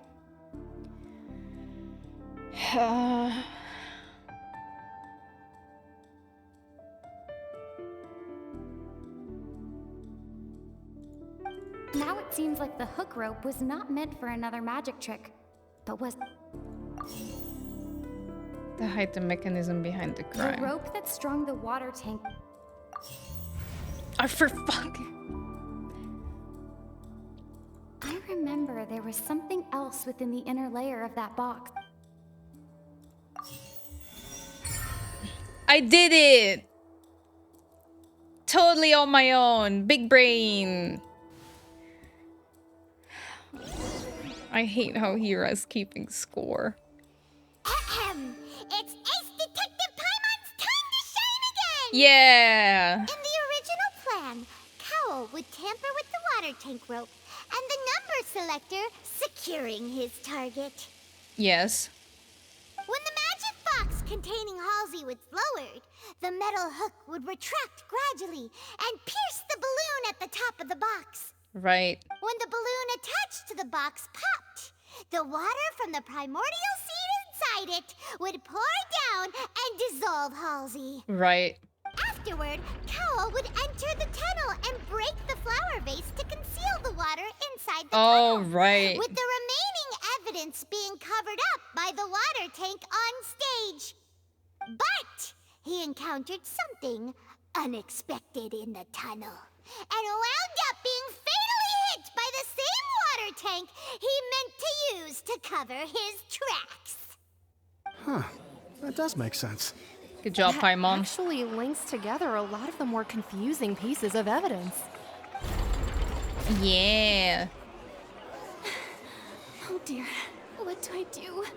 Even I think they sound convincing now. Have I falsely accused an innocent person? What a humiliation. Now, it seems like the only point of contention remaining is the exact circumstances that led to Cal's death. Yes, that one is still confusing. His notes mentioned he had an accomplice who could be related to the situation. On that note, the guards have just contacted me indicating that they uncovered new evidence. I hope it is in our favor. I shall now invite him on stage to share it with us. Oh no. Thank you, Your Honor. We were just inspecting the luggage of the other people involved in this case. And we found an identical sample of the water from the primordial sea among Lyney's personal effects. Oh.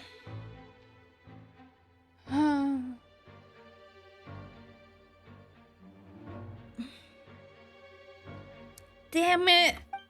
What? Lyney! That can't be. Oh, I see.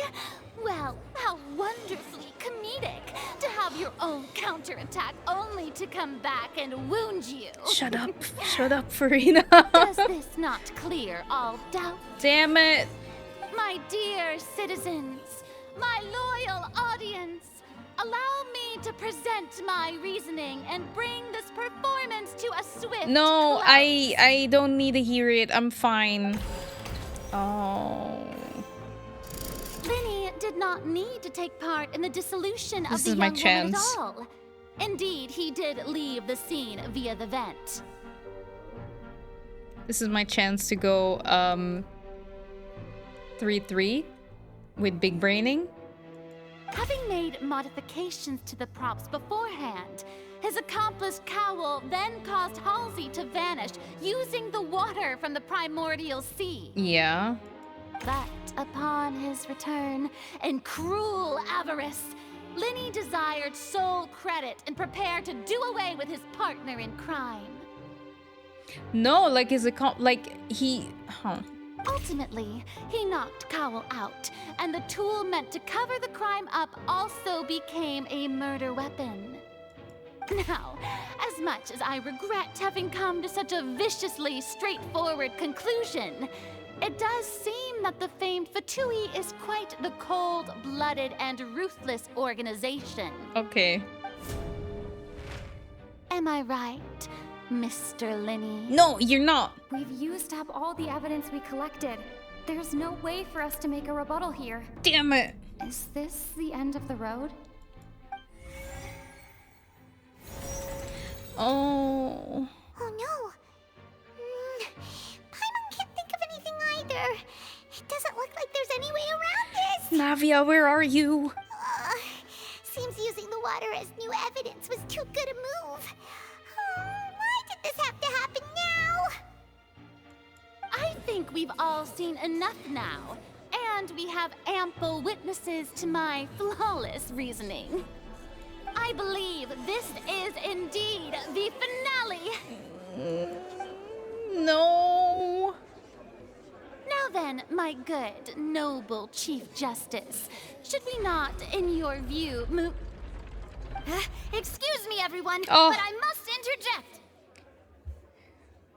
The Macaron Mafia to the rescue. Miss, I must ask you not to shout and to respect the ongoing legal proceedings. She's my assistant. Oh, come on. Don't be hasty. I have a good reason for interrupting, you know. Now, would anyone here like to take a little break from all this debate and see a little magic? Ooh, I'm always up for a little magic. I'll show you an amazing trick. One that can bring a young woman who has disappeared back in the flesh, right before your very eyes. Please, do the honors, Mr. Lyney, if you would be so kind. Oh. But what in the world is she saying? No offense, miss, but miracles like that are beyond my scope as a magician. Just play along, Lyney. Come on now, don't be silly. Magic is all about misdirection, isn't it? It often conceals the truth while presenting a fascinating illusion. But once everyone believes the illusion, can't magic reveal the truth to them once again? And wouldn't such a trick be the most marvelous finale to today's performance? Come on, Lyney and Lynette. Give it another go. Don't worry. Spina di Rasula has made the necessary arrangements on your behalf. But as the magic makers and stars of the show, I think I should leave the final performance to you. Oh. I understand. I don't.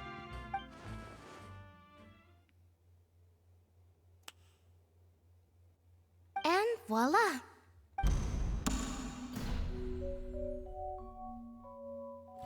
Oh! Sorry for the interruption. Huh? Wait, isn't that Halsey? So the whole thing about people dissolving wasn't true after all? What is happening? To be clear, I'm only here because this person told me that if I testified, the merit of doing so would lessen my sentence. I was hiding outside this room listening to the proceedings because I was afraid that I would be the one put on trial. I was just feeling happy that no one had noticed me, and then before I knew it, she caught me. That'll teach you to underestimate us three. What's happening? Where should I begin? I'm sorry. I'm the one who killed Cowl. I admit it. I mean, a trial. I mean, Lyney did hear voices, or like a voice in the oratrice. So like that person probably... No, because he went down immediately and then climbed into the vent and that well, they were waiting there, I'm assuming. I don't know. Let's just follow along with the trial that is happening currently right now that I seem to have forgot that was happening.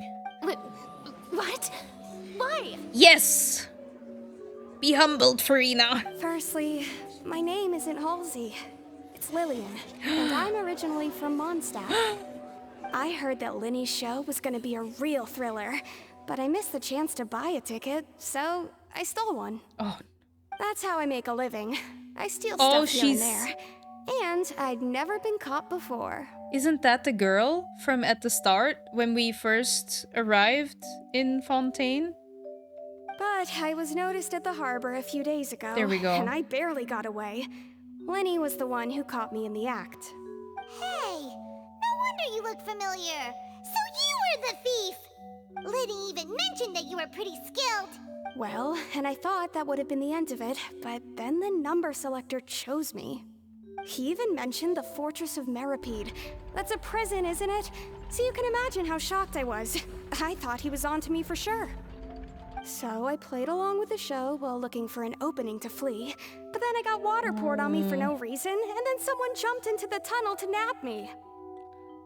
I wasn't going to take that lying down, so I knocked him out and stuffed him into the box. There was nowhere to run from there, though, so I had to change my clothes and hide in a box containing performance costumes. Didn't I say that as soon as we were in the tunnel?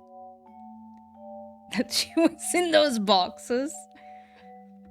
I slipped out after the first guard arrived at the scene and continued hiding inside the opera house. Can a person even hide in there? If they're a practiced hand at concealment, probably. A professional thief could make it work. But I swear, I didn't know that the water tank would fall down. Really, I swear it. Had I known that, I wouldn't have put him in the magic box. I may be a thief, but I'm no killer. Still manslaughter, though. Well, that makes everything pretty clear now, doesn't it? Yeah, now it's time to refute the Hydro Archon's previous reasoning and humble This time, her. you need to tell the entire story from Lillian's perspective. Okay. Identify loopholes. Wait. Lyney entered the tunnel after the beginning of the countdown. Afterwards, he used the ventilation shaft to leave the tunnel and did not participate in the dissolving of the young woman. Cowell planned to use the prepared apparatuses for the magic tricks to dissolve Halsey inside the magic box. As Halsey has appeared completely unharmed before all of our eyes, Farina's conjecture no longer holds water. And how would Halsey have reacted when the water from the primordial sea suddenly began to trickle in? I don't know.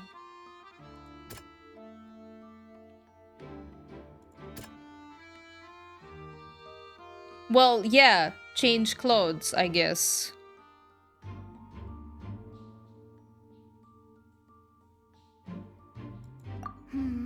Oh. Seems... Never mind. Random clicking it is.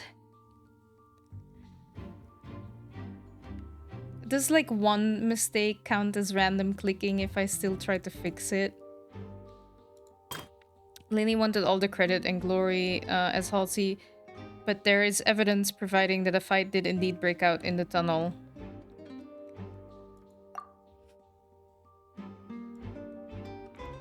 The broken flower vase. No, but like...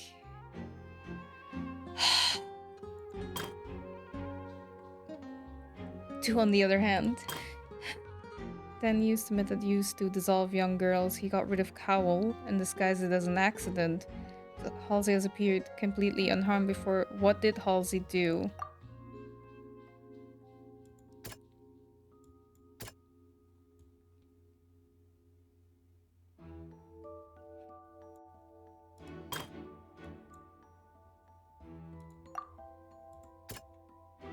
No, but that's not a refute, but like...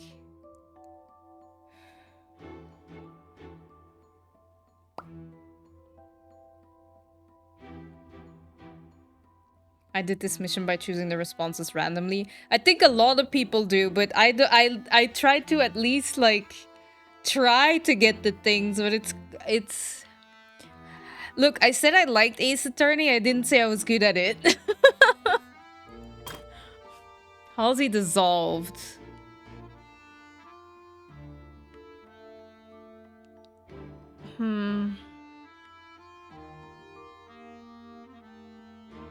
She didn't dissolve, and it's not the clothes. But there is evidence proving that a fight did indeed break out in the tunnel. Well, the sound. No, but like, I'm trying to like... Is it the... Oh no, it's the broken vase. But no, that's not refute. I am so confused right now. Like, I'm trying to like it because it says like, oh yeah, there is evidence that a fight happened. So my instinct then is like, oh, I'm trying to select the things that go with like what is highlighted, but I need to refute it? What am I supposed to Well, it's random clicking now anyway, but I'm gonna try to do the flower vase. Okay. The flower vase was not broken to cover anything up, but was smashed during the struggle between Lillian and Cowl. How would Halsey have reacted when the water from the After the fight, then what did Halsey do?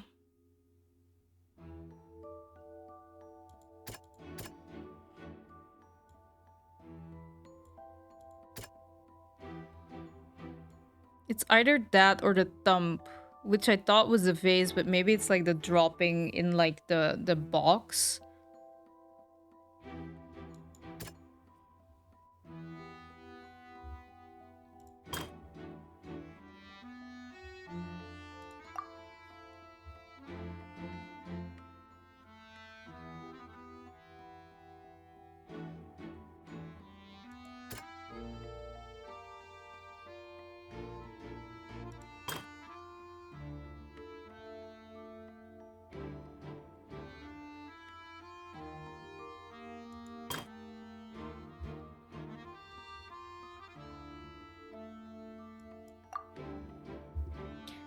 Just follow what the girls said. I know, I'm trying to follow along, but like I'm confused. Well, is it a thump? No. I don't know. I don't care anymore. I gave up. I know, I know that.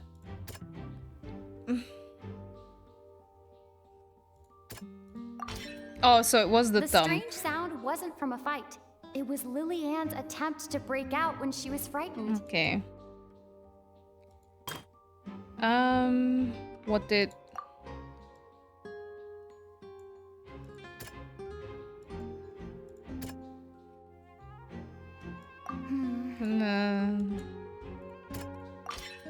Okay. Lily Ann was afraid that she would be recognized if she left, so she changed clothes. Okay, I get it now. I get what I needed to do. Anyway. You do it, Paimon! Having been selected out of the blue, Lily-Ann panicked. Her panic only intensified after she entered the tunnel and had water poured on her head. So she kicked the door open, producing the thud we all heard. The order was different. The order was different. I was right because I selected all the correct ones. Just the wrong order. So, like, can I get half a point for Big Brain? I just put them in the incorrect. I was like, ah, water. Yeah, well, you did better than big percentage of players who real. That I don't know. Hearing the commotion, Cowl leapt into the tunnel, only to discover that Lily-Ann had not dissolved. He did not know that Lily-Ann was not from Fontaine, but was a thief who made her way in by stealing a ticket. Mistakenly believing that the water from the primordial sea needed time to take effect, he tried to force Lily-Ann back into the box. Lily-Ann's yoink saved Halsey's life. It really did. The two broke the flower vase during the struggle, but Lily-Ann came out on top, knocking Cowl out and putting him in the box.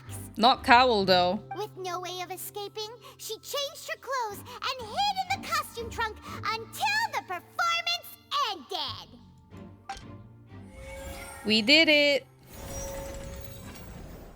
Damn, it's only stable, not even tipped in our favor.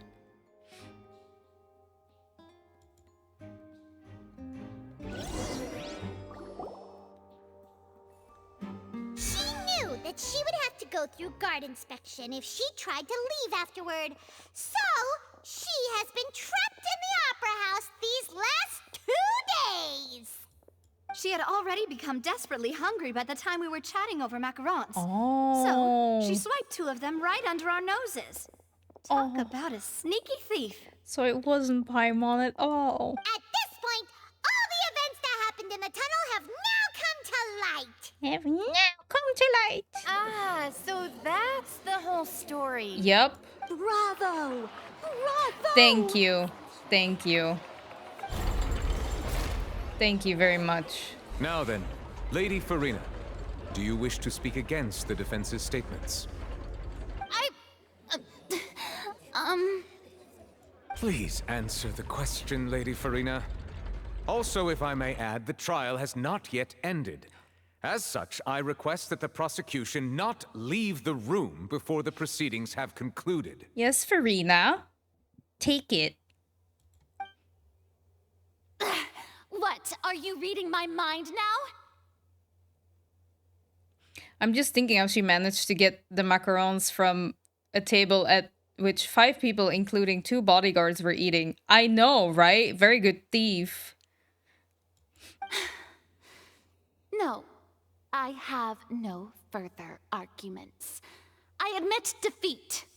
But really, could you at least have left me with some dignity? No, you deserved it. Wow, look at that. She's like a deflated balloon now. Yeah, it's true. Deflated balloon.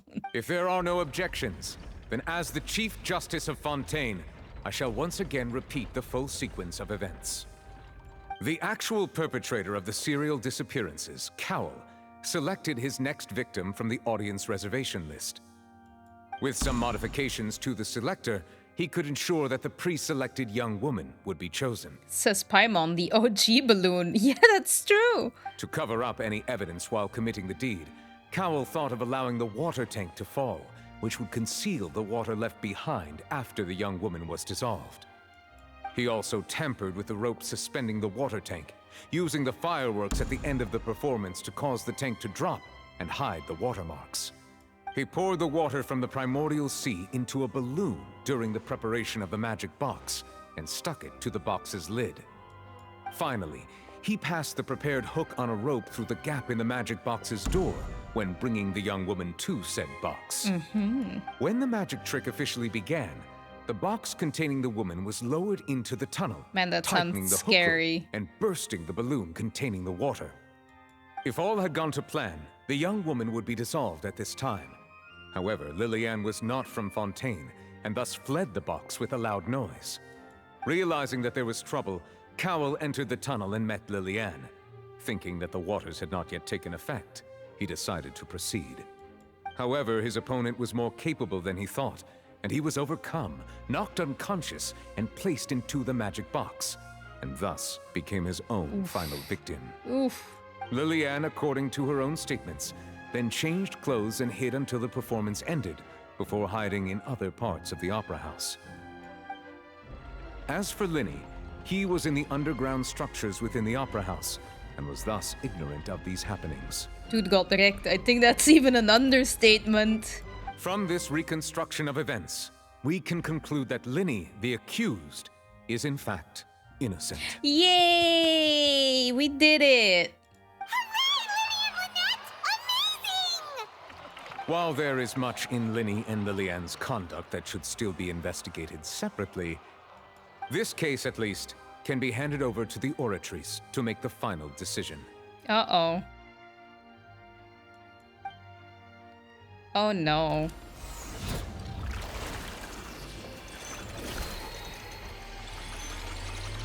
Fancy.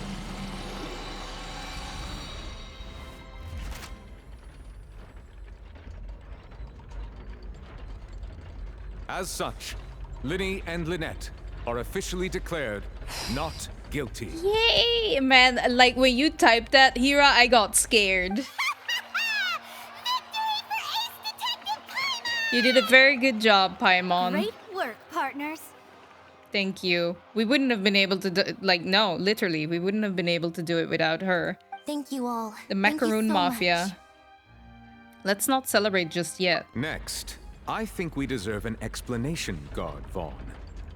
How did you find the water from the primordial sea in Lyney's baggage?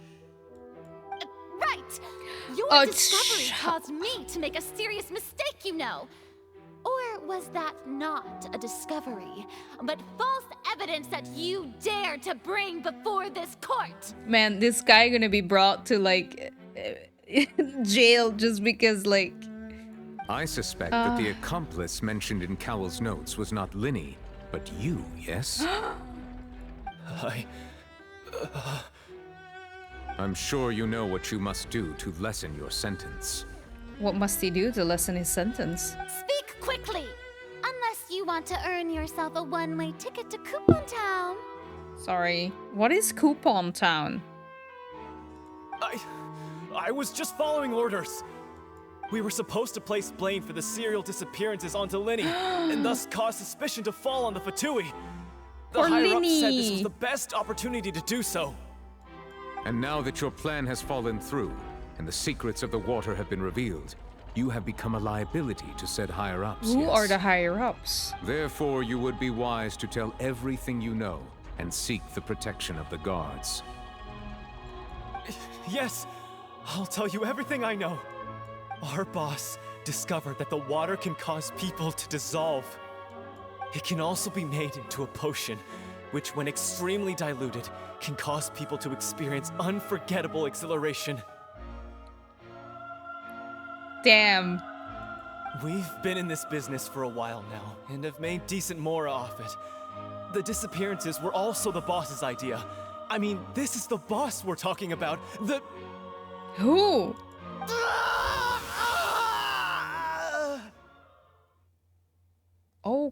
Oh no.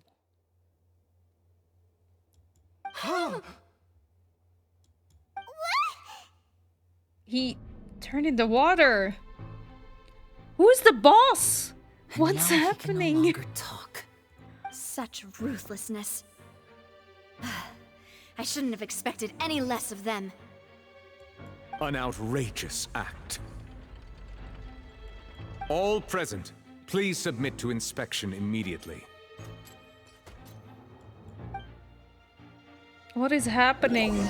However, nothing is found on the scene apart from the liquid left behind after Vaughn dissolved. So, we're just going back now? The problem seems to have been solved for now. We're not needed here anymore. That's true, but... Traveler, Paimon, please wait. Lyney... I know you may not want to speak to me right now. Maybe you don't even want to look at me. But still, let me thank you again for defending me to the end, even after you learned that I'm a member of the Fatui. I just didn't wish to see anyone be falsely accused. I guess. But regardless, I'd like the opportunity to set things straight. This better be good, Lyney. I didn't approach you with any ulterior motives or ill intent.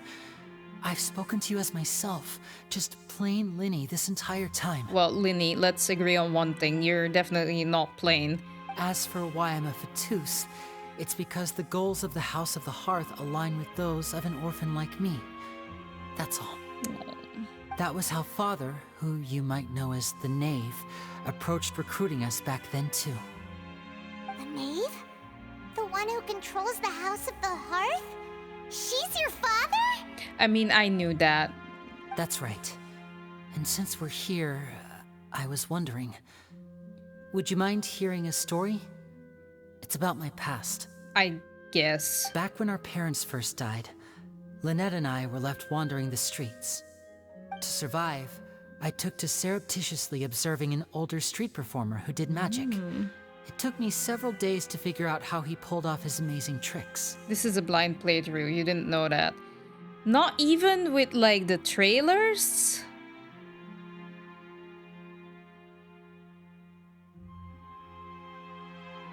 Like, the things that we watched yesterday, didn't we know that? Like, or knew that there was, like, some connection? Ah, but not that it was Father.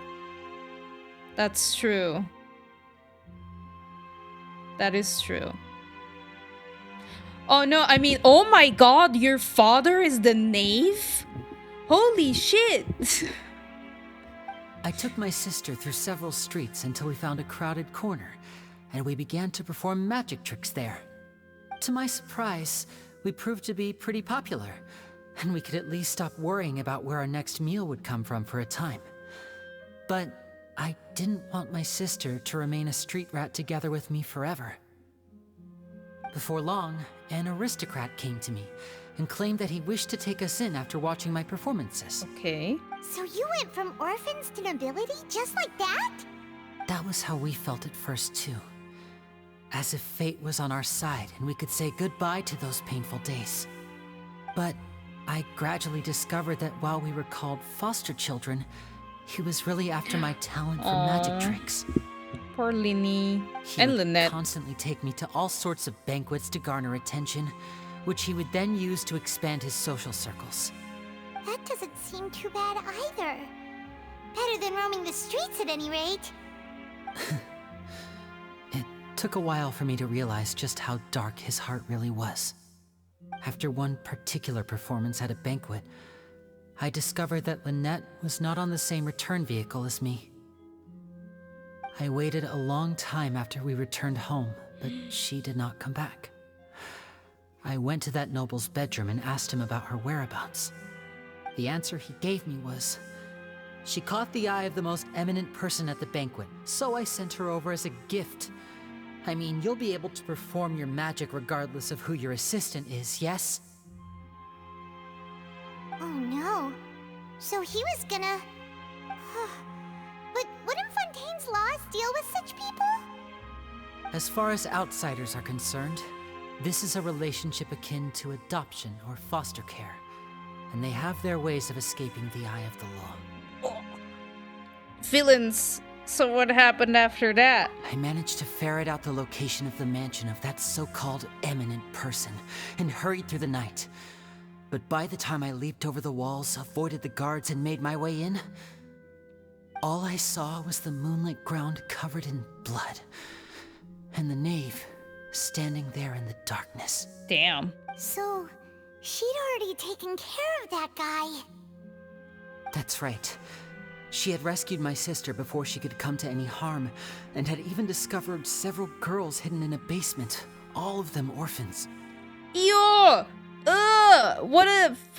Ugh! You know, I'll forgive the knave for that one. I agree with that one. Father, I mean, the knave, might have seen something in me, and so she made me an offer. The House of the Hearth welcomes you, for your interests align with ours. Here, none will ever betray you. Indeed, betrayal shall never be permitted here. Damn, poor Lynette. I was hesitant to trust her. I mean, I had just been betrayed by nobles. Everyone did. No one complains about the knave when it comes to that. No, I applaud the knave. Good job, father. But she was also quick to destroy the noble who had taken us in at first, giving us back our freedom. Oh, so that's how the two of you joined the House of the Hearth. That's all in the past, though. The knave is after the Gnosis, isn't she? She has her own plans. But that still includes... stealing the Gnosis? Children's game, by the way. Yeah, just a silly mobile game. She has gained permission from the Tsaritsa to first use the Gnosis' power when she obtains it. She plans to use it to find a way to break the prophecy and save Fontaine. Okay, but she's still planning to take the Gnosis. So, she believes in that prophecy too? I mean, look at all the Fontainians, like, dissolving in water. That's right. The whole House of the Hearth is currently working to combat that crisis. Today's case has also proven that people from Fontaine can indeed dissolve into some sort of water, thus further supporting the prophecy. Everyone at Hotel Bouffe d'été, including the knave, has their roots in Fontaine. And we will always defend our homeland. To us orphans, the only connection we have left to this world, apart from our family, is our homeland. So, from small deeds like distributing magic pockets to huge schemes like stealing a Gnosis, everything is aimed at dealing with that prophecy. I'm sorry, but I still can't completely trust you. It's all right. I understand. The only thing I can do is relate all this to you. I just hope you can understand that even as a member of the House, I have never stopped making my own decisions, and that I believe what I'm doing is right. If you should need anything at all in the future, feel free to find me. I will do my best to help you, as plain Lyney. I understand. Goodbye. Oof. Stone Cold Traveler.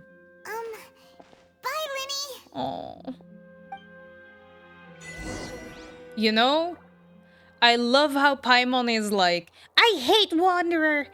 Even though she heard his whole backstory and saw it all, she's like, I still hate him. And then with Lyney, it's like, no, the Wanderer really did shitty things. That is true. Lyney has always been nice to us. Also, yeah, bye, Lynette.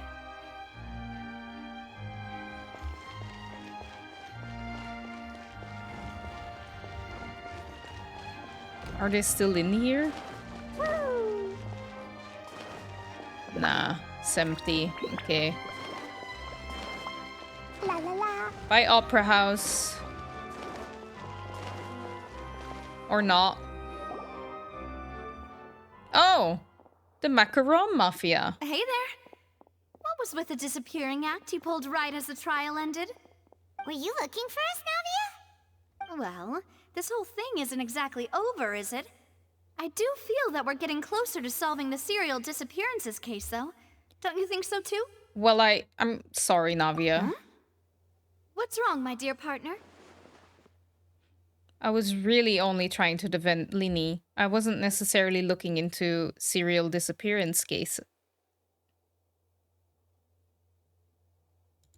Besides, are you sure we're the ones who can crack a case that's been cold for decades now? And given that there's new evidence from the trial, there should be a trail of breadcrumbs for the Hydro Archon's people to follow now, right? Ah. Oh. I see. Well, I won't lie. I'm a little shocked to hear that from you. But I suppose you are just travelers who have only arrived in Fontaine after all. Sorry. I might have been too presumptuous. Sorry to disappoint. Don't say that, Navia. Aw, and we were having so much fun investigating with you, too. It was like having new waters flowing into a stagnant mire, causing new hope to spring forth, and the reflection in the murk to become clearer. Well, sorry about that. I'm a bit prone to nostalgia. Don't mind me. She's adorable. Wait, shall we have a farewell meal? You know, to commemorate our time as partners? Oh, well, hey, I'm not gonna say no to food. Huh? Do we really need to get that formal? Well, guess you really did treat us as partners, huh? Well, I'd just like to have a proper ending to every important memory. That way there are no regrets later. Aww. Anyway, it would just be a meal, so it shouldn't take up too much of your time. Well, if you say so, let's go have that meal then. You don't have to twist Paimon's arm. If Boss Navia's treating, count Paimon in. Oh, now it's Boss Navia. Oh, wonderful. In that case, why don't we return to the Court of Fontaine and head to the Hotel de Boer? I believe we'll make it just in time for dinner. Dinner, I'm hungry. All right, then. Let's have our farewell meal. All right, let's have a farewell meal. I did it. Meal can wait. I'm done.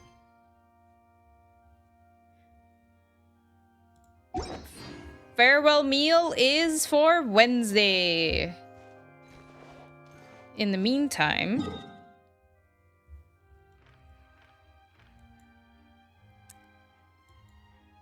it's too difficult to look for that here. We are going to Sumeru.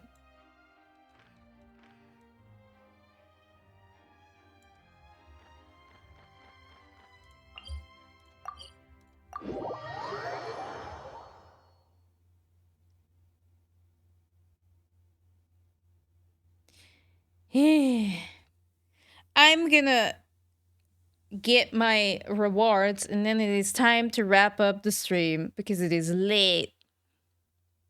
I mean, I was told that these quests were longer than the Fontaine ones. That is true. Wait, no, go back.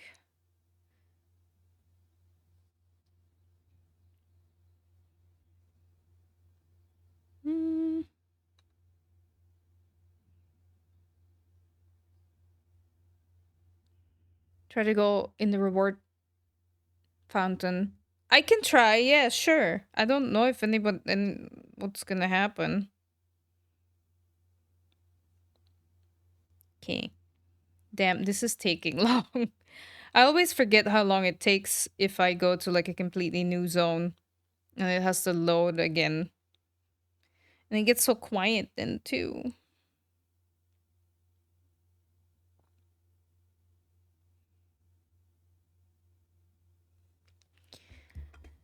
It gets so quiet then. Why can't music be playing?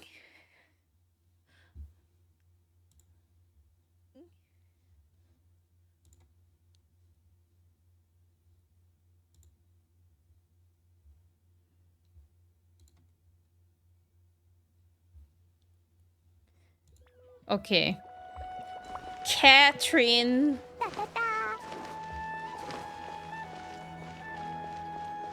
Add Astra Abbott. Dispatch my characters. Claim all. Dispatch again. Yes, add Astra. Thank you for complete. You're welcome. Should we wait until the after Act 2, really? Well, if it only is until the thing is, I don't even know, will I be able to complete Act 2 completely? Next stream?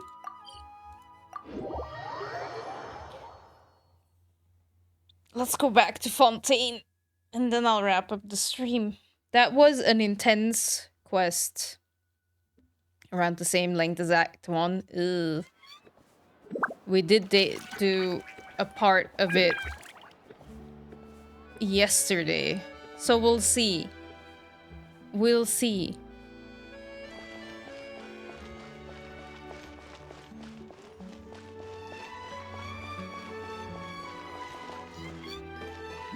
Well, we did have long talks in between, but I like to talk to you all as well. Let me take the elevator down at least.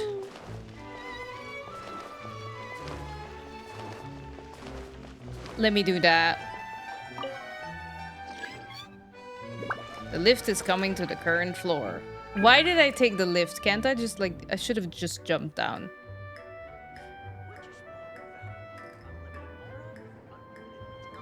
I'm just going down so that you should. Oh, it's here. No! I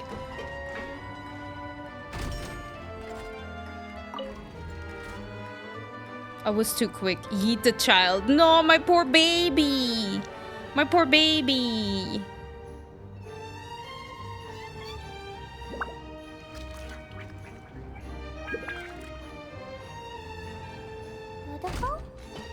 I don't trust the act is this long because it never is with me. It never is that long.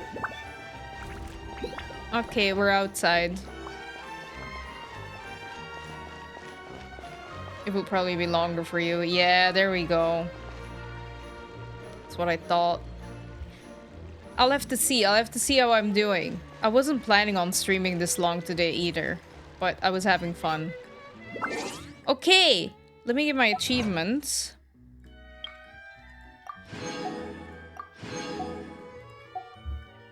So, in my mail,